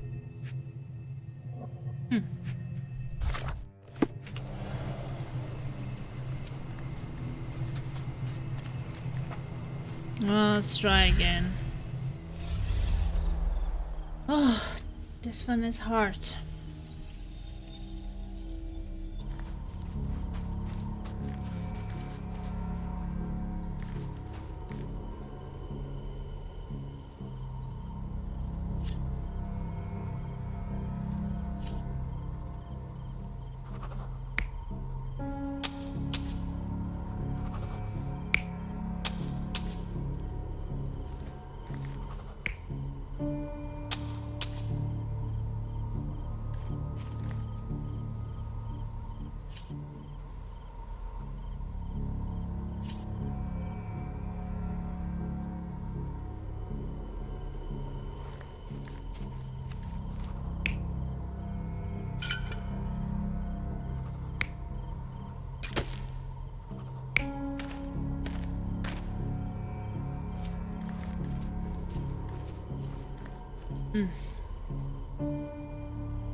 Well, why would... I don't know.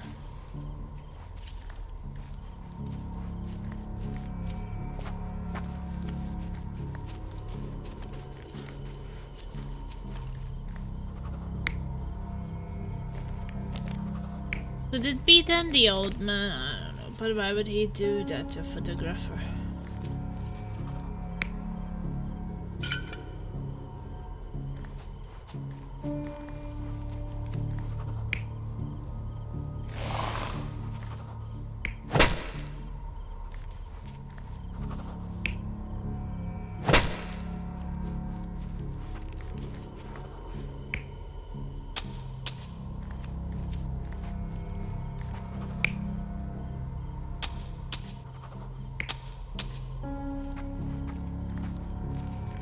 I don't know, I didn't think that it was the photographer, because why would he do that, but...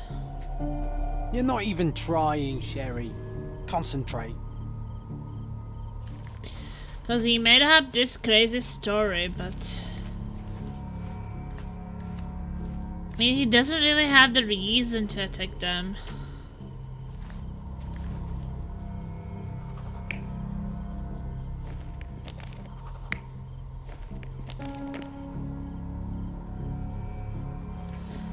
But where does the photographer comes in then?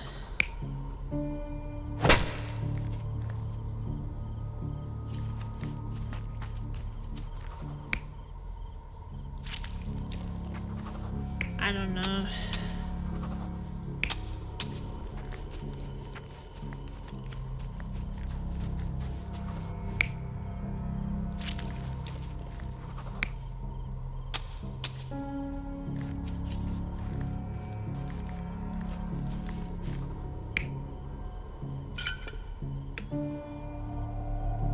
You're not even trying, Sherry.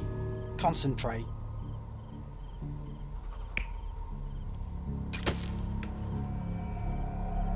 You're not even trying, Sherry. Concentrate.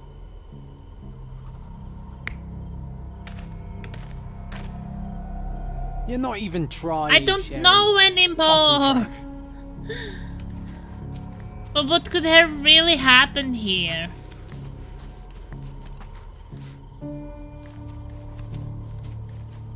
These guys were digging the grave of his sister. Well, he came, he got angry with them, so he attacked them.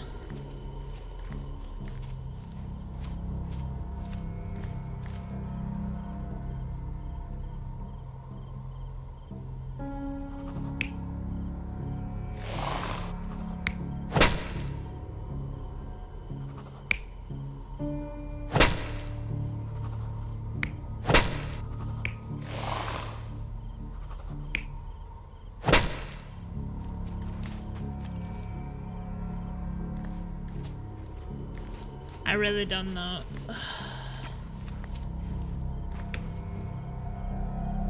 You're not even trying, Sherry. I really don't know. I read it all and I don't know. This is something really wrong with this.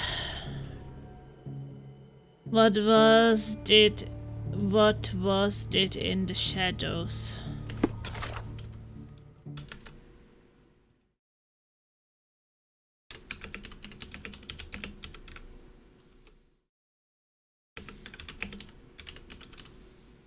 Yeah, I don't really know. I mean, it doesn't make anything like else doesn't make sense.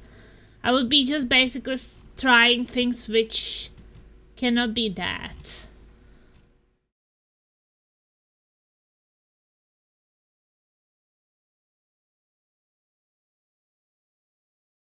So I want some hint because it's just ridiculous.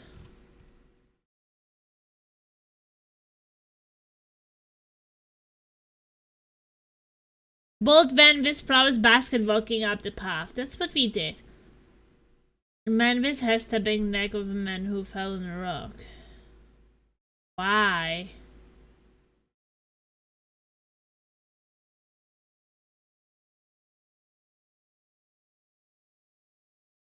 Why is the reporter stabbing them?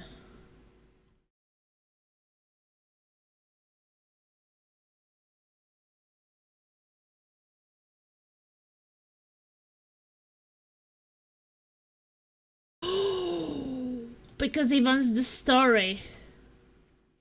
Right? Maybe he's stabbing them for the story.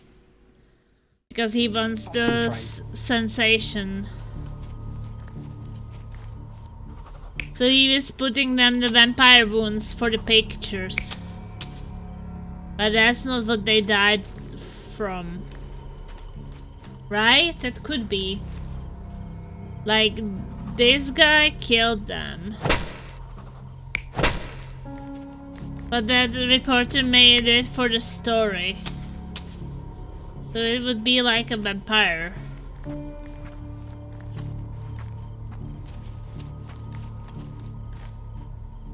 He is very logical.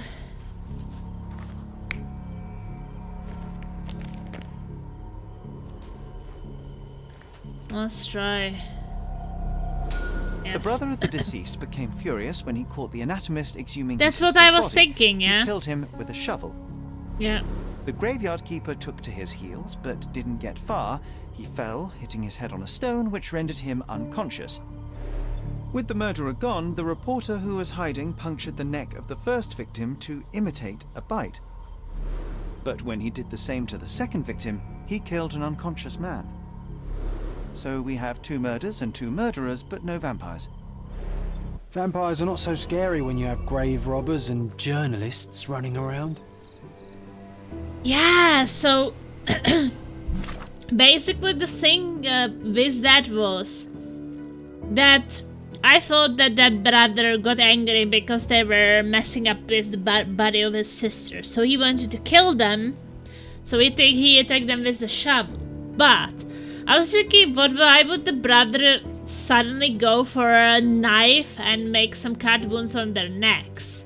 I mean, that made no sense, right? Like, he attacked them because what they did to the sister, he accidentally killed one of them, the other one was still unconscious. But then the reporter saw it and was like, well, maybe I will make a big case out of it, like in the newspapers, like, ooh, vampire case. So he made the wounds of the vampires on their neck. But he killed that one guy who was not dead yet by making the wounds on his neck. So, yeah. That makes sense, like... Yeah, I was not sure why would that brother make these cuts. And I was just thinking that maybe that guy who was eating the mushrooms and was a bit... that he would be the one cutting them because he was crazy. But, no. Vasquez legends are just the older version of vampire myth.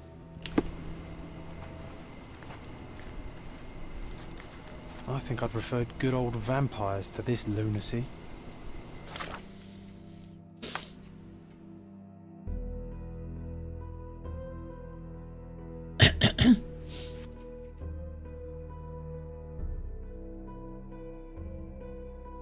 There are 2 murders and 2 murderers. The first murder was committed by Hamil Arche when he caught the anatomist exhuming his sister's body. He became furious and killed him with a shovel.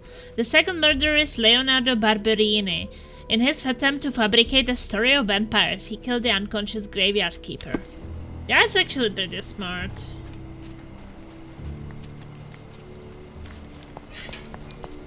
Just don't tell Stark what I said, or he'll think I'm a coward.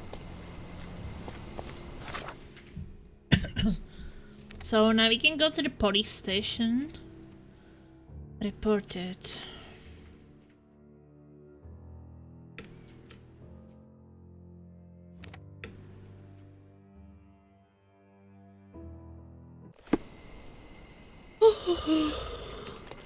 Sorry for the yawning.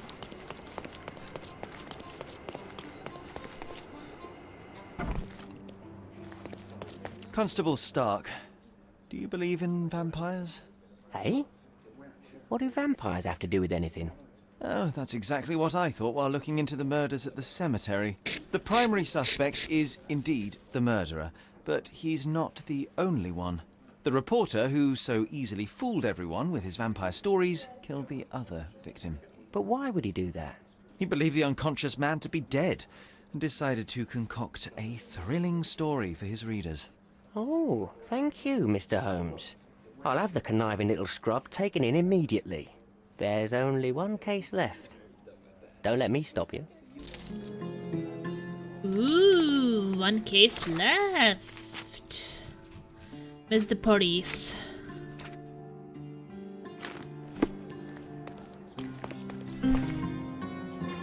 This scapegoat. Okay. Let's do the scapegoat.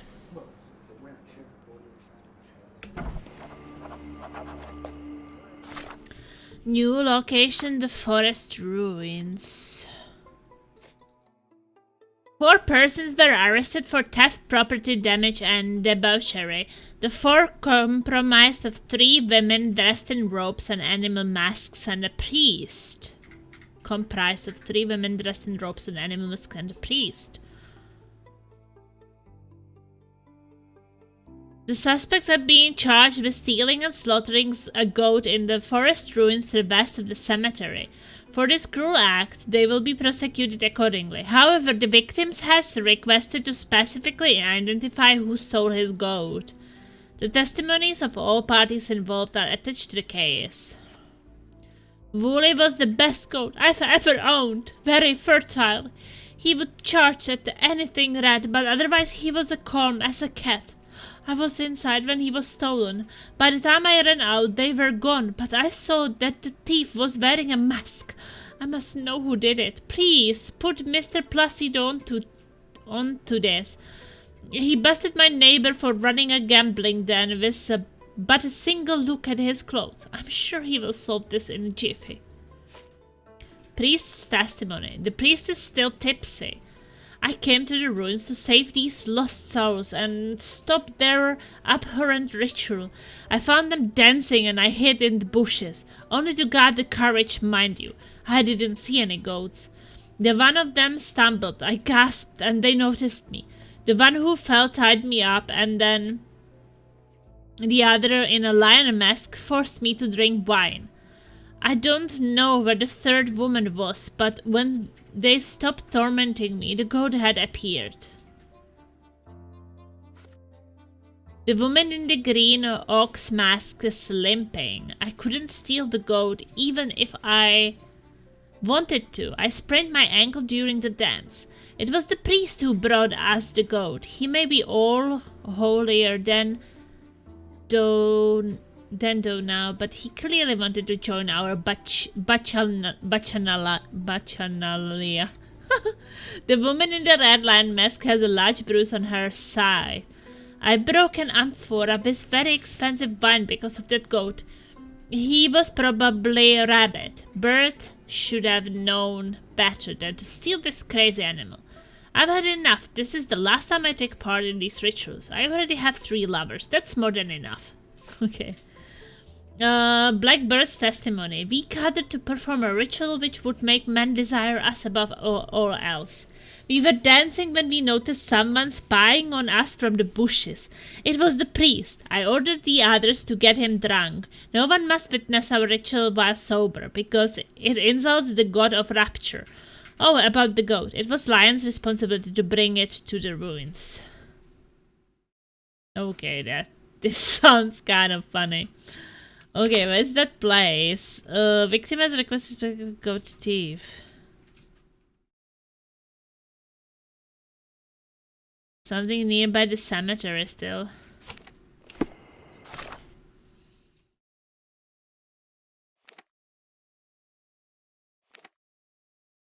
Maybe it's this place. Yeah, forest ruins. Well, let's go to the forest ruins, right? It'll be fun. Then maybe I can end it after.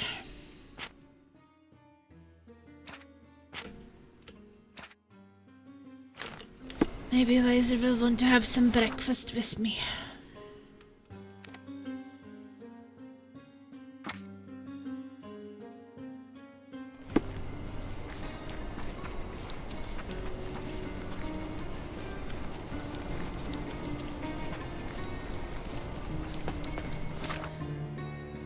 What's capers?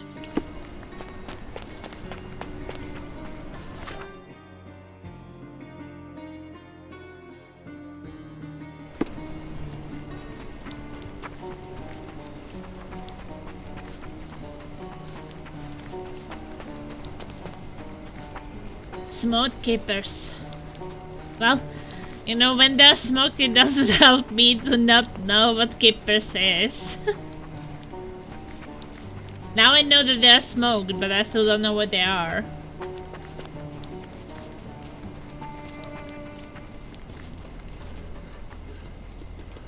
Hope you haven't had your lunch yet. This one's bad.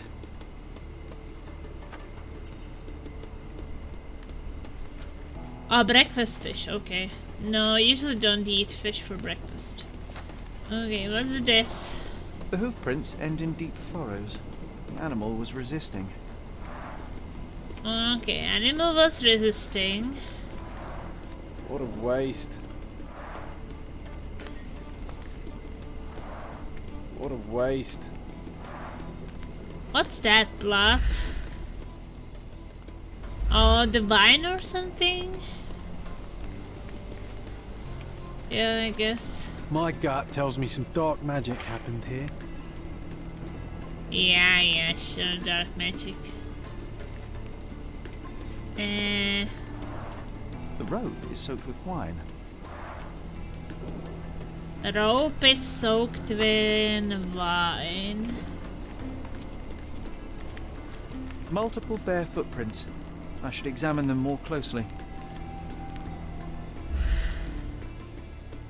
Multiple bare footprints. I should examine them more closely.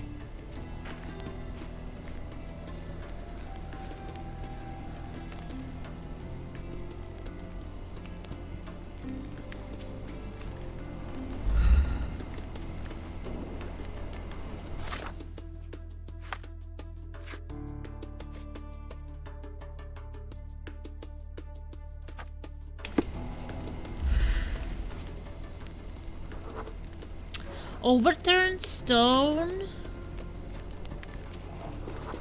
Palm Someone print? stumbled on a stone and fell to the ground.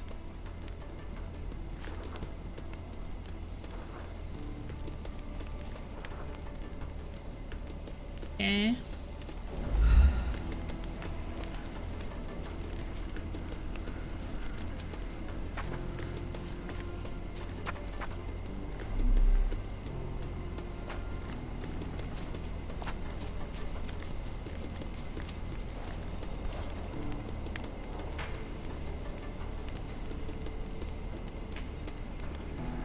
The priest said that he came here to stop the ritual.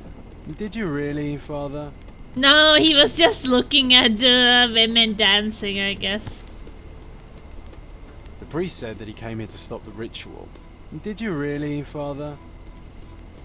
No, not really, Father.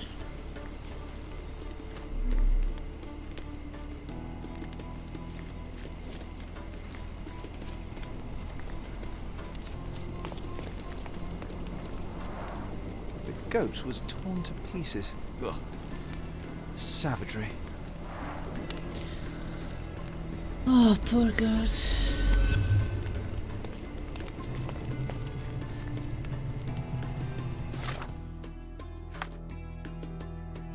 I've located the ruins where the ritual took place. Upon examination of the site, I found a blood-soaked altar with the goat carcass upon it. Multiple bare footprints, a spot where someone stumbled and fell.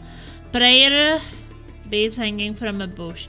Thick rope tied around a column and spilled wine all around. Distinct hoofprints ending in deep furrows. A brown vine amphora directly where the hoofprints ended.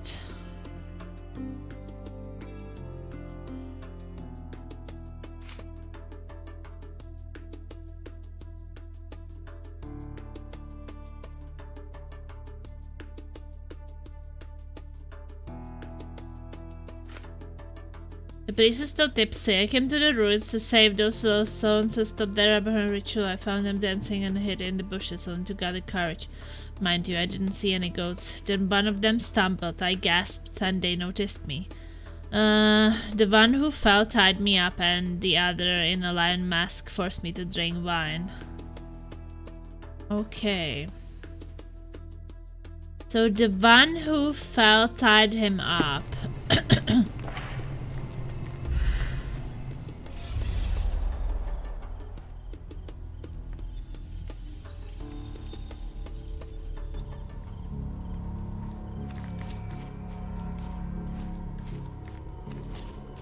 Well, we know he was hiding here.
The woman in the green ox mask is limping. So the one who fell is limping.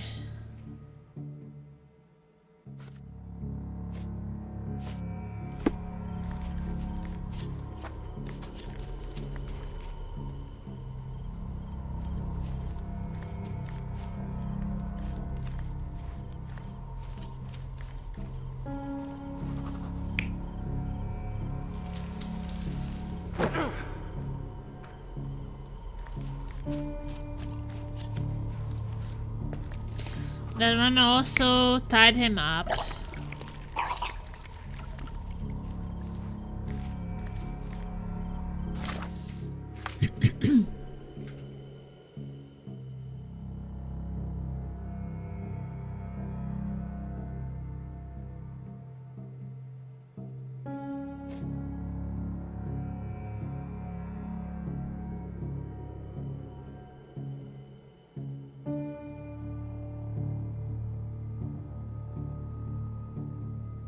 A broken amphora is very expensive. Okay.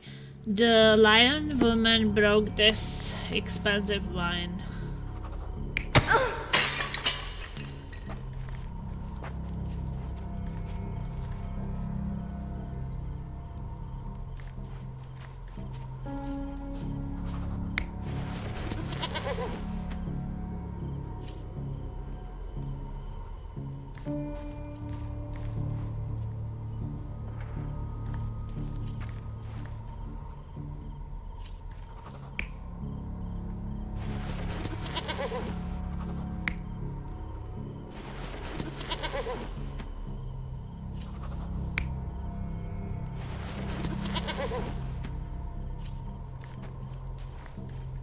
Yeah, the line would be...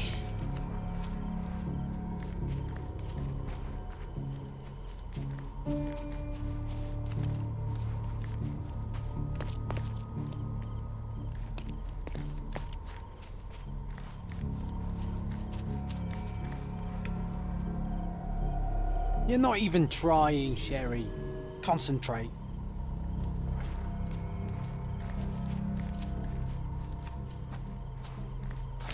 Well, what this the last one said. You gathered to perform a ritual which would make man desire us above all. We were dancing when we noticed someone spying on us from the bushes. It was the priest. I ordered the others to get him drunk. No one must witness our ritual while sober, because it is the god of rapture.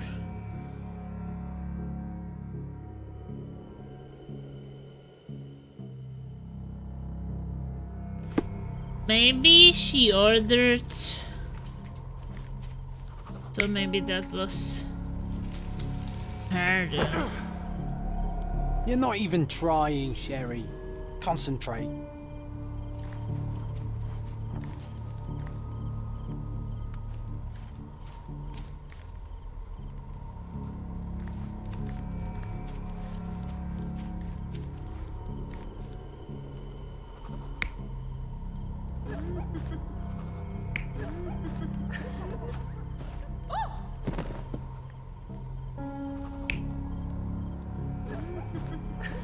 I know that one fell.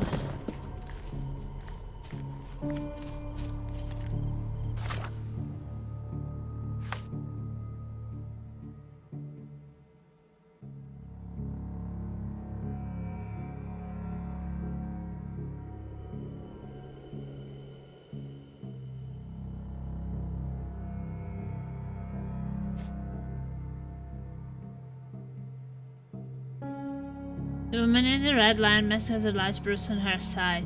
A broken arm for a very expensive one because of that goat. He was probably a rabbit. Birds should have known better than to steal this crazy animal.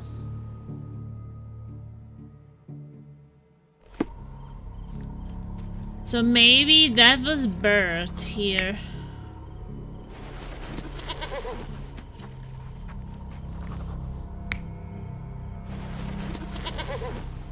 What about this? So, we have 3 lusty Yes! women engaged in a ritual. They're drinking and dancing when suddenly they hear a noise from the bushes. Their ritual seems to be working. There's a man they can get drunk already. Okay. While 2 of them are busy with the priest, the 3rd one leaves. She is the one who stole the goat and brought it to the ritual. The poor animal smells trouble and charges at the drunken woman with the amphora. Still, he couldn't break free, and at the end was brutally torn apart and eaten alive. Well, they attracted the attention of men. The police, at least. Okay. So it's solved.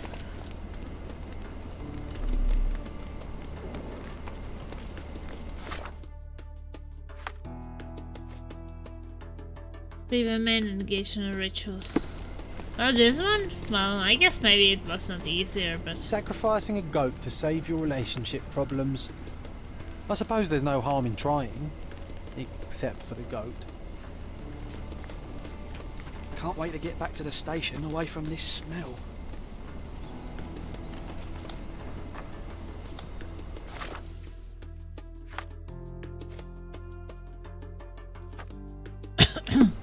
Okay, well, I guess we can travel back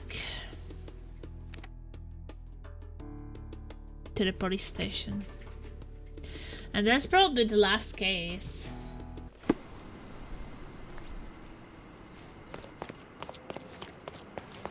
Eddie said that it was the last case for the police.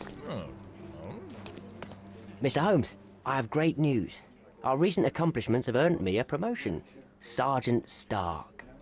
It has a nice ring to it, hasn't it? Congratulations.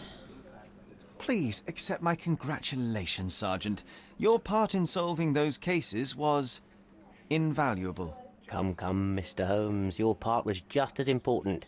Not without my guidance, of course, but you did an excellent job. Anyway, I'll be moving back to the office space. My days at this blasted desk are almost over. I won't be scapegoated now. Good for you, I suppose. Speaking of scapegoats, I've solved the last case on the board. The goat was stolen by the lady in the blackbird mask. As if that makes any difference, judging by the atrocity I witnessed at the crime scene. Yes, I heard about that one. The things women get up to these days. Ugh. Well, I'm glad to have been of service. Now I have other matters to attend to. Mr. Holmes, if I may be so bold as to make one last request. Do you remember that I told you that our chief inspector has been missing for a few months now? My current task is to establish his fate.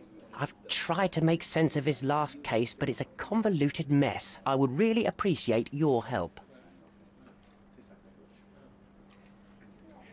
Fine, you have me intrigued. Thank you awfully, Mr. Holmes. Tell me everything you know. I don't know much. Just that it's connected to a gang called the Hive. Placido has been after their leader, the Hive Master, for years. But otherwise, I can't make head nor tail of it. Here, take the key to Placido's office. You might find some leads in there. So is it Placido? So is it Chief Inspector Placido who has vanished? From what I've gathered, he was a good detective. Ain't that the truth? He was solving cases like shelling peas. Without him, things have gone downhill. He was a crotchety sort, always grumbling, fussing, taking his snuff by the handful, but I, for one, miss the old boy. Very well. I'll see what I can find out. One thing is certain. It's a dangerous business. Be careful, Mr. Holmes. Woo! Solve all the cases for the police! And now I have plan B. B-E-E. Best.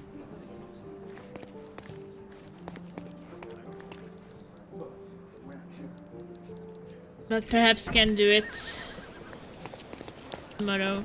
After.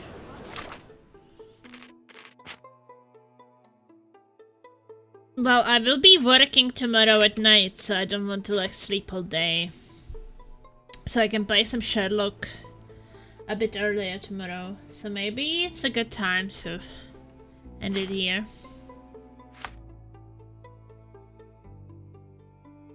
What's up?